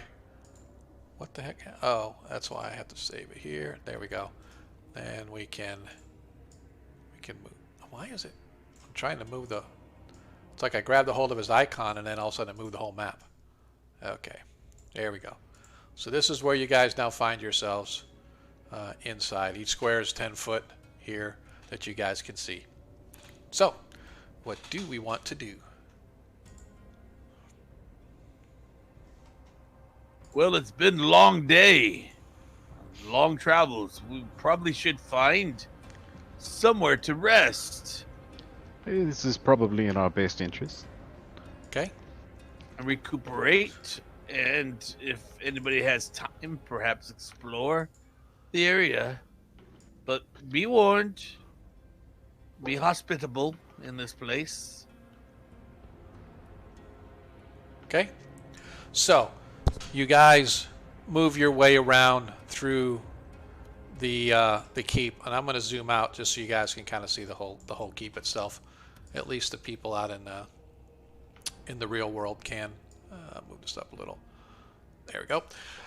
So the keep itself is laid out where the northern half is basically the soldier in part, and the southern half is more the civilian part. There are towers all the way around, as well as a wall that they can walk along the back of the wall, all the way around the entire keep itself. In the middle of the north part of the town, there is a large inner gate that leads into the bailey.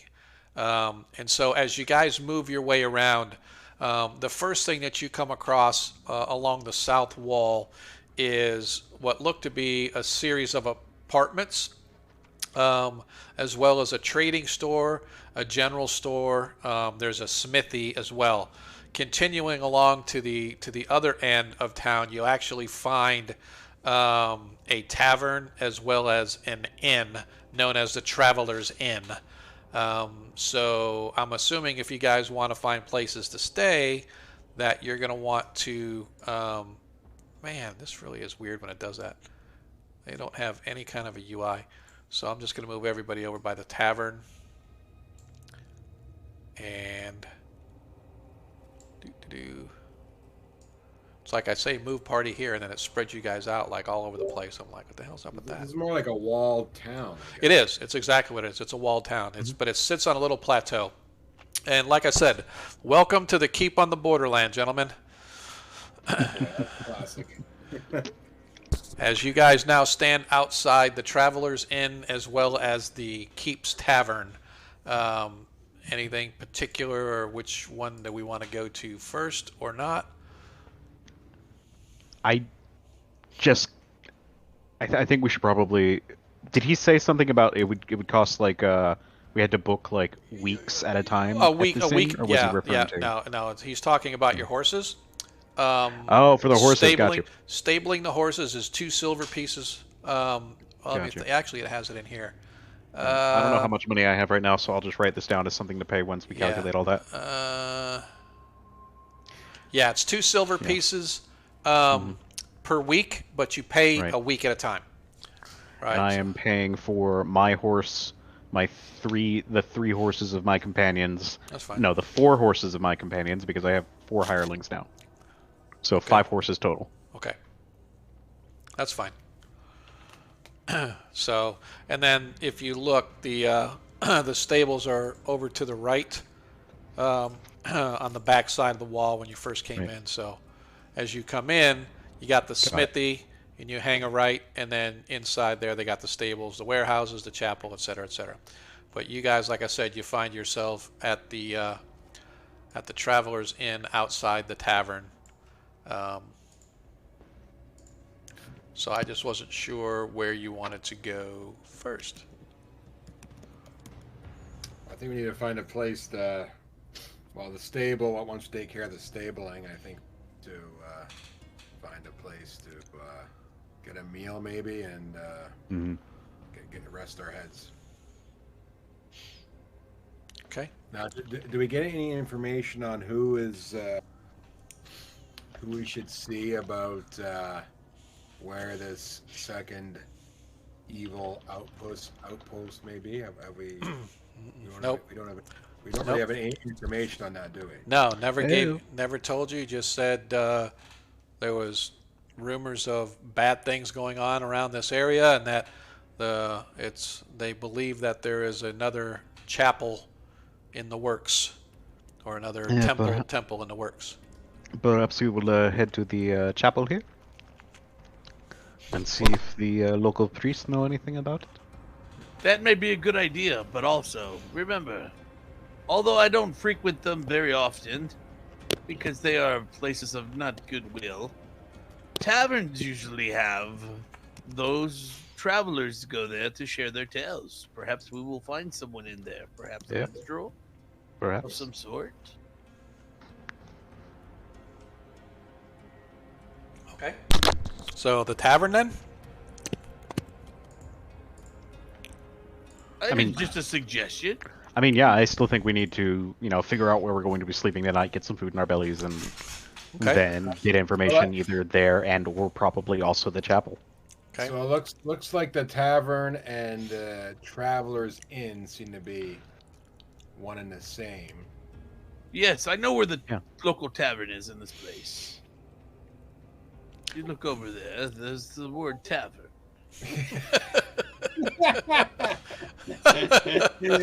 Oh God, yeah. So let's go over to the Who tavern. knew that he was secretly Captain Obvious? You remind me of my friend Dukla. So, tying your horses to the hitching post, you guys make your way into the tavern. And lo thought they and were in the stable. behold, the tavern music catches your ear as it is much welcome after being so long on the road. Throats slightly parched. The atmosphere inside is slightly smoky as you see a couple of patrons sitting across the room puffing on pipes, others smoking on cigars. There are a couple individuals engaged in a knife throwing contest, as well as what looks to be a dart throwing contest. The tavern itself is relatively small, but you can see that through the far right hand side there's a set of doors that appear to connect it to the Travelers Inn, as you suspected. They appear to be one and the same, although one building, perhaps two different establishments. The doors leading in to the tavern from this side on the inside are more like saloon doors that kind of swing open, right? Open and close. There's not really a door. It's more just sort of a gated way to go through from here to there. You all right? Somebody dying over there? But anyway, as you walk in, you can see that the establishment itself has perhaps 4 or 5 patrons. There are seats at the bar, but none of them are taken. The bartender is actively engaged in wiping down the bar, and as he sees you walk in, he sort of stands up straight. He goes, "Welcome! Welcome! What's to drink for you boys?" What's your specialty here? Aye, we got what you want. We got ale, we got beer, we got wine, we got mead, bark tea, About- if you're into something yeah. like that. We also About- got food, should you be so desired of such. A bottle of wine for myself, and I'll look to my companions, see what they want, and order them a few drinks as well. Referring to my henchmen. Okay, so the ale and the wine come by the glass. If you want a bottle, the bottle is considered to be 8 glasses. I mean, I still don't know what the price is. Oh, I know. I'm just saying. So ale and wine by the glass are 1 electrum. That's what, 5 Well, it's silver? So an electrum, 2 electrum is a gold, right? So let's do this. I'll just break it down. Ale is, we'll just do. I'll round it down a little bit. Ale is, let's make it 5 silver, and wine is 5 silver as well. If you want the honey mead, which is a specialty, it's a gold piece per glass. Yeah, I was just gonna get wine for myself, and my companions can and Okay. my henchmen can choose between wine All and right, so ale. so I'll buy them whatever. it's 40 silver for a bottle of wine because that's I 8 get- glasses. That's Yeah, the yeah. same as 8 glasses. Yeah, I get you. Okay. I'll probably get that. Yep. And split it with, the rest of us for now. Yep. Okay. So buying that bottle of wine gets you 8 glasses of wine, gets you 40 silver pieces less. And as you guys are served the wine, the girl stands and she sort of curtsies politely. May I be getting you something to drink, gentlemen? We have stew as well as roasted fowl.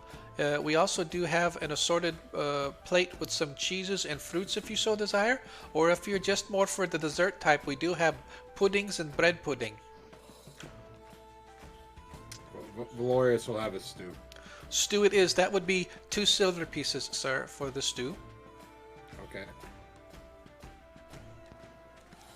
For the rest of you? Anybody? That would be your turn to talk, so the DM doesn't have to carry the conversation. Some of the stew would be good. Yes, Very well. So that will be 2 silver for the stew for you as well, sir. So I'm gonna be buying some stew for myself and all of my hirelings, so it's gonna be 10 silver, I imagine. Yes. All right. God, feeding these guys is so Well, expensive. so This is why I was so excited to take all that food out of the out of the place. I would only request a bottle of water or milk. We do have goat's milk, so goat's milk would be 2 copper pieces for you, sir. Very well. I must keep my body pure. As you wish, sir. Is goat's milk really more pure than alcohol? See, I think there would be lots of. Never mind. I will not judge your religion. Okay. Like I said, I do not indulge in pleasures of the flesh. Okay. Oh, so it's about pleasure. Okay, so as long as you don't enjoy it, it's all right. I am chaste and committed to my God. Okay. And I mean no disrespect for that. I appreciate that. Just trying to understand. So, as you look around, you can see, like I said, there's probably maybe a half a dozen patrons, plus the bartender, a couple bar girls. Most of the men around look to be soldier types, perhaps off shift, but they kind of pay you a little bit of attention because you're the new guys. But after a while, they just sort of go back to whatever it was they were doing. The food comes shortly after you order it, piping hot. The stew has a very tough meat in it. Looks to be perhaps cow, more than likely, or steer, whichever. But it is very hearty, full of potatoes and vegetables and stuff. So well worth the cost, the 2 silver cost that you guys paid. So I walk over to the men with my cup of goat's milk. yep. As they look at you and they sort of nod, it goes, "Welcome. What brings you to our sunny society?" Oh. Well, hello. I am Zadkiel. And I've noticed you men looking at us. And I was wondering if perhaps I'd come over and make friends with you to ask you questions of this place. We are, well, at least I am. I was on a pilgrimage. We come to this place searching rumors of evils. And If you're we're not looking for quite. evils, you come to the right place. Have you seen what's to the east of us, sir? I don't believe I have. The Pomage. That's as evil as it gets. The humanoids run amok over there. That is the place in which I was told. My memory is a little shady, but I do recall a conversation I had with the last local inhabitant of the last temple I went to. Oh, forgive me. I am of the Saint Cuthbert Society, and what I do is I vanquish evil. And if there's evil to the east, that's perhaps something. Welcome. You are welcome to our humble keep, then, sir. For we could use every strong hand that we can. I wish you well in your endeavors. Have the evil humanoids attacked the keep? No, but there's tribes of them that are around here. They still haunt these hills to this day, though they were driven out from most of their caves and caverns into the Pomage. I have no doubt there's at least one, probably two or even three of those sneaky little bastards that snuck their way back into their caves in the area. So I have no doubt that they've got their little hidey places, but we'll find them eventually. We don't quite have the men now to go out and make strong patrols all the time, but we have enough men to do what's necessary to beat them back when we do find them. So you are more than welcome to go out and hunt and find them down. Oh, is there a registry somewhere that we may be hired or be granted titles to give privilege to hunt down this evil? Or No, this is what's outside these walls is outside these walls. Although we do maintain the law within the range of what was granted his lordship. We understand that there are certain private entities that may go out and aid us in doing what needs to be done to clear out these vile, wicked beasts trying to reclaim these lands that rightfully belong to the men who fought so valiantly to take them and drive the evil into the east. So no, sir, you do not need papers in order to go track down and hunt these creatures. However, I would recommend that you at least tell people where you are going when you do so that should you not return, perhaps a hunting party can go find your poor remains lying at the foot of a tree somewhere. Well, I'll take that into account, and I assure you, sir, it will not be our remains they will find. It will be the remains of the evil. Let us hope that is so. Well, good day to you, gentlemen. And may your gentlemen have a pleasant day to this day. Yes. Thank you, sir, and may your travels be safe as well. Yes, our travels will be safe. Thank you for your concern and blessings. Oh my God. My brain. I need a drink. Hold on. I told you this paladin was like that guy from Futurama. Okay. All right, I have a bottle of whiskey. Let us continue. Whiskey, wine, same thing. Yeah, I need to forget. Anyway. So, He overcompensates for his lack of intelligence. That's why he always talks the way he does. I think it's actually really freaking hilarious. it's kind of nice. I dig it. So, you guys manage to eat and drink as an hour or so passes by. The weariness of the road finally washing off and washing over you. Where do we want to go next? Well, I'm going to go back to the table and tell the gentlemen, the parties, of what exactly those guys were telling us about the evil. Yep. And that, we don't need permits, even though it sounded like it was bureaucracy around here when they were talking about you're not allowed without permission, blah, blah, blah, blah. Yeah. So Yep. So a lot of the stuff when they talk about the weapons and stuff like that is kind of standard stuff you guys have found in your adventuring careers. The local constabulary frown upon those that brandish weapons in the open to the public.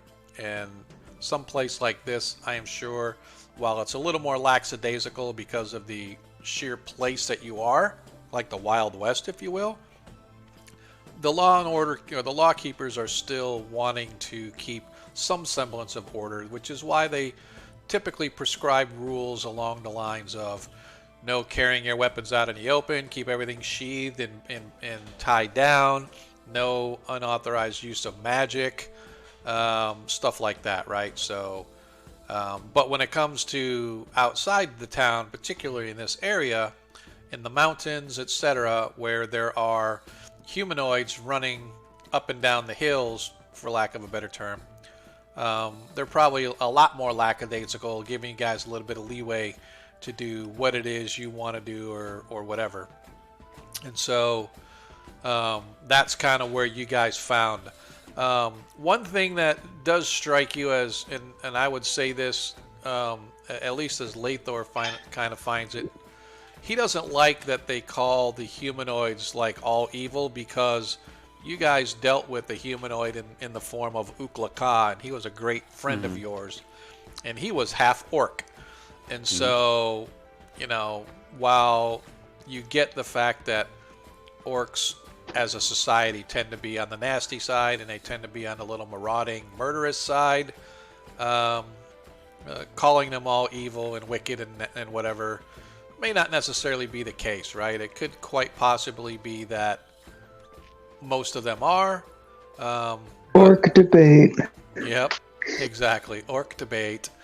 So that being said, they do the one thing that you took away was that there are caves in the hills, and that perhaps these orc tribes have infiltrated there and tried to gain their homes back, if you will, or their caves back. And so at least that's one thought that they think. They obviously they have yet to go look. Otherwise, so what they're just spitting out is just probably pure hypothetical thoughts that they've got. But it stands to reason that if there are orcs or other humanoid tribes in this area, they probably live in caves within the hills. I doubt they built houses. So, but you guys managed to finish your meal. You finish your drink. The heavy weight of food on your belly causes your eyelids to flutter slightly as you find yourselves winding down from the road as the sun begins its final trek over the sky. It's time to seek out a place where you can sleep and get some rest. I suggest to the party, gentlemen, I believe we should rest our bones until the early morn, as I know we plan to go to the temple, but they may be down for the hour of the night. And since the inn is right next to us, perhaps we could find a place there to rest. That way our minds are clear and refreshed. What say you? That sounds pretty good to me. Okay. Have we already stabled the horses? We've got all that taken care of? No, the horses are tied up outside the tavern.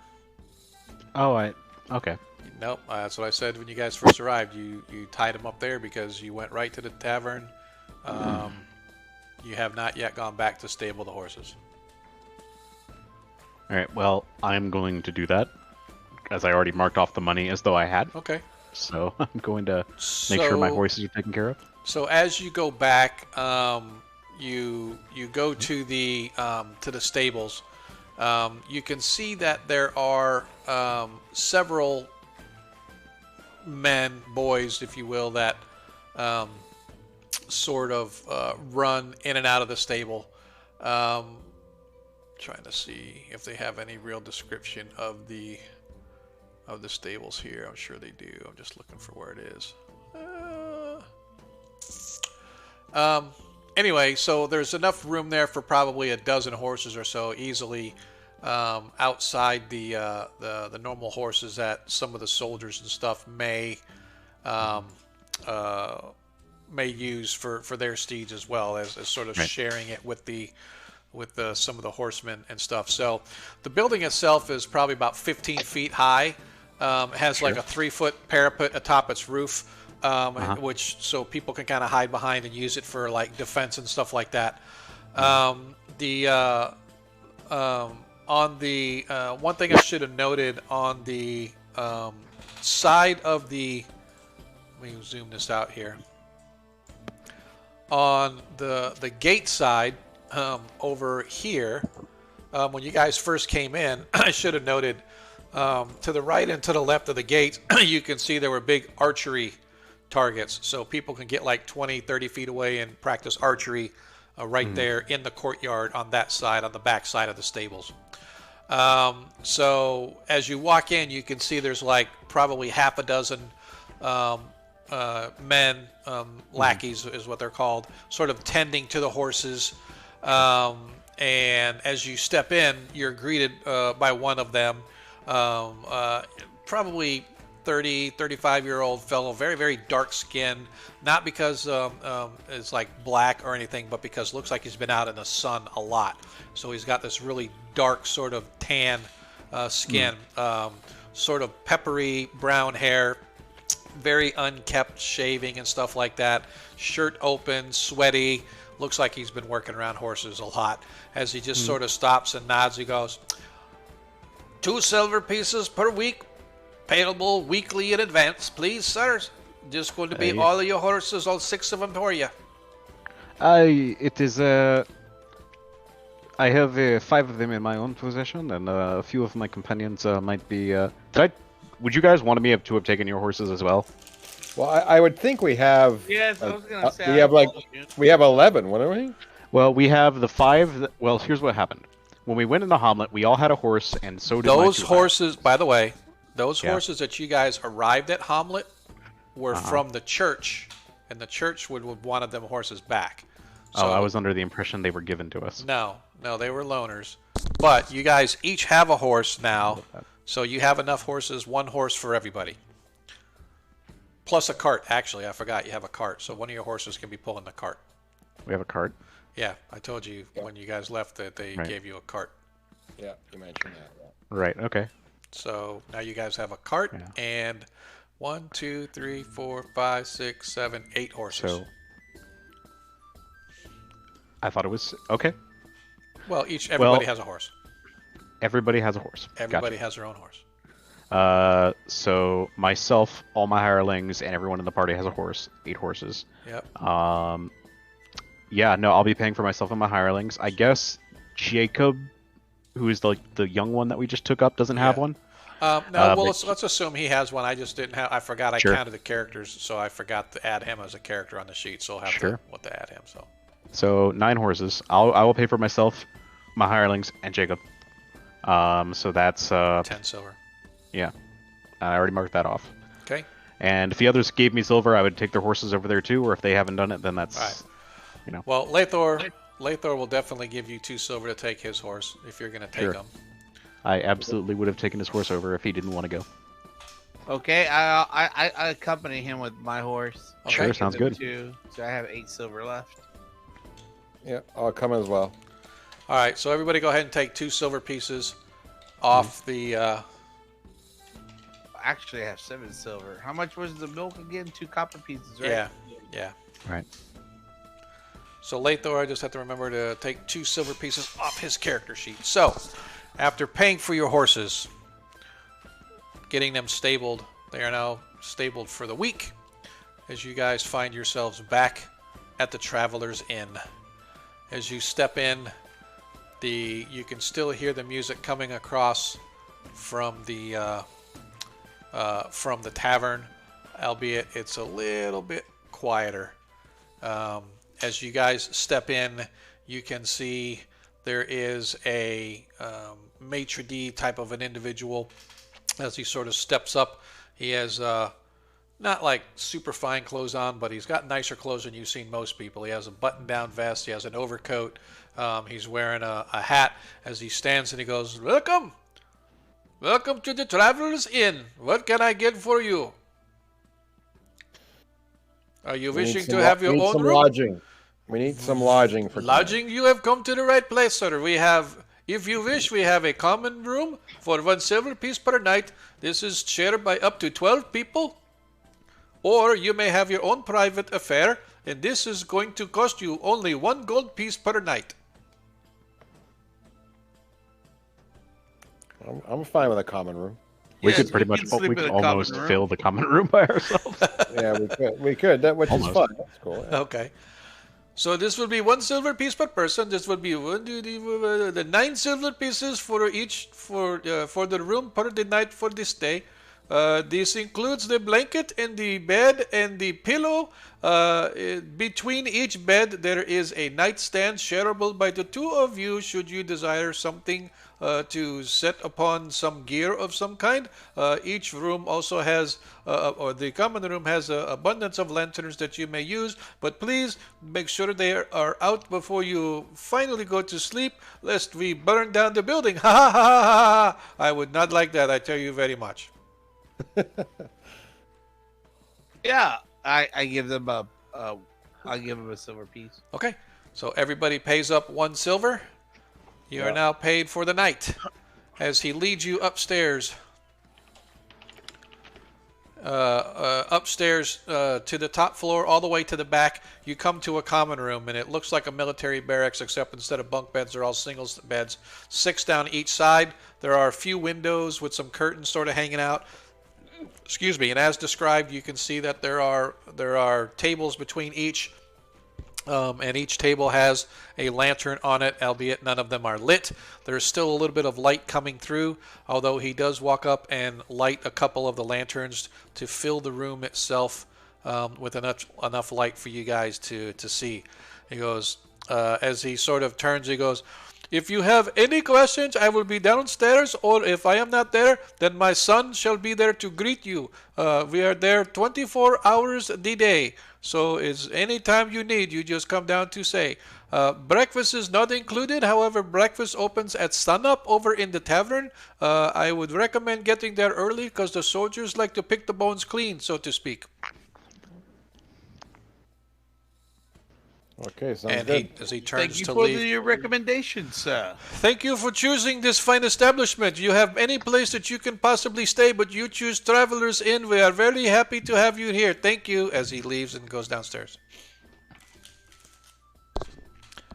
And you guys find yourselves, the beds themselves are actually kind of thick mattresses. They don't look like they get a lot of use, or at least haven't gotten a lot of use. The blankets are heavy and thick, and you find that they're actually fairly comfortable. Pillows are thick and full of down. For those that have allergies, I'm sure it's going to suck, but for those that don't, it's pretty nice.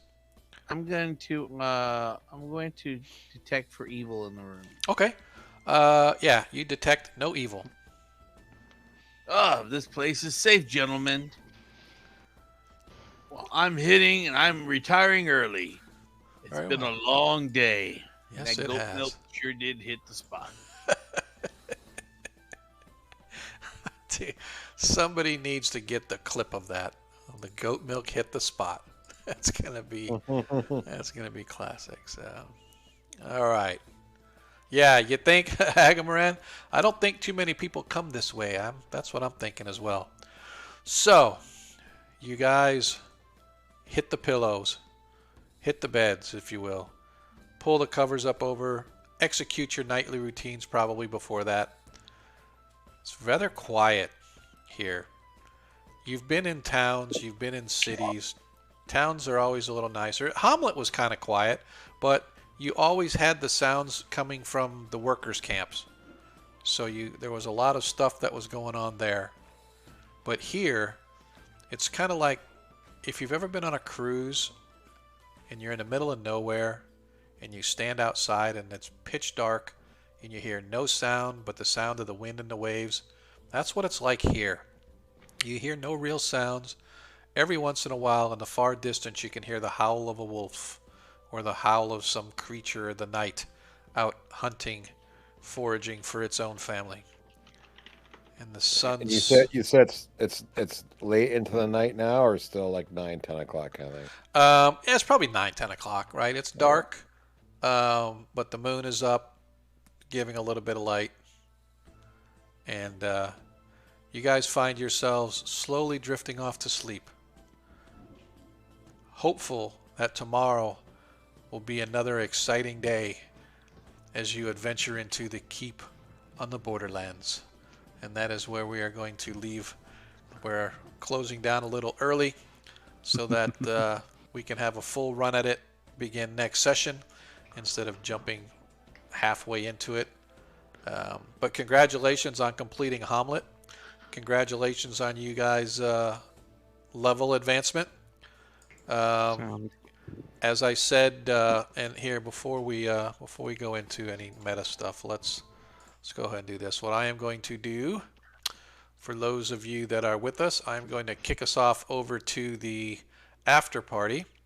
For those of you that can hang out I with us. wanted to do one more thing, but that's okay. What? What, dude, man? No, I was gonna wake up early, and before everyone woke up, I was gonna steamroll Arthur. What?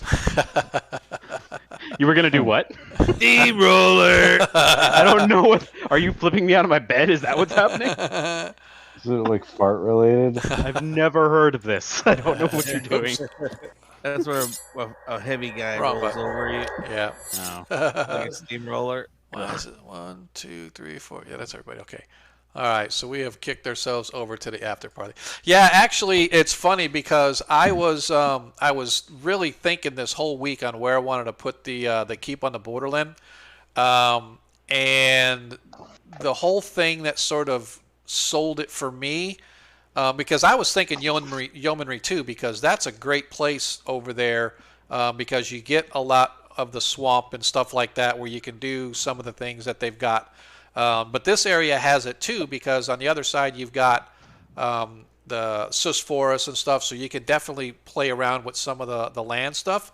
But I think another of the big things that kind of I know you're not. I'm not saying it's wrong either but what I was actually trying to tie the two together.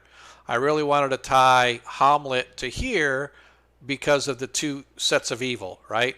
And so they had the evil in Hommlet where they were spinning up.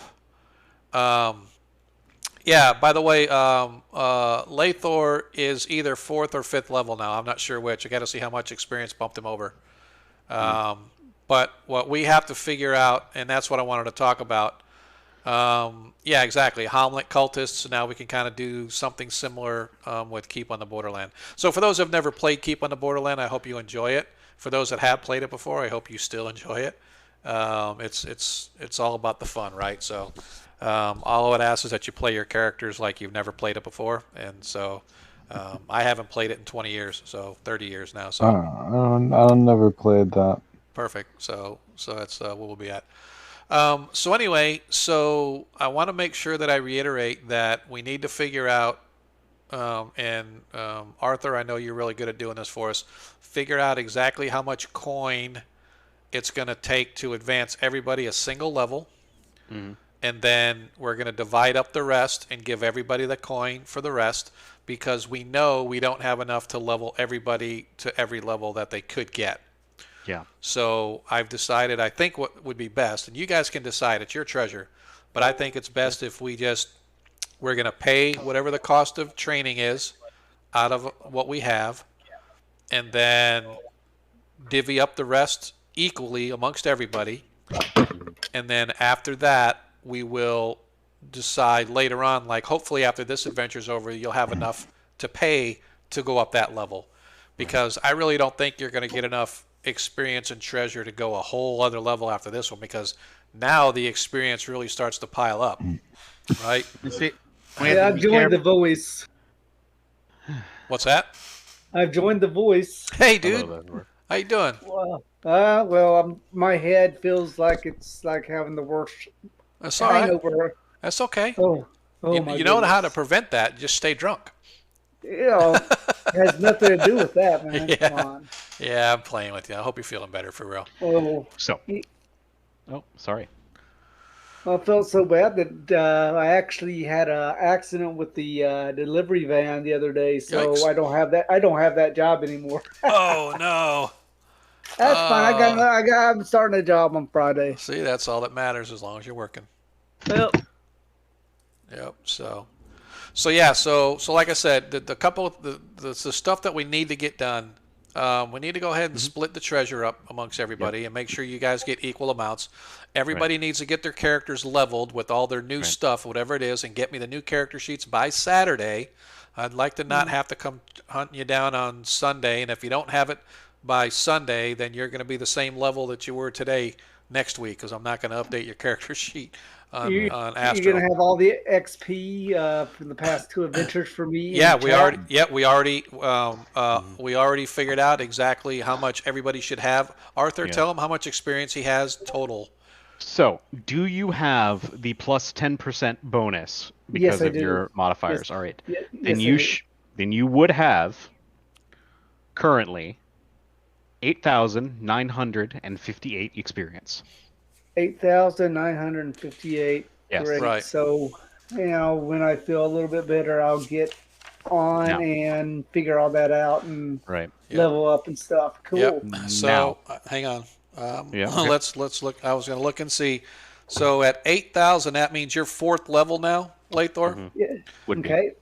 Right. But we need to make sure because you were already 3rd level. Your character was already 3rd level. Oh, he was Yeah, already there. That changes yeah. the math. Hold on. Yeah. He was a Well, Lathor. and thieves go up. Yeah, they go up faster. really fast too. Right. But So yes. I'm recalculating the cost then, because that changes a lot. Yeah. So we have to pay for the training. I didn't make you guys do training last time, but now now that we've kind of got into the game and we're going along, we're going to start doing the cost for training. So yeah, so we'll get that. Anyway, we'll get all that figured out. I just want to make sure that characters. Oh, Lathor, while you're here, are you on Astro, Lathor?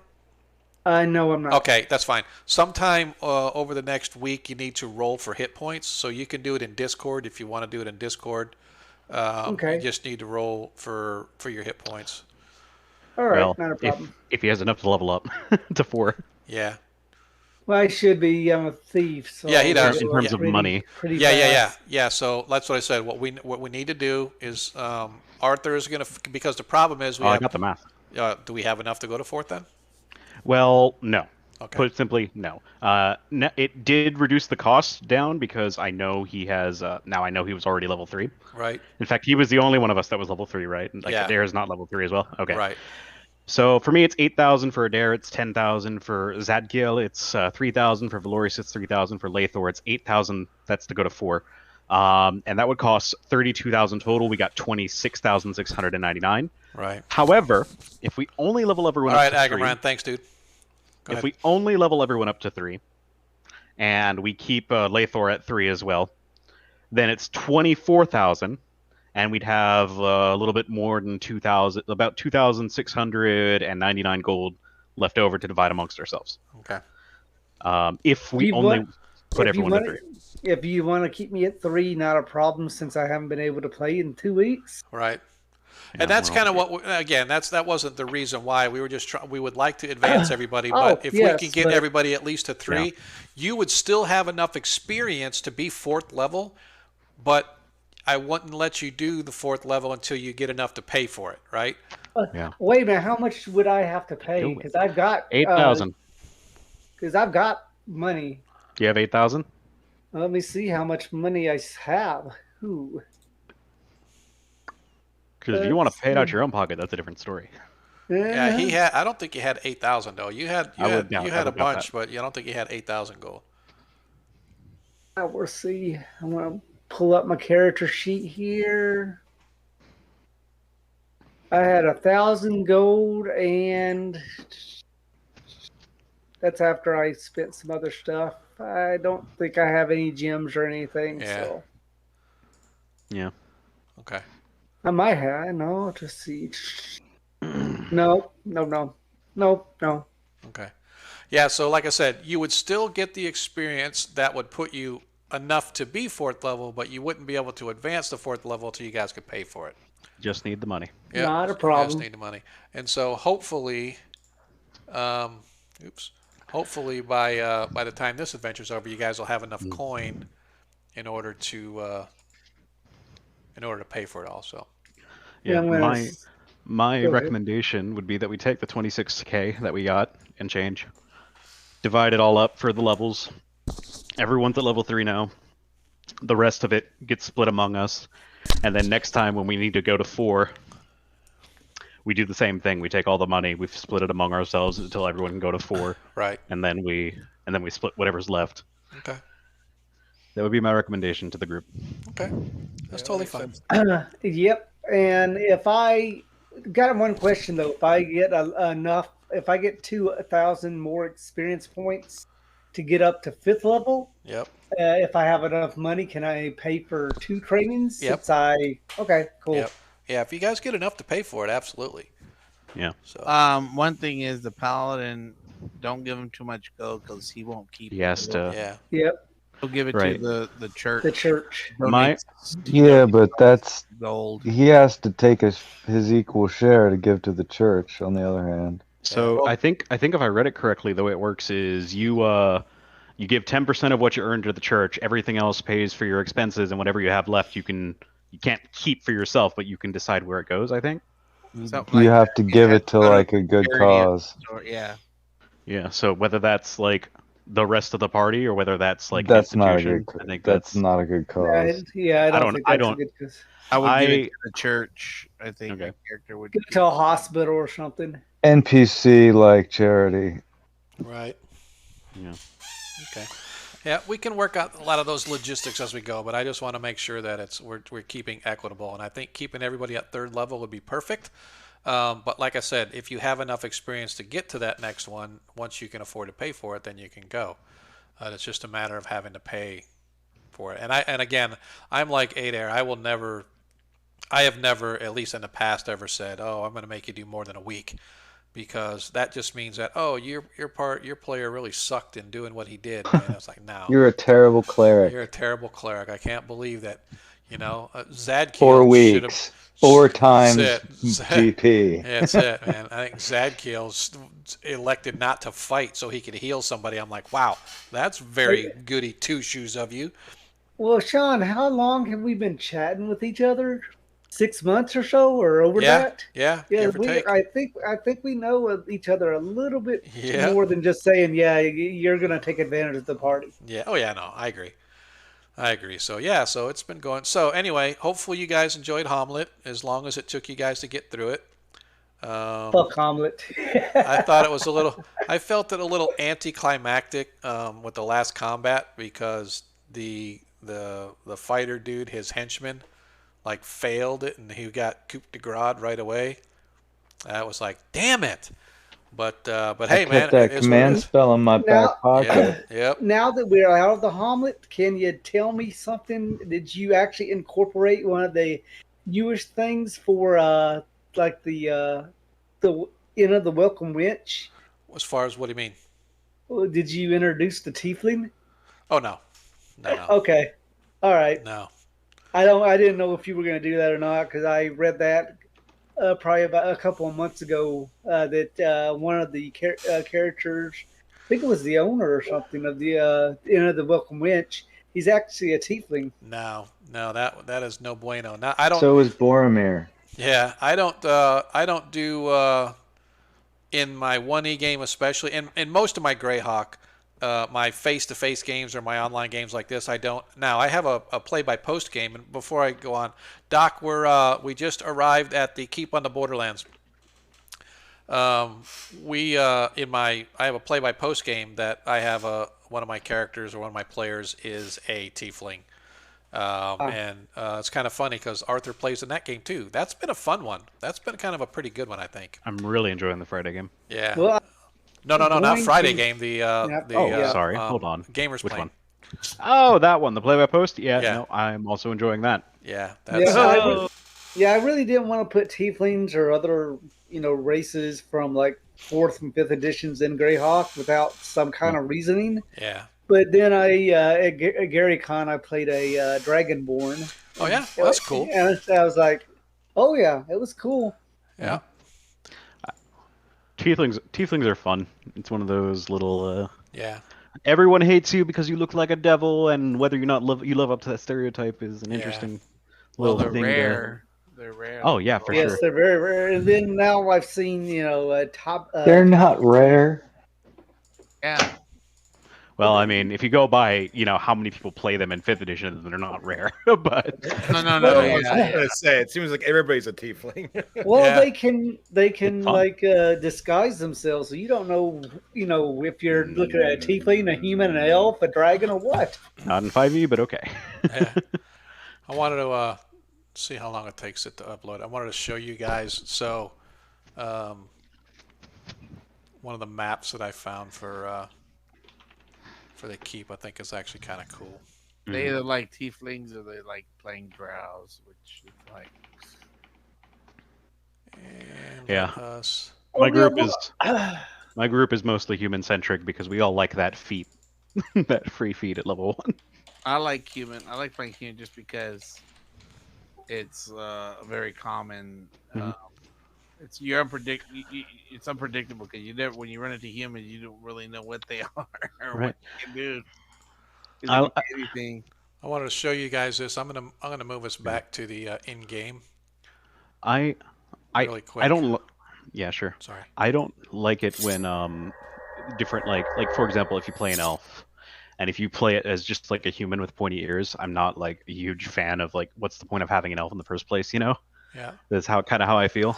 I don't usually play something other than human unless it's like I want a different style of character who I play feels elves. very different. I play wood elves. Yeah. I really like playing. I really like playing dwarves. I think they're fun. Dwarf clerics are like all my favorite. Yeah, I play a dwarf cleric. Don't I know it? Game. Yeah. I used to play in 1st edition. Elven Magic used it a lot. Oh yeah. Yep, and then 2nd edition came out, and then they allowed, specialty wizards and everything else. And so, I think my first specialty wizard that I ever got up to like 13th level was a militant invoker. So I had a whole bunch of long swords. Cool. Yeah, in a fire robe, and I was shooting fireballs all the time. That's pretty awesome.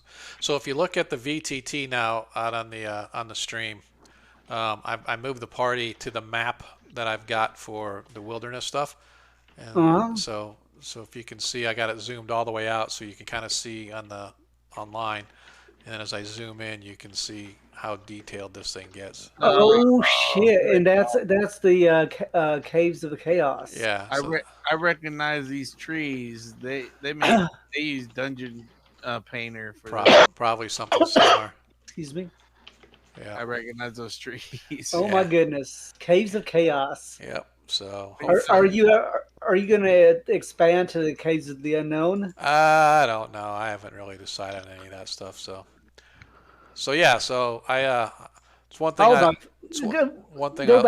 Go back on the leaves. I'm going to see that detail again. Sorry, I already moved everybody off it.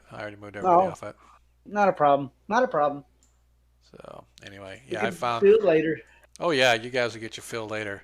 I got the super high res John Pinter. If you've never heard of him, I highly recommend checking him out.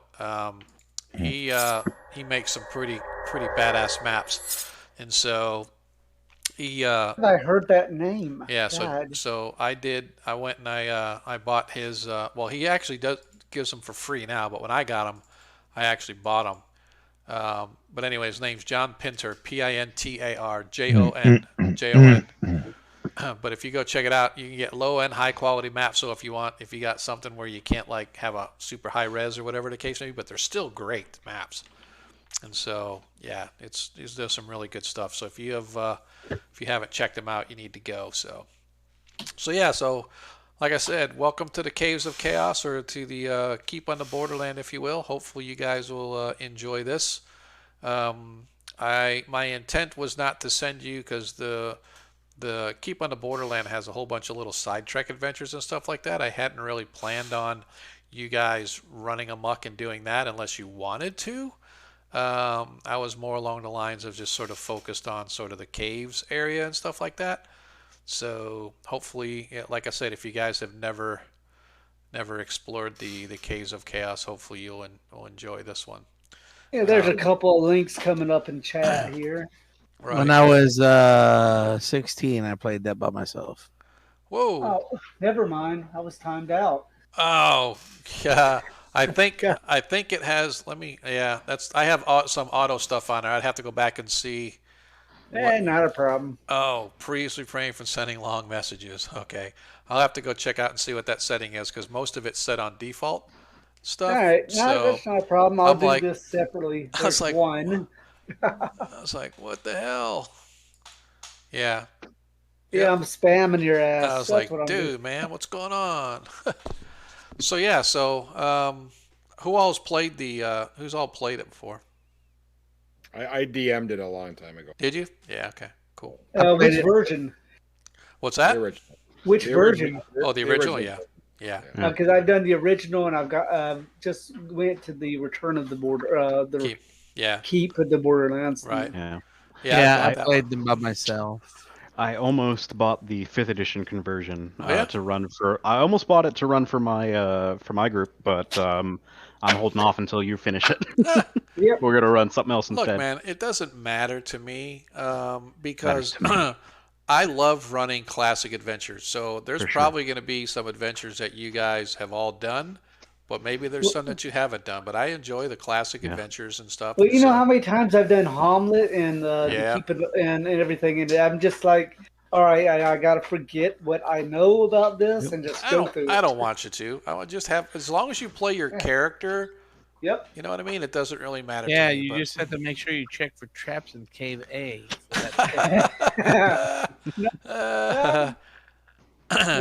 We started our common things that we do. So yeah, I check in every so often and things. So right. Yeah. But I used to do that, man. I was so addicted to it. I actually played it by myself. I was like, all right, I'm going to make characters. I'm going to run myself through it. That's pretty funny. Yeah. That is pretty awesome. So, yeah. So, what are some other, is there any classic adventures that you guys have not done that you would like to go if you have the opportunity? You know something? That was actually going to be the next one until I found out that Adair was in the middle of it. Which one? Tomb of the Lizard King. Oh yeah, that's a good one. I've been in the middle of that for like 6 months. G1, G2, G3. Oh, well, yeah, but you're not high enough level for that. Oh my goodness. Cult of the Reptile God. Okay, was the Amber. first module I ever dungeon mastered. I've never played it. I've done it 3 times. Yeah. It's a great Amber Castle. I've done that one. Castle. I've done Castle Amber. Not interested in going back. Lost Cities ago. It was so funny to tell the story in my face-to-face game that Arthur plays in. Mm-hmm. We started in the free city of Greyhawk, just like you guys did. I think the same adventure too, where you guys We did Hommlet. Yep, and then you did Hommlet. That's when I joined. Yep, and then see you missed it because they did the same way I started you guys with the albino crocodile. They did, and then they went to Hommlet, and you joined up in Hommlet. Sure did. And then I forget where they were doing. I think it was the Slavers, or they were doing something. So we went. You did the crocodile. You did Hommlet. Next, we went back to Greyhawk, and we did the Flames of the Falcon, Cult of the Falcon. Yep. Oh, then, yes. Then we went south. Yeah, so then they're going south, and as they're traveling down, so here's the deal. And this is one of the ones where it's 5e. I allowed different races, so my son was playing a goblin fighter. We had one of the guys in our party was a hobgoblin, and he was the magic user, but he was aspiring to be a chef. So they made a food truck. So they literally took a cart, and they would sell food to the merchants as they're going down the road. They would pull up the merchant caravans, and they would sell food. And so they're going down the road, and they look on this hill, and they see there's a mansion, and everybody's like, Yeah, that's so predictable, DM. No, no, no. And It's a trap. Adam's character is like, nah, let's check it out. And so We're a he food goes up selling there. service. So he goes It's our up there. side job. So he goes up there, and everybody else comes after him. No, no, no. And as soon as they get there, the mist settles in. They all pass out, and they wake up in Castle Amber. And they have to this day, my 5e players on my 5e stream game every other Friday, which, by the way, if you haven't caught us on Fridays, we do 5e. They still let him know about the fact that no, we're not going in any houses on a hill because we're gonna not going back to that It place. was a normal, unassuming looking mansion. We were literally in the business of selling like troll burgers or whatever the hell we made to people. Like the only reason nobody else wanted to go up there is because like, oh yeah, I know from my knowledge of pop culture that this is a trap. And I'm like, yeah, Dwayne doesn't. Let's go. Yep. None of you would either. It was classic. But I have to say, we had fun going through Castle Amber. It was I was the only one who didn't have something bad happen to them. It was great. Yep. That table. Did y'all go to the table and eat the food? They did. We lost 2 people to that. We lost 2 people. Yep. We lost the Hobgoblin and the Goblin. Castle Amber's a basic adventure, right? It's the expert rules. Expert, yeah, okay. X2. It strikes me as like a fighting fantasy book. It really is. But it was really good. So my favorite classic ones are things like Secret of Bone Hill. I enjoy that one. Obviously G123, D123, Q1, that whole GDQ series. I enjoy that. Have you played the other giant ones? You know, I've got them, but I haven't ever played them. You know what I'm just realizing? Castle Amber and then like Aberon after it. It's like Funhouse Dungeon and then like Walmart Barovia afterwards. Like it's like discount Barovia. It's in France instead, and it's much shorter, but it's the same kind of like feel. Yeah, it was kind of funny. It's even got the mist and everything. Yep. So yeah, obviously the Slaver series is fun. Now my 5e party only got through A1. That's where we actually ended up ending the campaign, I think. Oh. That's when COVID ended. Were you guys, because you had just gotten into Highport and took on the slavers down below, but you guys were headed south, but then you got trapped by the slavers. There's 2 of them I was thinking of. The one, it's kind of a light blue cover, and it's got like these they're not lizard men, but it starts with a K, Kuotas or something. Kuotoa. Shrine of the Kuotoa. Kuotoa? Yeah, Shrine of Kuotoa is actually D2. They combined them later to make D1, D2 into one sort of adventure. Yeah. The Kuotoa, isn't their whole like shindig that basically it's like they believe something hard enough it becomes a god or something? Yeah. Blib Yeah. It was called Depths of something, or the Kuotoa. And then the other one that I was thinking of that was kind of tough was the one with the genie on it. It was the Lost Tomb of Martek? No. Was it the Oasis, the White Oasis? Palm? Yeah. The last one is called the Last Tomb of Martek. Sean? Yes. Here's a fun one that I've never been able to finish. White Plume Mountain. Yep. We only ever did a little bit of that, and would love to do that sometime. Yep. So and in chat, Doc is saying Barrier Peaks. Say what you will, Doc. Barrier Peaks is one of my favorite adventures. Did I show you the map that I had of that? You did. You showed me that. I showed you guys, but I don't know if I've ever. I don't know if I still have it out in. Man, I love that old Fourth Doctor, like sci-fi fantasy weird. Yeah. Yep. XL. It's very He-Man. 1. Quest of Heartstone with Strongheart and Wardu, or Danger of Dunwater. You too. Ooh, I got 2. Those are good too. I'm just gonna research which module has the best magic items for a magic user and just say, hey DM, can we run this one? Oh, C1. I want some loot. He's got crush plus 1 me. Tomakan. Just do the Tomb of Horrors and be done with it. All right. Yeah, just end our lives. All right. I'm going back to the stream. Oh, you're right. It is D1 and D2. Descent into the depths of the earth. Yep, I'm going back to the stream. You don't just go This into is for Tomb you, of Doc. Horrors with pre-gens. This is Oh, X1, Isle of Dread. yeah. So Take this is for cherished Doc. characters in that you built up over. Oh, I1, Dwellers of Forbidden All right, City. hold up, hold up. This is I for was, you, I was Doc. just gonna say I was just gonna say that one that I've always wanted to play it or DM it, but never have. That Dwellers Which, of the Forbidden City. which one? Dwellers of the Forbidden Oh yeah, City. yeah. Okay. Yeah, we The can do big that. frogs on it. So this is the map itself. Now just check this out, Doc. Just watch.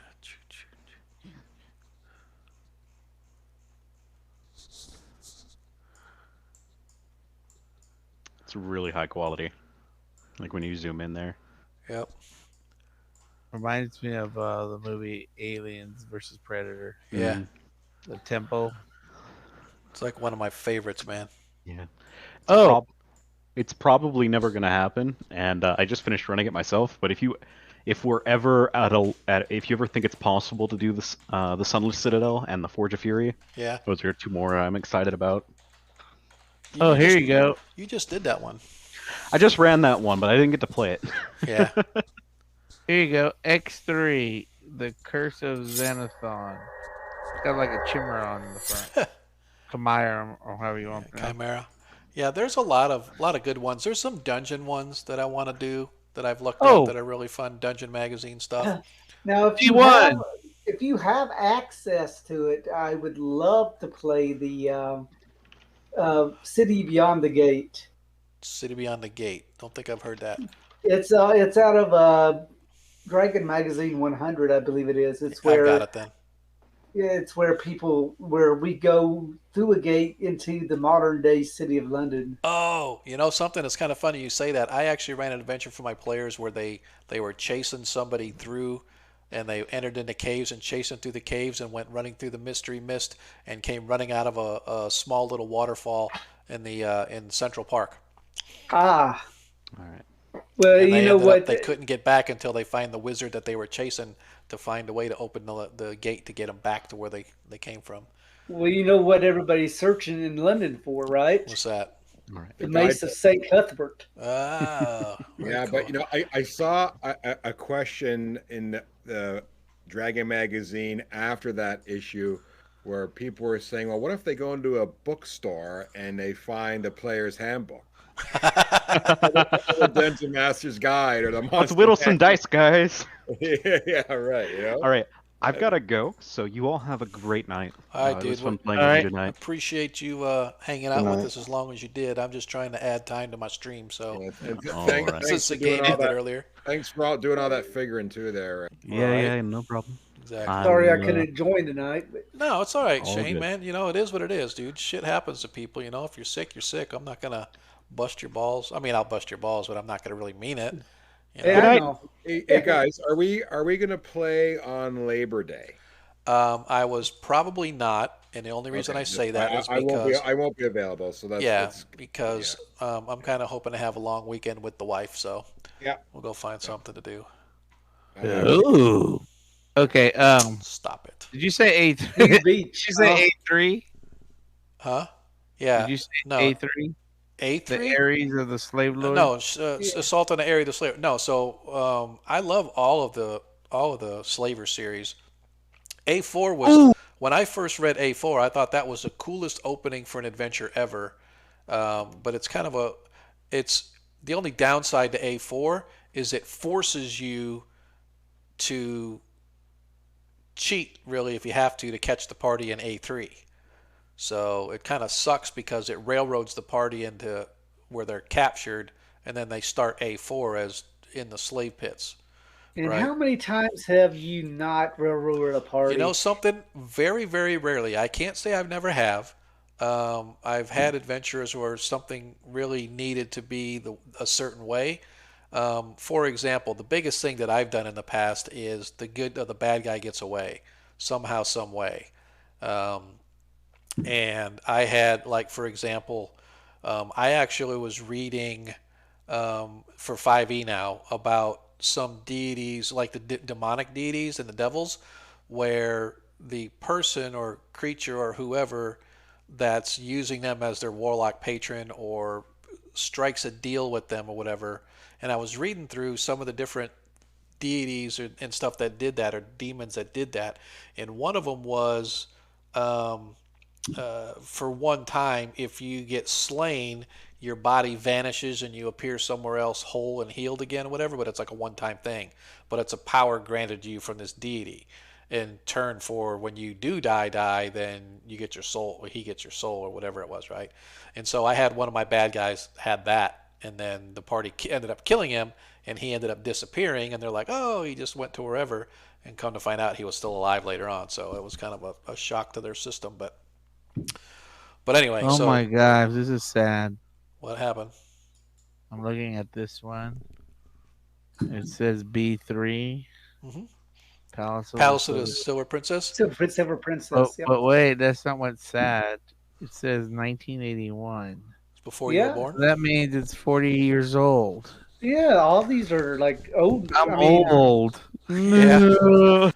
I oh, remember. I remember when the Palace of the Silver Princess they stopped wanting to print it because it had the rape scene inside. Everybody yeah. said it was a rape scene, so they had to redo it because people got all freaked out about it. And redo the cover too. Yeah, it was something in the cover too. You're right. And like hermaphroditic TSR Yeah. like staff Yep. So creatures. All right. So I'm looking. What? Rape? Where? I don't see it on the cover. No, there's not. Inside, one of the inside artwork showed the goblins or whatever it was pawing all over a girl who was Oh yeah, I see that.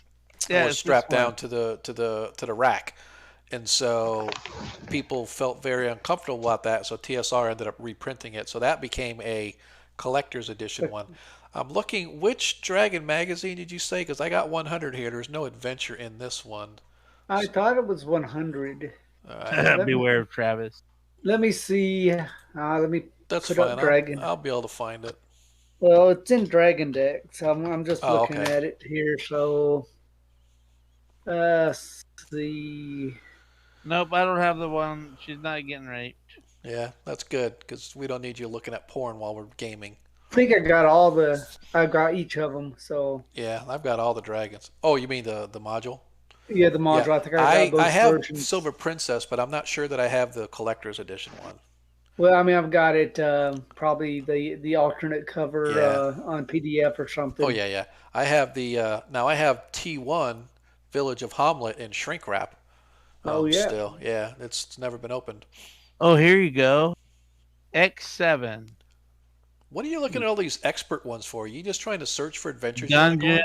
Dragons, the War Rafts of Now Kron. that's a pretty cool adventure. But that one's the thing about that one is it's like that's a big scale one, right? That's like armies going against armies and stuff. So It that's is kind Blade of of cool. level 9 to Vengeance. 12. Level 9 to 12. Yeah. Oh, here's one. OA1. Sword Oriental Smith. Adventures. Yeah, Yeah. that's kind of Daimyo. cool. Yep. What was that? Oh, What was excuse the me. code for this one-on-one adventures? Oh yeah, I forget. There's Blade of Vengeance. was I that? remember when I was a kid, the only two modules I had were Rakasha and Blade of Vengeance. And Storm of the Immortals. Was that the one with the invisible pencil? Or the invisible ink that you did your solo dungeon? No, Oh, I no, it remember was like those. what you needed a DM for. It was Yeah, this was like this solo cool adventures. ass like elf character. Yeah, so they put out a couple of them where they were like cleric adventure, a fighter adventure, a thief adventure, but they were solos.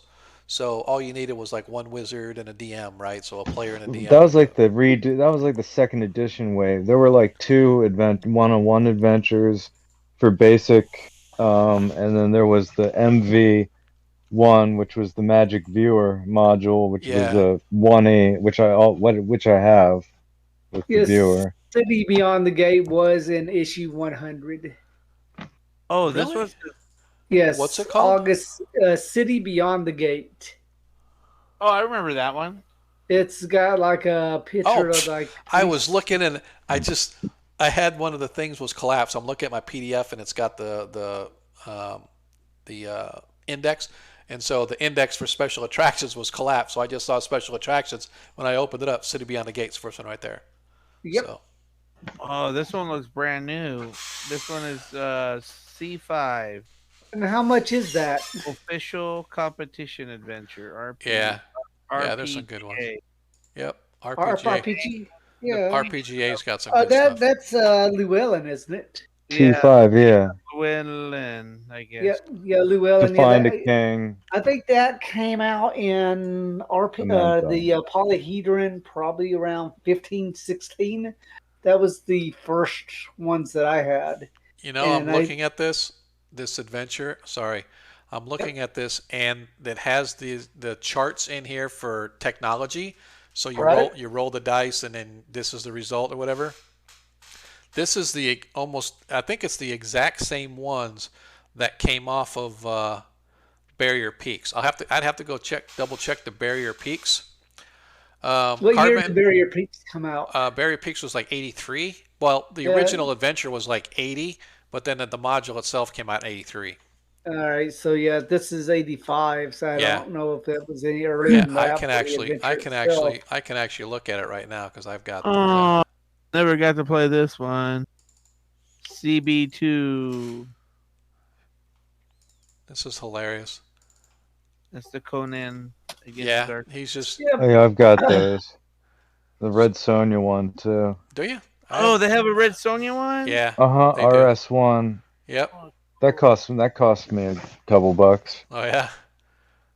It's pretty rare. I mean, it's not even a great copy. I mean, Alright. they'll go for like 200 in good shape. Let's look here for simple, non.